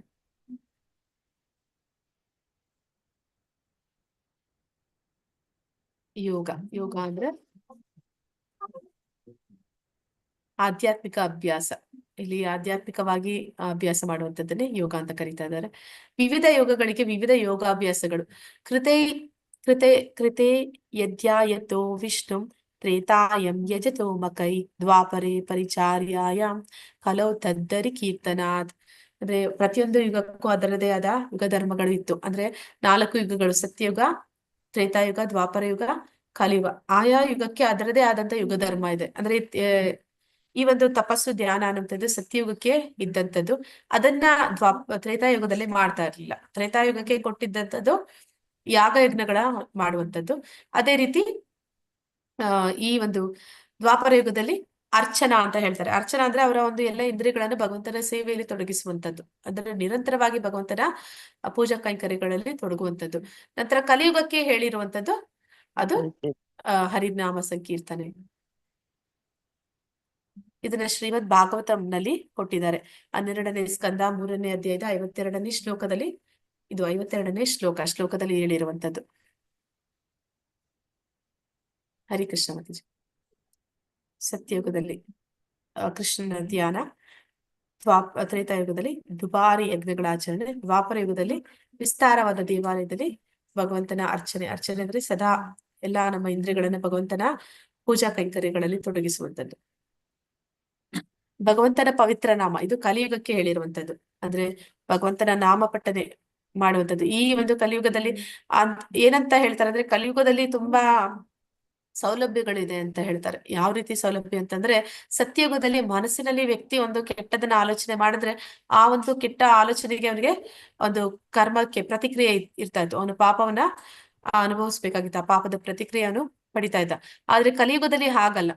ಆದ್ರೆ ಅಲ್ಲಿ ಒಳ್ಳೇದನ್ನ ಯೋಚನೆ ಮಾಡಿದ್ರೆ ಅವ್ರಿಗೆ ಒಳ್ಳೇದಾಗ್ತಿರ್ಲಿಲ್ಲ. ಆದ್ರೆ ಒಳ್ಳೇದನ್ನ ಮಾಡ್ಬೇಕಾಗಿತ್ತು. ಕೆಟ್ಟದನ್ನ ಯೋಚನೆ ಮಾಡಿದ್ರೆ ಅದಕ್ಕೆ ಕೆಟ್ಟ ಒಂದು ಫಲಗಳು ಸಿಕ್ತಿತ್ತು. ಆದ್ರೆ ಈಗ ಕಲಿಯುಗದಲ್ಲಿ ಅದು ಹೇಗೆ ಅಂತಂದ್ರೆ ಉಲ್ಟಾ ಅಂತ ಹೇಳ್ತಾರೆ. ಅಂದ್ರೆ ಇಲ್ಲಿ ನಾವು ಒಳ್ಳೇದನ್ನ ಮಾಡ್ಬೇಕಂತಿಲ್ಲ, ಮನಸ್ಸಿನಿಂದ ಒಂದು ಒಳ್ಳೇದನ್ನ ಆಲೋಚನೆ ಮಾಡಿದ್ರು ಕೂಡ ನಮಗೆ ಆ ಪುಣ್ಯ ಸಿಗುತ್ತೆ ಅಂತ. ಆದ್ರೆ ಕೆಟ್ಟದನ್ನ ನಾವು ಆಲೋಚನೆ ಮಾಡಿದ್ರೆ ನಮ್ಗೆ ಅದಕ್ಕೆ ಶಿಕ್ಷೆ ಇಲ್ಲ. ಕೆಟ್ಟದನ್ನ ನಾವು ಮಾಡಿದ್ರೆ ಮಾತ್ರ ಶಿಕ್ಷೆ ಇದೆ ಅಂತ ಹೇಳ್ತಾರೆ. ಹಾಗೆ ನಾವು ಸದಾ ಭಗವಂತನ ಸ್ಮರಣೆ ಮಾಡುವಂಥದ್ದು, ಭಗವಂತನ ನಾಮ ಸಂಕೀರ್ತನೆ ಮಾಡುವಂಥದ್ದು ಅದು ಕಲಿಯುಗಕ್ಕೆ ಹೇಳಿರುವಂತಹ ಯುಗ ಧರ್ಮ. ಹರೇ ಕೃಷ್ಣ ಕೃಷ್ಣ ಕೃಷ್ಣ ಹರೇ ಹರೇ, ಹರೇ ರಾಮ ರಾಮ ರಾಮ ಹರೇ ಹರೇ. ಇದು ಕಲಿ ಸಂತಸ್ತ್ರ ಉಪನಿಷತ್. ಅಂದ್ರೆ ಈಗ ನೀವೆಲ್ಲ ಅನ್ಕೋಬಹುದು ಇವರು ಹರೇ ಕೃಷ್ಣ ಮಹಾಮಂತ್ರವನ್ನ ಇಸ್ಕಾನ್ ಅವರು ಮಾಡಿರುವಂತದ್ದು ಅಂತ. ಇದು ಇಸ್ಕಾನ್ ಅವರು ಮಾಡಿರುವಂತದ್ದು ಅಲ್ಲ ಅನ್ನೋದಕ್ಕೆ ಇದೆಲ್ಲವೂ ಕೂಡ ಸಾಕ್ಷಿ. ಇದೆಲ್ಲವೂ ಕೂಡ ಉಪನಿಷತ್ತುಗಳಲ್ಲಿ, ಪುರಾಣಗಳಲ್ಲಿ, ಭಾಗವತದಲ್ಲಿ, ಚೈತನ್ಯ ಚರಿತಾಮೃತದಲ್ಲಿ, ಇದೆಲ್ಲ ಒಂದು ಗ್ರಂಥಗಳಲ್ಲಿ ಈ ಒಂದು ಮಂತ್ರದ ಉಲ್ಲೇಖ ಇದೆ. ಎಲ್ಲಾ ವೈದಿಕ ಸಾಹಿತ್ಯವನ್ನು ಶೋಧಿಸಿದ ನಂತರ ಈ ಯುಗಕ್ಕೆ ಹರೇ ಕೃಷ್ಣ ಜಪಕ್ಕಿಂತ ಹೆಚ್ಚು ಭವ್ಯವಾದ ಧರ್ಮದ ವಿಧಾನವನ್ನು ಕಂಡು ಹಿಡಿಯಲು ಆಗುವುದಿಲ್ಲ. ಇದನ್ನ ಇಲ್ಲಿ ಹೇಳ್ತಾ ಇರುವಂತದ್ದು ಚೈತನ್ಯ ಮಹಾಪ್ರಭುಗಳು ಕಲಿ ಸಂತಸ್ತರೇ ಉಪನಿಷತ್ತಿನಲ್ಲಿ. ಧರ್ಮ ಗ್ರಂಥಗಳ ಉಲ್ಲೇಖಗಳು ನಾರಾಯಣ ಸಂಹಿತದಲ್ಲೂ ಹೇಳಿರುವಂತದ್ದು. ಕಲಿಯುಗದಲ್ಲಿ ಜನರಿಗೆ ಕೇವಲ ಪರಮೇಶ್ವರನ ಪವಿತ್ರ ನಾಮದ ಜಪವನ್ನು ಮಾಡಬೇಕು. ಭಗವಂತನ ನಾಮ ಹೇಳಿದ್ರೆ ಸಾಕು, ಕಲಿಯುಗದ ಜನ ಅವರೊಂದು ಪರಿಪೂರ್ಣತೆಯನ್ನ ಪಡೀಲಿಕ್ಕೆ ಸಾಧ್ಯ ಇದೆ. ಶ್ರೀ ಚೈತನ್ಯ ಚರಿತಾಮೃತ ಆದಿಲೀಲಾ 17.21 ಹೇಳಿರುವಂತದ್ದು. ಹರೇ ನಾಮ ಏವ ಕೇವಲಂ ಕಲೋ ನಾಸ್ತಿ ಏವ ನಾಸ್ತಿ ಏವ ಗತಿರನ್ಯತ. ಇದು ಚೈತನ್ಯ ಮಹಾಪ್ರಭುಗಳು ಹೇಳಿರುವಂತದ್ದು. ಕಲಿಯುಗಕ್ಕೆ ಇರುವಂತದ್ದು ಹರಿನಾಮ ಮಾತ್ರ. ಹರಿನಾಮವಲ್ಲದೆ ಬೇರೆ ಯಾವುದೇ ಒಂದು ದಾರಿ ಇಲ್ಲ, ಬೇರೆ ಯಾವುದೇ ಒಂದು ಪರಿಹಾರ ಇಲ್ಲ ಅಂತಲ್ಲಿ ತಿಳಿಸಿರುವಂತದ್ದು. ಕಲಹ ಮತ್ತು ಕಪಟದ ಈ ಯುಗದಲ್ಲಿ ಬಿಡುಗಡೆ ಏಕೈಕ ಮಾರ್ಗವೆಂದರೆ ಭಗವಂತನ ಪವಿತ್ರ ನಾಮ ಹೆಸರುಗಳನ್ನು ಜಪಿಸುವುದು, ಬೇರೆ ದಾರಿ ಇಲ್ಲ. ಅದನ್ನ ಇಲ್ಲಿ 3 ಬಾರಿ ಹೇಳ್ತಾ ಇದಾರೆ. ಅಂದ್ರೆ ಅದು ಕನ್ಫರ್ಮ್ ಆಗಿ ಬೇರೆ ಇನ್ನೇನು ದಾರಿ ಇಲ್ಲ ನಮ್ಗೆ ಅಂತ. ಹರೇ ಕೃಷ್ಣ ಮಾತಾಜಿ. ಇತಿ ಷೋಡಶಕಂ ನಾಮ್ನಂ ಕಲಿಕಲ್ಮಶ ನಾಶನಂ ನಾಥ ಪರತರೋಪಾಯ ಸರ್ವವೇದೇಶು ದೃಶ್ಯತೆ. ಇದು ಶ್ರೀಮತ್ ಭಾಗವತಂನಲ್ಲಿ ಬರುವಂತದ್ದು 51ನೇ ಶ್ಲೋಕ, 12ನೇ ಸ್ಕಂದ 3ನೇ ಅಧ್ಯಾಯದಲ್ಲಿ ಬರುವಂತದ್ದು. ದೋಷಗಳಿಂದ ತುಂಬಿ ಹೋದ ಕಡಲಿನಂತೆ ಇರುವ ಈ ಕಲಿಯುಗದಲ್ಲಿ ಒಂದು ವರವಿದೆ. ಅದೇನು? ಹರೇ ಕೃಷ್ಣ ಮಂತ್ರವನ್ನು ಜಪಿಸುವಷ್ಟರಿಂದಲೇ ವ್ಯಕ್ತಿಯ ಮುಕ್ತಿಯನ್ನು ಪಡೆಯಬಹುದು. ಆದ್ರೆ ದಿನದಲ್ಲಿ 2 ಗಂಟೆ ನಾವು ಮಾಡೋದ್ರಿಂದ ನಾವು ವಾಲ್ಮೀಕಿಯವರ ಹಾಗೆ ತಪಸ್ವಿಗಳ ಒಂದು ಫಲವನ್ನ ಪಡಿತೀವಿ. ಮತ್ತೆ ಆ ರಾಜರುಗಳು ಮಾಡ್ತಾ ಇದ್ದಂತಹ ಒಂದು ದ್ರವ್ಯಯಜ್ಞ ಅದೇನೆಲ್ಲ ವೈಭವ ವೈಭವೋಪೇತವಾಗಿ ಮಾಡ್ತಿದ್ರು, ಆ ಒಂದು ಯಜ್ಞದಿಂದ ಅವ್ರಿಗೆ ಸಿಗ್ತಾ ಇದ್ದಂತ ಫಲವನ್ನ ನಾವು ಸಿಗೋದಿಕ್ಕೆ ಸಾಧ್ಯ ಇದೆ. ಮತ್ತೆ ಅರ್ಚನೆ, ಭಗವಂತನಿಗೆ ನಿರಂತರವಾಗಿ ಅರ್ಚನೆ ಮಾಡ್ತಾ ಇದ್ರು. ನಮ್ಗೆ ಅಷ್ಟು ಸಮಯ ಇಲ್ಲ, ದಿನದಲ್ಲಿ 1 ಗಂಟೆ ಅಂದ್ರೆ 1 ಸಮಯ 2 ಸಮಯ ಭಗವಂತನ ದೀಪ ಹಚ್ಚುವಷ್ಟು ನಮಗೆ ಸಮಯ ಕಷ್ಟ ಅನ್ನೋ ರೀತಿ ಇರುವಂತ ಜನ. ಅಂತಹ ಜನರು ಕೂಡ ಆ ಪರಿಪೂರ್ಣತೆಯನ್ನ 2 ಗಂಟೆ ಭಗವಂತನ ನಾಮಸ್ಮರಣೆ ಮಾಡೋದ್ರಿಂದ ಪಡೆಯೋದಿಕ್ಕೆ ಸಾಧ್ಯ ಇದೆ ಅಂತ ಅಲ್ಲಿ ಹೇಳ್ತಾ ಇದ್ದಾರೆ. ಹರೇ ಕೃಷ್ಣ ಕೃಷ್ಣ ಕೃಷ್ಣ ಹರೇ ಹರೇ, ಹರೇ ರಾಮ ರಾಮ ರಾಮ ಹರೇ ಹರೇ. ಒಬ್ರೇ ಕೂತು ಹೇಳಿದ್ರೆ ಅದನ್ನ ಜಪ ಅಂತ ಕರೀತಾರೆ. ಅದನ್ನ ಎಲ್ಲರ ಜೊತೆ ಕೂಡಿ ಹಾಡಿನ ರೀತಿಯಲ್ಲಿ ಹಾಡಿದಾಗ ಅದನ್ನ ಸಂಕೀರ್ತನೆ ಅಂತ ಕರೀತಾರೆ. ಇದೆಲ್ಲವೂ ಕೂಡ ಶಾಸ್ತ್ರಗಳಲ್ಲಿ ಕೊಟ್ಟಿರುವಂತದ್ದು. ಅಂದ್ರೆ ಎಲ್ಲಾ ಒಂದು ಶಾಸ್ತ್ರಗಳು ನಾವು ನೋಡಿದ್ವಿ, ಉಪನಿಷತ್ತುಗಳು, ಪುರಾಣಗಳು, ಭಾಗವತ ಮತ್ತೆ ಚೈತನ್ಯ ಚರಿತಾಮೃತ ಎಲ್ಲ ಗ್ರಂಥಗಳಲ್ಲಿ ನೀಡಿರುವಂತಹ ಒಂದು ಪುರಾವೆ. ಅಂದ್ರೆ ಇದ್ಯಾವುದು ಕೂಡ ನಾವಾಗಿ ಸೃಷ್ಟಿ ಮಾಡಿರುವಂತದ್ದಲ್ಲ, ಇದೆಲ್ಲವೂ ಕೂಡ ಆಗಲೇ ಗ್ರಂಥಗಳಲ್ಲಿ ಶಾಸ್ತ್ರಗಳಲ್ಲಿ ತಿಳಿಸಿರುವಂತದ್ದು. ಯಜ್ಞಾನಾಂ ಜಪ ಯಜ್ಞೋಸ್ಮಿ, ಸಮಸ್ತ ಯಜ್ಞಗಳು ಪವಿತ್ರವಾದದ್ದು ನಾಮ ಸಂಕೀರ್ತನೆ. ಅಂದ್ರೆ ಇಲ್ಲಿ ಇದು ಭಗವದ್ಗೀತೆಯಲ್ಲೇ ಭಗವಂತ 10ನೇ ಅಧ್ಯಾಯದ 25ನೇ ಶ್ಲೋಕದಲ್ಲಿ ಈ ಮಾತನ್ನ ಹೇಳ್ತಾನೆ. ಅಂದ್ರೆ ಯಾವ್ದೆಲ್ಲ ಯಜ್ಞಗಳಿದೆ, ಅನೇಕ ರೀತಿಯ ಯಜ್ಞಗಳಿದೆ. ಜಪ ಯಜ್ಞ ಅಂದ್ರೆ ಅದರಲ್ಲಿ ಎಲ್ಲದಕ್ಕಿಂತ ಪವಿತ್ರವಾದದ್ದು ಭಗವಂತನ ನಾಮ ಸಂಕೀರ್ತನೆ. ದ್ರವ್ಯ ಯಜ್ಞ ಇದೆ, ಅಥವಾ ಧ್ಯಾನದ ರೂಪದಲ್ಲಿ ಮಾಡುವಂಥದ್ದು ಕೂಡ ಯಜ್ಞ ಆಗುತ್ತೆ. ಬೇರೆ ಬೇರೆ ರೀತಿಯ ಯಜ್ಞಗಳಿದೆ, ಆದ್ರೆ ಎಲ್ಲದಕ್ಕಿಂತ ಶ್ರೇಷ್ಠವಾದದ್ದು ಭಗವಂತನ ನಾಮ ಕೀರ್ತನೆ ಅಂತ ಇಲ್ಲಿ ಹೇಳ್ತಾ ಇದ್ದಾನೆ. ಹರೇ ಕೃಷ್ಣ ಮಹಾಮಂತ್ರವನ್ನು ಜಪಿಸಲು ಪ್ರಾರಂಭಿಸುವ ಮೊದಲು ಪಂಚತತ್ವ ಮಂತ್ರವನ್ನು ಜಪಿಸಬೇಕು. ನಾವೀಗಾಗಲೇ ಜಪ ಮಾಡಕ್ಕೆ ಶುರು ಮಾಡಿದ್ದೀವಿ. ಆ ಪಂಚತತ್ವ ಮಂತ್ರ ಅಂದ್ರೆ ಅದು ಚೈತನ್ಯ ಮಹಾಪ್ರಭುಗಳು ಮತ್ತೆ ಅವರ ಸಂಗಡಿಗರನ್ನ ಕುರಿತು ಹೇಳುವಂತಹ ಮಂತ್ರ. ಇಲ್ಲಿ ಕೃಷ್ಣ ಅಂತಂದ್ರೆ ಅದು ಸ್ವತಃ ಚೈತನ್ಯ ಮಹಾಪ್ರಭುಗಳು ಸ್ವಯಂ ಕೃಷ್ಣನೇ. ಆದ್ರೆ ಈ ಒಂದು ಯುಗ ಧರ್ಮವನ್ನ ತಿಳಿಸ್ಕೊಡ್ಲಿಕ್ಕೆ ಅಂತಾನೆ ಅವರು ಬರುವಂತದ್ದು. ಮತ್ತೆ ಅವರು ಬಂದಾಗ ಅವರೆಲ್ಲ ಸಂಗಡಿಗರು ಬರ್ತಾರೆ. ಆ ರೀತಿ ಬಂದಾಗ ಅವ್ರ ಜೊತೆಲೆ ಬಂದದ್ದು ನಿತ್ಯಾನಂದ ಪ್ರಭುಗಳು. ಇಲ್ಲಿ ನಾವು ನೋಡ್ತೀವಿ, ನೀಲಿ ಬಣ್ಣದ ಒಂದು ಬಟ್ಟೆ ಉಡುಗೆನ ತೊಟ್ಟಿರುವಂತವ್ರು ಬಾಲರಾಮ. ಮತ್ತೆ ಇಲ್ಲಿ ಇರುವಂತವ್ರು ವಯಸ್ಸಾದವರು, ಅವರು ಅದ್ವೈತ ಆಚಾರ್ಯರು ಅಂತ ಹೇಳ್ತಾರೆ. ಅವರು ಸದಾಶಿವ ಮತ್ತೆ ಮಹಾವಿಷ್ಣುವಿನ ಅವತಾರ. ನಂತರ ಇಲ್ಲಿ ನಾವು ನೋಡ್ತಾ ಇರುವಂತದ್ದು ಗದಾಧರ ಪಂಡಿತರು ಅಂದ್ರೆ ಸ್ವಯಂ ರಾಧಾರಾಣಿ. ನಂತರ ಇಲ್ಲಿ ನಾವು ನೋಡ್ತಾ ಇರುವಂತದ್ದು ಶ್ರೀವಾಸದ, ಅದು ಬ್ರಹ್ಮ. ಇವರೆಲ್ಲರೂ ಕೂಡ ಅವರ ಜೊತೆಗೂಡಿ ಈ ಒಂದು ಸಂಕೀರ್ತನ ಯಜ್ಞದಲ್ಲಿ ಪಾಲ್ಗೊಳ್ತಾರೆ. ಅವರನ್ನ ಕುರಿತು ಹೇಳುವಂತದ್ದು ಅದು ಪಂಚತತ್ವ ಮಂತ್ರ. ಮಹಾಮಂತ್ರವನ್ನು ಜಪಿಸಲು ಹೀಗೆ ಮಾಡಿ. ಮಂತ್ರವನ್ನು ನಿಮಗೆ ಕೇಳುವಷ್ಟು ಜೋರಾಗಿ ಜಪಿಸಬೇಕು. ಜಪವನ್ನು ಮಾಡುವಾಗ ಹೇಗೆ ಜಪ ಮಾಡ್ಬೇಕು ಅಂದ್ರೆ ಶ್ರವಣ ಕೀರ್ತನ 2 ಜೊತೆಯಲ್ಲಿ ಆಗ್ಬೇಕು ಅಂತ ಹೇಳ್ತಾರೆ. ಜೋರಾಗಿ ಹೇಳೋದ್ರಿಂದ ಏನಾಗುತ್ತೆ, ನಾವು ಬೇರೆ ಕಡೆ ಗಮನ ಹೋಗೋದಿಲ್ಲ. ಮತ್ತೆ ಮುಖ್ಯವಾಗಿ ಜಪ ಮಾಡುವಾಗ ನಮ್ಮ ಪೂರ್ತಿ ಗಮನ ಮನಸ್ಸಿನಲ್ಲಿ ಕೃಷ್ಣನನ್ನ ನೆನೆಸ್ಬೇಕು, ಇನ್ನೇನನ್ನೋ ನೆನೆಸ್ಬೇಕು ಅಂತ ಏನು ಹೇಳೋದಿಲ್ಲ. ಪ್ರತಿಯೊಂದು ಶಬ್ದ ನಾವು ಏನು ಉಚ್ಚಾರಣೆ ಮಾಡ್ತೀವಿ ಅದನ್ನ ಗಮನ ಕೊಟ್ಟು ಕೇಳಬೇಕು ಅಂತಾರೆ. ಇಲ್ಲಿ ನಾವು ಇದು ತಪಸ್ಸಿಗೆ ಸಮಾನ. ಅಂದ್ರೆ ಅವರು ಧ್ಯಾನ ಮಾಡುವಾಗ ಭಗವಂತನ ಸ್ಮರಣೆ ಮಾಡ್ತಾರೆ, ಆದ್ರೆ ನಾವು ಜಪ ಮಾಡುವಾಗ ಪ್ರತಿಯೊಂದು ಉಚ್ಚಾರಣೆಯನ್ನ ಗಮನ ಕೊಟ್ಟು ಧ್ಯಾನ ಮಾಡ್ತೀವಿ. ಮನಸ್ಸು ಅಲ್ಲಿ ನಿಯಂತ್ರಣಕ್ಕೆ ಬರುತ್ತೆ. ಪ್ರತಿಯೊಂದು ಹೆಸರನ್ನು ಸ್ಪಷ್ಟವಾಗಿ ಉಚ್ಚರಿಸಿ. ಅಂದ್ರೆ ನಾವು ಮಂತ್ರವನ್ನ ಫಾಸ್ಟ್ ಆಗಿ ಹೇಳ್ತೀವಿ ಅಂತ ಅರ್ಧಂಬರ್ಧ ಹೇಳುವಂಥದ್ದು, ಅಥವಾ ಮಂತ್ರವನ್ನ ಅರ್ಧ ಭಾಗ ಹೇಳಿ ಅರ್ಧ ಭಾಗ ಉಳಿಸುವಂಥದ್ದು, ಆ ರೀತಿ ಮಾಡಬಾರದು. ಅದಕ್ಕಾಗಿ ಗಮನ ಕೊಟ್ಟು ಕೇಳ್ತಾ ಇರ್ಬೇಕು, ನಾನು ಪ್ರತಿಯೊಂದು ಶಬ್ದವನ್ನ ಸರಿಯಾಗಿ ಉಚ್ಚಾರಣೆ ಮಾಡ್ತಾ ಇದ್ದೀನ ಅಂತ. ಮತ್ತೆ ಈ ಜಪವನ್ನ ಮಾಡುವಾಗ ಏಕಾಗ್ರತೆ ತುಂಬಾ ಮುಖ್ಯ.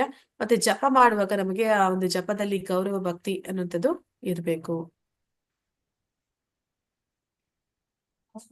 ಜಪ ಮಾಡೋದಕ್ಕೆ ತುಂಬಾ ಕಠಿಣ ನಿಯಮ ನಿಬಂಧನೆಗಳು ಏನಿಲ್ಲ. ಅಂದ್ರೆ ನಾವು ಏಕಾಂತ ಸ್ಥಳಕ್ಕೆ ಹೋಗ್ಬೇಕು, ಒಂದು ಪೀಠ ಎಲ್ಲಿರ್ಬೇಕು, ಮತ್ತೆ ಯಾವ ಕಡೆ ಕುತ್ಕೋಬೇಕು, ಯಾವ ಕಡೆಗೆ ನಾವು ಮುಖ ಮಾಡ್ಬೇಕು ಅಂತದ್ದು ಏನು ಇಲ್ಲ. ಜಪ ಮಾಡೋದಕ್ಕೆ ತುಂಬಾ ಸುಲಭ. ಅಲ್ಲಿ ನೀವು ಯಾವುದೇ ಸ್ಥಳದಲ್ಲಿ ಜಪಿಸ್ಬೋದು, ಯಾವ ರೀತಿ ಬೇಕಾದ್ರೂ ಕುಳಿತುಕೋಬಹುದು, ನಡಿತಾ ಕೂಡ ಜಪ ಮಾಡ್ಬೋದು. ಮತ್ತೆ ಯಾವುದೇ ದಿಕ್ಕಿಗೂ ಕೂಡ ನಾವು ಹೋಗ್ತಿರ್ಬೇಕಾದ್ರು ಎಲ್ಲಿ ಬೇಕಾದ್ರೂ ನಾವು ಜಪವನ್ನು ಮಾಡಬಹುದು. ನೀವು ಯಾವುದೇ ಸಮಯದಲ್ಲಿ ಜಪಿಸ್ಬೋದು. ಅಂದ್ರೆ ಇಡೀ ದಿನದಲ್ಲಿ ನೀವು ಯಾವಾಗ ಬೇಕಾದ್ರೂ ಜಪ ಮಾಡ್ಬೋದು. ಆದ್ರೆ ಅದಕ್ಕೆ ಪ್ರಶಸ್ತವಾದ ಸಮಯ ಅಂತಂದ್ರೆ ಅದು ಬ್ರಹ್ಮ ಮುಹೂರ್ತ, ಬೆಳಗಿನ ಮುಂಜಾನೆ ನಾವು ಮಾಡುವಂಥದ್ದು. ನಮ್ಮ ಮನಸ್ಸು ಆಗ ಹೆಚ್ಚು ಏಕಾಗ್ರತೆಯಲ್ಲಿ ಇಟ್ಕೊಂಡಿರ್ತೀವಿ. ಆ ಸಮಯದಲ್ಲಿ ನಾವು ಅದನ್ನ ಮಾಡುವಂಥದ್ದು, ನಮ್ಗೆ ಯಾವುದೇ ಡಿಸ್ಟರ್ಬೆನ್ಸ್ ಇರೋದಿಲ್ಲ. ಅದು ನಮಗೆ ಜಪಕ್ಕೆ ಒಂದು ಪ್ರಶಸ್ತ ಸಮಯ ಅಂತ ಹೇಳಿ ಹೇಳ್ಬೋದು.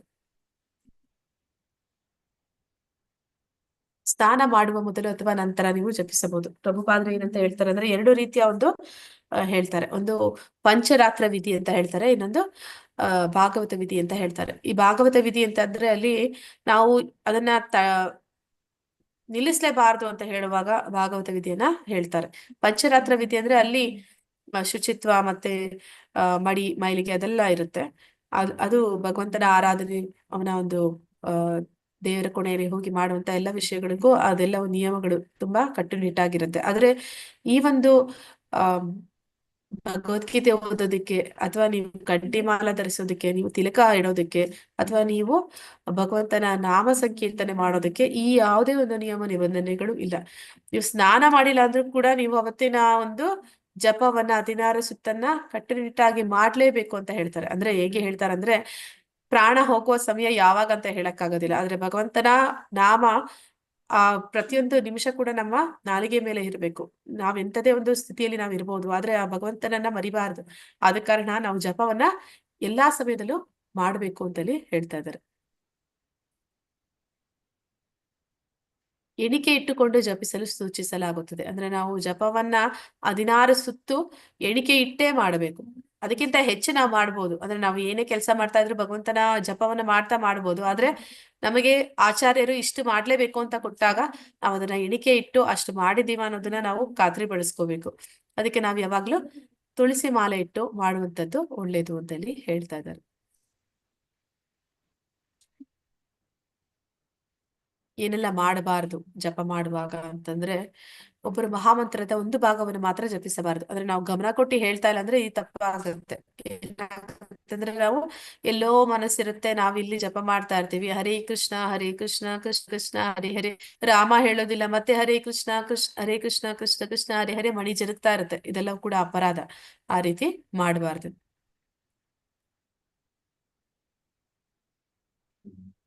ಜಪ ಮಾಡುವಾಗ ಪುಸ್ತಕ, ಪತ್ರಿಕೆ ಓದುವುದು ಅಥವಾ ಟಿವಿ ನೋಡುವುದು ಮಾಡಬಾರದು. ಅಂದ್ರೆ ಜಪಪಾಡಿಗೆ ಜಪ ಆಗ್ತಾ ಇದೆ, ಕಣ್ಣು ಇನ್ನೆಲ್ಲೋ ಇದೆ, ಮನಸ್ಸು ಇನ್ನೆಲ್ಲೋ ಇದೆ, ಬುದ್ಧಿ ಇನ್ನೆಲ್ಲೋ ಇದೆ, ಅದು ಇನ್ನೇನೋ ಕೆಲಸ ಮಾಡ್ತಾ ಇದೆ, ಅದೆಲ್ಲ ಅಪರಾಧ. 10ನೇ ಅಪರಾಧ ಅಂತ ಹೇಳ್ತಾರೆ. ಅಂದ್ರೆ 10 ಅಪರಾಧಗಳಿದೆ, ಅದರಲ್ಲಿ 10ನೇ ಅಪರಾಧ ಮನಸ್ಸು ಕಾನ್ಸಂಟ್ರೇಷನ್, ಏಕಾಗ್ರತೆ ಇಲ್ದಿರ ಮಾಡುವಂಥದ್ದು. ಈ ಜಪ ಮಾಡೋದ್ರಿಂದ ಏನೆಲ್ಲ ಪ್ರಯೋಜನಗಳು ಅಂದ್ರೆ, ಇಡೀ ಪರಿವಾರದಲ್ಲಿ ಎಲ್ಲರೂ ಸೇರಿ ಜಪ ಸಂಕೀರ್ತನೆ ಮಾಡೋದ್ರಿಂದ ಏನು ಪ್ರಯೋಜನ ಅಂದ್ರೆ, ಪಾಪದ ಪ್ರತಿಕ್ರಿಯೆಗಳಿಂದ ಬಿಡುಗಡೆಯನ್ನ ಹೊಂದುತ್ತಾರೆ. ಅಂದ್ರೆ ನಾವು ಗೊತ್ತಿಲ್ಲದೆ ನಮ್ಮ ಅನೇಕ ಜನ್ಮಗಳಿಂದ ಬೆಟ್ಟದಷ್ಟು ರಾಶಿಯಷ್ಟು ನಮ್ಮ ಪಾಪದ ಒಂದು ಪ್ರತಿಕ್ರಿಯೆಗಳು ನಮ್ಮಲ್ಲಿ ಅದು ಸಂಚಿತವಾಗಿರುತ್ತೆ. ಈ ಜಪ ಮಾಡೋದ್ರಿಂದ ಅವೆಲ್ಲವೂ ಕೂಡ ನಾಶ ಹೊಂದುತ್ತೆ. ಅದನ್ನ ಹೇಗೆ ಹೋಲಿಸ್ತಾರೆ ಅಂದ್ರೆ, ಆ ಒಂದು ದೊಡ್ಡ ಬೆಟ್ಟವಾಗ್ಬಿಡುತ್ತೆ. ಮತ್ತೆ ಈ ಒಂದು ಹರಿನಾಮ ಸಂಕೀರ್ತನೆ ಅದೊಂದು ಬೆಂಕಿಯ ಕಿಡಿಯಾಗಿ ಅದನ್ನ ಸುಟ್ಟು ಬೂದಿ ಮಾಡುತ್ತೆ ಅಂತ ಹೇಳ್ತಾರೆ. ಎಲ್ಲ ಒಂದು ಪಾಪದ ಪ್ರತಿಕ್ರಿಯೆಗಳಿಂದ ನಾವು ಬಿಡುಗಡೆ ಹೊಂದಬೇಕು ಅಂದ್ರೆ ನಾವು ಭಗವಂತನ ನಾಮಸ್ಮರಣೆನ ಪ್ರತಿದಿನ ಮಾಡಬೇಕು.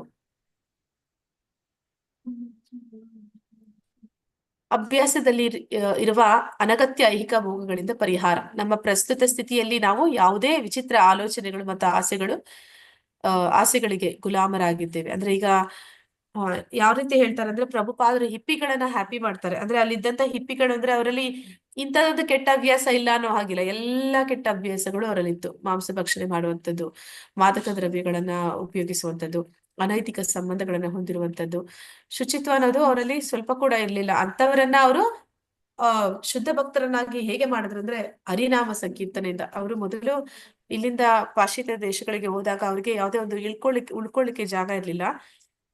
ಅವರು ಆ ಪಾರ್ಕ್ಗಳಲ್ಲಿ ಕೂತು ಈ ಒಂದು ಹರಿನಾಮ ಸಂಕೀರ್ತನೆಯನ್ನ ಗಂಟೆಗಟ್ಟಲೆ ಮಾಡ್ತಾ ಇದ್ರು.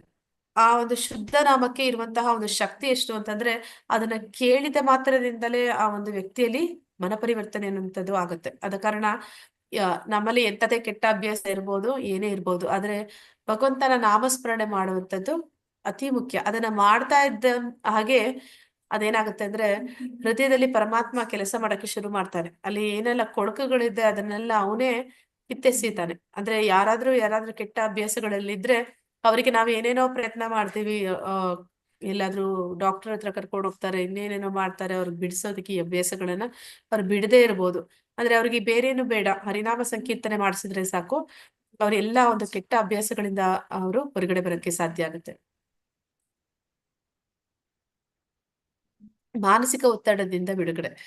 ಅದು ಭಕ್ತರ ಸಂಘದಲ್ಲಿ ಸಂಕೀರ್ತನೆ ಮಾಡ್ತಾ ಇರುವಾಗ ಶುದ್ಧ ನಾಮ ಅಂದ್ರೆ ಆ ಸಂಕೀರ್ತನೆ ಮಾಡುವವರಲ್ಲಿ ಒಬ್ಬ ವ್ಯಕ್ತಿ ಶುದ್ಧ ನಾಮ ಅವನು ಹೇಳ್ತಾ ಇದ್ರು ಕೂಡ ಆ ಒಂದು ಶುದ್ಧ ನಾಮದ ಒಂದು ಪರಿಣಾಮ ಎಷ್ಟಿರುತ್ತೆ ಅಂದ್ರೆ ಎಲ್ಲರೂ ಅಲ್ಲಿ ಯಾರೆಲ್ಲ ಅದರಲ್ಲಿ ಪಾಲ್ಗೊಂಡಿದ್ದಾರೆ ಅವರೆಲ್ಲರಿಗೂ ಅದರ ಒಂದು ಫಲ ಸಿಗುತ್ತೆ ಅಂತ ಹೇಳ್ತಾರೆ.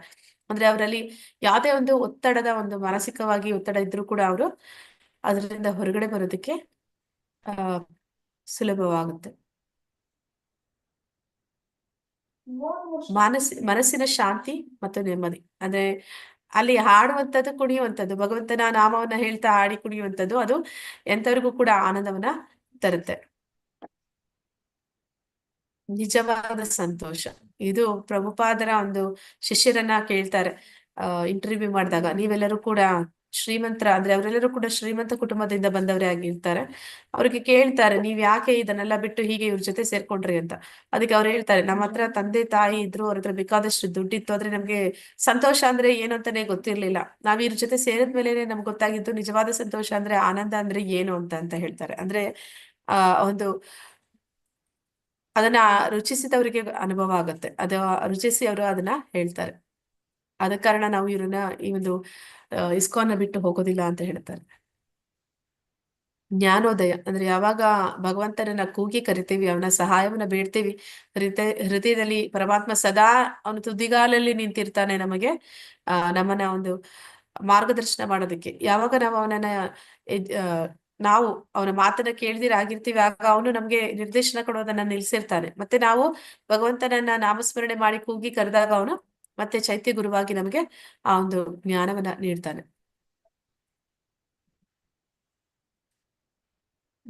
ಹರೇ ಕೃಷ್ಣ ಜಪ ಮಾಡುವ ಬಗ್ಗೆ ಜನರು ಏನು ಹೇಳುತ್ತಾರೆ ಅಂದ್ರೆ, ಈ ಅನೇಕ ಜನ ಇಸ್ಕಾನ್ ಅವರು ಮಾತ್ರ ಅಂದ್ರೆ ಈ ಗ್ರಂಥಗಳಲ್ಲಿ ಶಾಸ್ತ್ರಗಳಲ್ಲಿ ಹೇಳಿದೆ, ಮತ್ತೆ ಅದನ್ನ ಜೀವನದಲ್ಲಿ ಅಳವಡಿಸಿಕೊಂಡಂತ ಅನೇಕ ಪುರಾವೆಗಳು ಕೂಡ ಇದೆ. ಅವರೆಲ್ಲ ಏನನ್ನ ಹೇಳಿದ್ದಾರೆ ಅಂತ ನೋಡೋಣ. ಇಲ್ಲಿ ಇವರು ಪಾಪ್ ಸಿಂಗರ್ ಅಂದ್ರೆ ಪ್ರಭುಪಾದರು ಇದ್ದಂತ ಸಮಯದಲ್ಲಿ ಇವರ ಹೆಸರು ಜಾರ್ಜ್ ಹ್ಯಾರಿಸನ್ ಅಂತ. ಇವ್ರು ಏನಂತ ಹೇಳ್ತಾ ಇದ್ರು ಅಂದ್ರೆ, it's really a process of having realisation of God. ಅಂದ್ರೆ ಈ ಒಂದು ನಾಮ ಸಂಕೀರ್ತನೆ ಇವರೊಂದು ಇದು ಮಾಡ್ತಾರೆ, ಏನಂತ ಹೇಳ್ತಾರೆ, ಆ ಹರಿನಾಮ ಸಂಕೀರ್ತನೆಯ ಮೇಲೆ ಒಂದು ಹಾಡನ್ನ ಮಾಡ್ತಾರೆ. ಆ ಒಂದು ಕ್ಯಾಸೆಟ್ಗಳು ತುಂಬಾ ಪ್ರಚಲಿತವಾಗುತ್ತೆ. ಅದನ್ನ ಹೇಳ್ತಾರೆ, ಇದನ್ನ ಹರಿನಾಮ ಸಂಕೀರ್ತನೆ ಮಾಡೋದ್ರಿಂದ ನಾವು ನಿಜವಾಗ್ಲೂ ಭಗವಂತನ ಒಂದು ಸಂಪರ್ಕವನ್ನ ಏರ್ಪಡಿಸ್ಕೊಳ್ಳಿಕ್ಕೆ ಸಾಧ್ಯ ಆಗುತ್ತೆ ಅಂತ ಹೇಳಿರುವಂತದ್ದು.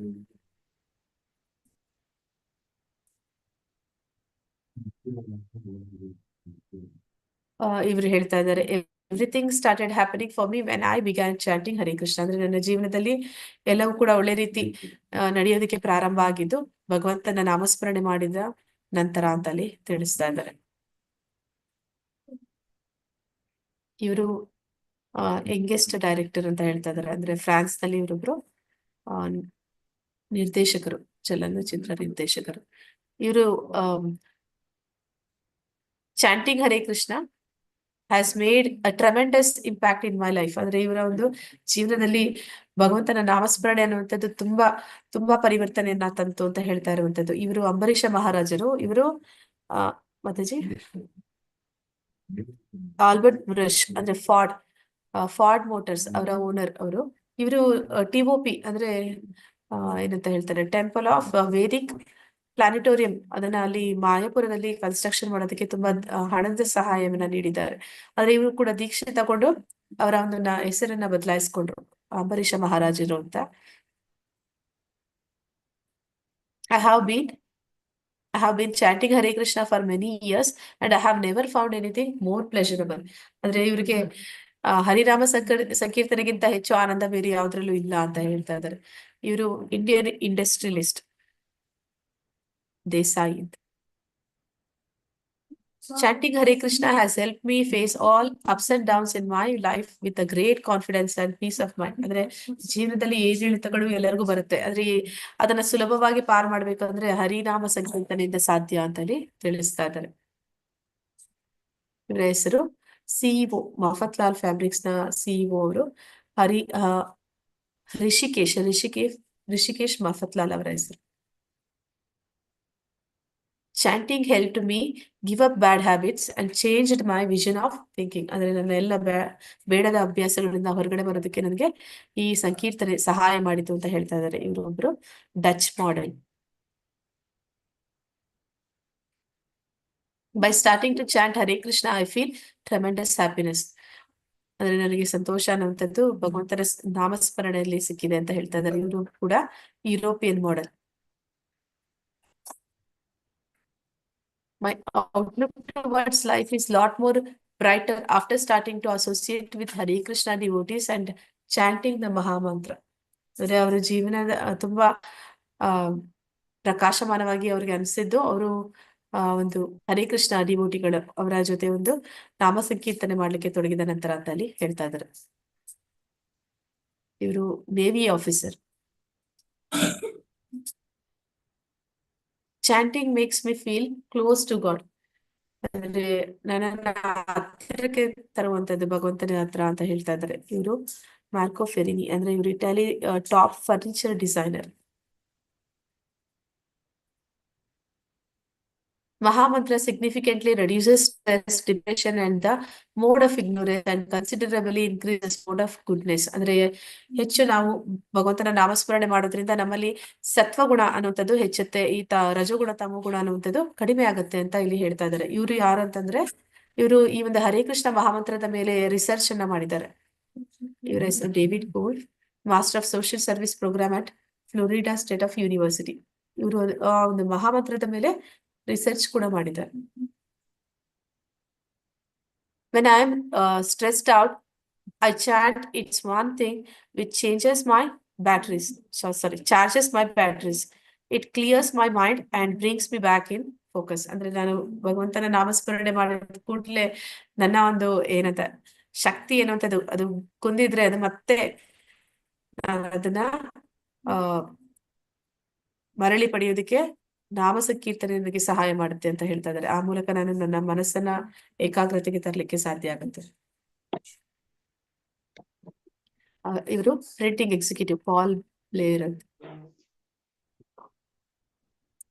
When I am nervous, I find chanting very calming. I don't get shaken up at little things. ಅಂದ್ರೆ ನನಗೆ ಸಣ್ಣ ಪುಟ್ಟ ವಿಷಯಗಳಿಂದ ನಾನು ವಿಚಲಿತಲಾಗೋದಿಲ್ಲ ಯಾವಾಗ ನಾನು ಭಗವಂತನ ನಾಮಸ್ಮರಣೆ ಮಾಡ್ತೀನಿ ಅಂತ ಇಲ್ಲಿ ಹೇಳ್ತಾ ಇದ್ದಾರೆ. ಹಾಗ ಇವರ ಹೆಸರು ಮಿಸಸ್ ಸ್ಯಾಲಿ, ಅವರು ಮರ್ಚೆಂಟೈಸರ್. Chanting Hare Krishna and reading authorized books on Krishna consciousness has brought me great peace. ಅಂದ್ರೆ ಪ್ರಭುಪಾದರು ಬರೆದಿರುವಂತಹ ಪುಸ್ತಕಗಳನ್ನ ಓದೋದ್ರಿಂದ ಮತ್ತೆ ಹರಿನಾಮ ಸಂಕೀರ್ತನೆ ಮಾಡೋದ್ರಿಂದ ನನಗೆ ತುಂಬಾ ನೆಮ್ಮದಿ ಸಂತೋಷ ಸಿಕ್ಕಿದೆ ಅಂತ ಹೇಳ್ತಾ ಇದ್ದಾರೆ. ಇವರು ಟೊರೆಂಟೊ ಹೆಲ್ತ್ ಸ್ಪಾ ಪ್ರೊಪ್ರೈಟರ್. ಹೀಗೆ ಎಲ್ಲರೂ ಕೂಡ ಶಾಸ್ತ್ರದಲ್ಲೂ ಹೇಳಿದೆ, ಅದನ್ನ ನಿಜವಾಗಿ ಜೀವನದಲ್ಲಿ ಅಳವಡಿಸಿಕೊಂಡು ಅದನ್ನ ಅನುಭವಿಸಿ ಹೇಳಿದವರ ಒಂದು ವಿಚಾರಗಳನ್ನ ನಾವು ನೋಡಿದೀವಿ. ಅದರಿಂದ ಎಲ್ಲರಲ್ಲೂ ಒಂದು ವಿನಂತಿ, ನೀವು ಕೂಡ ಭಗವಂತನ ನಾಮಸ್ಮರಣೆ ಮಾಡಿ. ಅದಕ್ಕೆ ಅಪಾರವಾದ ಶಕ್ತಿ ಇದೆ. ಇದೇನು ಒಂದು ನಾಮ ಇಷ್ಟು ಹೇಳೋದ್ರಿಂದ ಏನಾಗುತ್ತೆ ಅಂತ ಅನ್ಕೊಳ್ಬೇಡಿ. ಅದಕ್ಕೆ ಎಷ್ಟು ಶಕ್ತಿ ಇದೆ ಅನ್ನೋದನ್ನ ನೀವು ಪ್ರಯೋಗ ಮಾಡಿ ಅನುಭವಿಸಿ. ನೀವು ಕೂಡ ಒಮ್ಮೆ ಈ ತರ ಹೇಳ್ತೀರಾ, ಅವರ ಅನುಭವಗಳು ನಿಮ್ಗೂ ಆಗತ್ತೆ. ಹರೇ ಕೃಷ್ಣ, ಅದನ್ನ ಹೇಳಿ ಮತ್ತೆ ಆನಂದಿಸಿ ಅಂತೇಳಿ ಹೇಳ್ತಾ ಇದ್ದಾರೆ.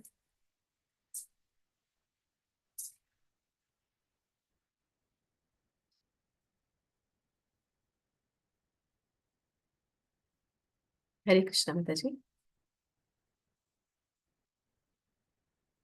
ಓಕೆ, ಇಲ್ಲಿಗೆ ಇವತ್ತಿನ ಅಧ್ಯಾಯ ಮುಗಿದಿದೆ. ವಾಂಛಾಕಲ್ಪತರುಶ್ಚ ಕೃಪಾ ಸಿಂಧುಭ್ಯೋ ಚ ಪತಿತಾನಾಂ ಪಾವನೇಭ್ಯೋ ವೈಷ್ಣವೇಭ್ಯೋ ನಮೋ ನಮಃ. ಅನಂತಕೋಟಿ ವೈಷ್ಣವೃಂದ ಕಿ ಜೈ. ರಾಮಾಚಾರ್ಯ ಹರಿದಾಸ್ ಠಾಕೂರ್ ಕಿ ಜೈ. ಇಲ್ಲಿ ನೆರೆದಿರುವಂತಹ ಎಲ್ಲ ಭಕ್ತರಿಗೂ ಜೈ. Hare Krishna. Thank you Mataji, thank you so much. Hare Krishna. Mataji, quiz ಕೇಳೋಣ, ನಾಳೆ ಕೇಳೋಣ. ಕೇಳಿ ಮಾತಾಜಿ, ಇವತ್ತೆ ಟೈಮ್ ಇದ್ರೆ ಹೇಗ ಇನ್ನ ಮತ್ತೆ ನಾಳೆ ಪೆಂಡಿಂಗ್ ಏನು. ಓಕೆ, ಒಂದ್ ನಿಮಿಷ. ಯಾರು ಹೇಳ್ತೀರಾ ನೋಡೋಣ. ಸಮಾಧಿ ಅಂದ್ರೆ ಏನು? ಆಂತರಿಕ ಶಿಸ್ತು, ಧ್ಯಾನದ ಆಸನ, ಪರಮಾತ್ಮನ ದರ್ಶನ, ಉಸಿರಾಟದ ನಿಯಂತ್ರಣ. ಸಮಾಧಿ ಅಂದ್ರೆ ಆಂತರಿಕ ಶಿಸ್ತು, ಧ್ಯಾನದ ಆಸನ, ಪರಮಾತ್ಮನ ದರ್ಶನ, ಉಸಿರಾಟದ ನಿಯಂತ್ರಣ. ಪರಮಾತ್ಮನ ದರ್ಶನ. ಹರೇ ಕೃಷ್ಣ. ಪರಮಾತ್ಮನ ದರ್ಶನ ಮಾತಾಜಿ. ಸಮಾಧಿ ಅಂದ್ರೆ ಅದು ಕೊನೆಯ ಹಂತ. ಅಂದ್ರೆ ಕೊನೆಯ ಹಂತದಲ್ಲಿ ಯೋಗಿ ಏನ್ ಮಾಡ್ತಾನೆ, ಭಗವಂತನನ್ನ ನೇರವಾಗಿ ಕಾಣ್ತಾನೆ. ಅದನ್ನೇ ಪರಮಾತ್ಮ ದರ್ಶನ ಅಂತ ಕರಿತೀವಿ. ಯೋಗ ಅಂದ್ರೆ ಏನು? ನಮ್ರತೆಗಾಗಿ ಕೆಲವು ಭಂಗಿಗಳನ್ನು ಮಾಡುವುದು, ಪರಮಾತ್ಮನೊಂದಿಗೆ ತನ್ನನ್ನು ತಾನು ಜೋಡಿಸಿಕೊಳ್ಳುವ ಪ್ರಕ್ರಿಯೆ, ಹಸಿವಿನಿಂದ ಹೋಗುವುದು, ಉಸಿರಾಟದ ವ್ಯಾಯಾಮ. ಎರಡನೇದು ಆಪ್ಷನ್ ಎರಡನೇದು. ಪರಮಾತ್ಮನೊಂದಿಗೆ ತನ್ನನ್ನು ತಾನು ಜೋಡಿಸಿಕೊಳ್ಳುವ ಪ್ರಕ್ರಿಯೆ. ಯೋಗ ಮಾಡಲು ಕೃಷ್ಣ ಹೇಳಿದ ಪವಿತ್ರ ಸ್ಥಳ ಯಾವುದು? ಹಿಮಾಲಯದಂತಹ ಪರ್ವತದ ತುದಿ, ಕಾಡಿನೊಳಗೆ, ಮರದ ಕೆಳಗೆ, ಸರೋವರ ಮತ್ತು ಕೊಳದ ಹೊಳಗೆ, ತೀರ್ಥಯಾತ್ರಾ ಸ್ಥಳಗಳು.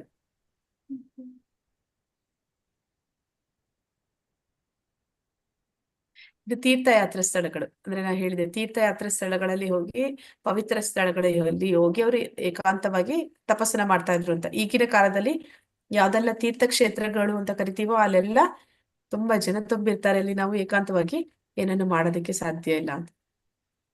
ಕಲಿಯುಗದಲ್ಲಿ ಆಧ್ಯಾತ್ಮಿಕ ಸಾಕ್ಷಾತ್ಕಾರದ ಅತ್ಯುತ್ತಮ ಸಾಧನೆ ಯಾವುದು? ಯಜ್ಞಗಳನ್ನು ಮಾಡುವುದು, ಭಗವಂತನನ್ನು ಧ್ಯಾನಿಸುವುದು, ಭಗವಂತನ ಪವಿತ್ರ ನಾಮಗಳನ್ನು ಪಠಿಸುವುದು, ತೀರ್ಥ ಯಾತ್ರೆಗಳಿಗೆ ಹೋಗುವುದು ಮತ್ತು ದೇವಸ್ಥಾನಗಳಿಗೆ ಭೇಟಿ ಕೊಡುವುದು.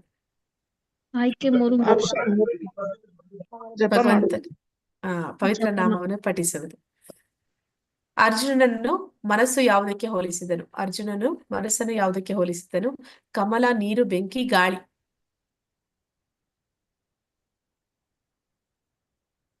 ಗಾಳಿ ಮಾತಾಜಿ. ಗಾಳಿಗೆ ಹೋಲಿಸಿ ಹೇಳ್ತಾನೆ. ಗಾಳಿನೂ ಕೂಡ ನಿಯಂತ್ರಣ ಮಾಡಬಹುದು, ಹಿಡಿದಿಡಬಹುದು, ಮನಸ್ಸನ್ನ ಹಿಡಿಯಕ್ಕೆ ಸಾಧ್ಯ ಇಲ್ಲ ಅಂತ. ಜನನ ಮತ್ತು ಮರಣದ ಮಾರ್ಗವನ್ನು ಹೇಗೆ ಜಯಿಸಬಹುದು? ಅಗತ್ಯವಿರುವವರಿಗೆ ದಾನ ಮಾಡುವ ಮೂಲಕ, ಪರಮ ಪುರುಷನಾದ ಕೃಷ್ಣನನ್ನು ಅರ್ಥ ಮಾಡಿಕೊಳ್ಳುವ ಮೂಲಕ, ಪವಿತ್ರ ಆಚರಣೆಗಳನ್ನು ಮಾಡುವ ಮೂಲಕ, ಪೂರ್ವಜರು ಮತ್ತು ದೇವತೆಗಳನ್ನು ನಮನ ಸಲ್ಲಿಸುವ ಮೂಲಕ. ಅಗತ್ಯವಿರುವವರಿಗೆ ದಾನ ಮಾಡುವ ಮೂಲಕ, ಪರಮ ಪುರುಷನಾದ ಕೃಷ್ಣನನ್ನು ಅರ್ಥ ಮಾಡಿಕೊಳ್ಳುವ ಮೂಲಕ, ಪವಿತ್ರ ಆಚರಣೆಗಳನ್ನು ಮಾಡುವ ಮೂಲಕ, ಪೂರ್ವಜರು ಮತ್ತು ದೇವತೆಗಳಿಗೆ ನಮನ ಸಲ್ಲಿಸುವ ಮೂಲಕ. ಜನನ ಮರಣದ ಮಾರ್ಗವನ್ನು ಹೇಗೆ ಜಯಿಸುವುದು? ಆಯ್ಕೆ 2 ಮಾತಾಜಿ. ಜನ್ಮ ಕರ್ಮಚಮಿ ದಿವ್ಯಂ. ಇದು ನಿನ್ನೆಯ ಅಧ್ಯಾಯದಲ್ಲಿ ಬರುತ್ತೆ ಶ್ಲೋಕ. ಅರ್ಚನಾ ಎಂದು ಏನನ್ನು ಕರೆಯುತ್ತಾರೆ?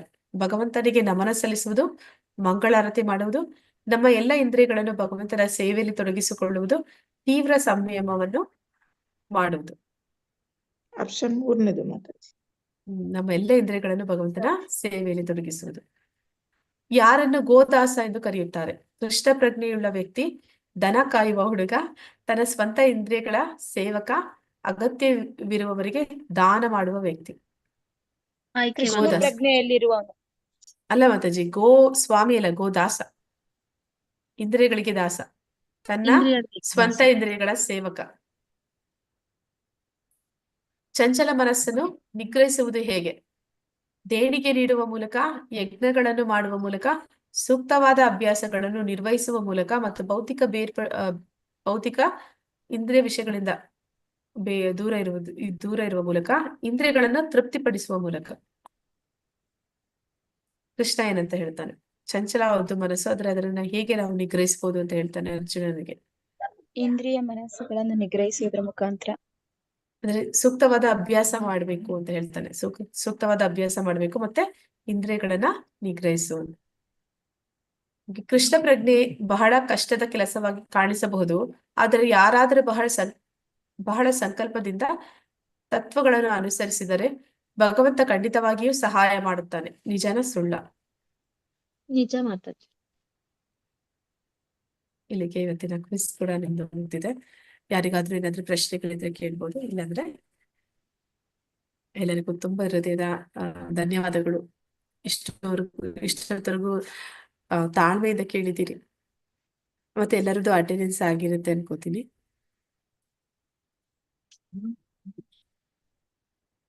ಹರೇ ಕೃಷ್ಣ.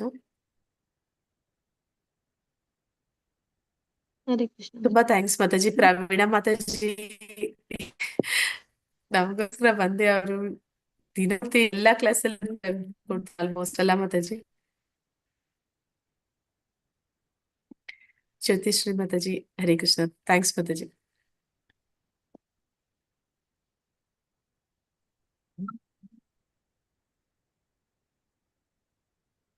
ಮಾತಾಜಿ ಏನ್ ಮಾಡ್ತೀನಿ? ಮಾತಾಜಿ ಓಕೆ ಮಾತಾಜಿ. ಹರೇ ಕೃಷ್ಣ. ಹರೇ ಕೃಷ್ಣ ಮಾತಾಜಿ. ಹರೇ ಕೃಷ್ಣ ಮಾತಾಜಿ. ಹರೇ ಕೃಷ್ಣ. ಹರೇ ಕೃಷ್ಣ ಮಾತಾಜಿ. ಧನ್ಯವಾದಗಳು ಮಾತಾಜಿ. ಧನ್ಯವಾದಗಳು ಮಾತಾಜಿ. ಧನ್ಯವಾದಗಳು. ಹರೇ ಕೃಷ್ಣ. ಹರೇ ಕೃಷ್ಣ ಮಾತಾಜಿ. ಧನ್ಯವಾದಗಳು.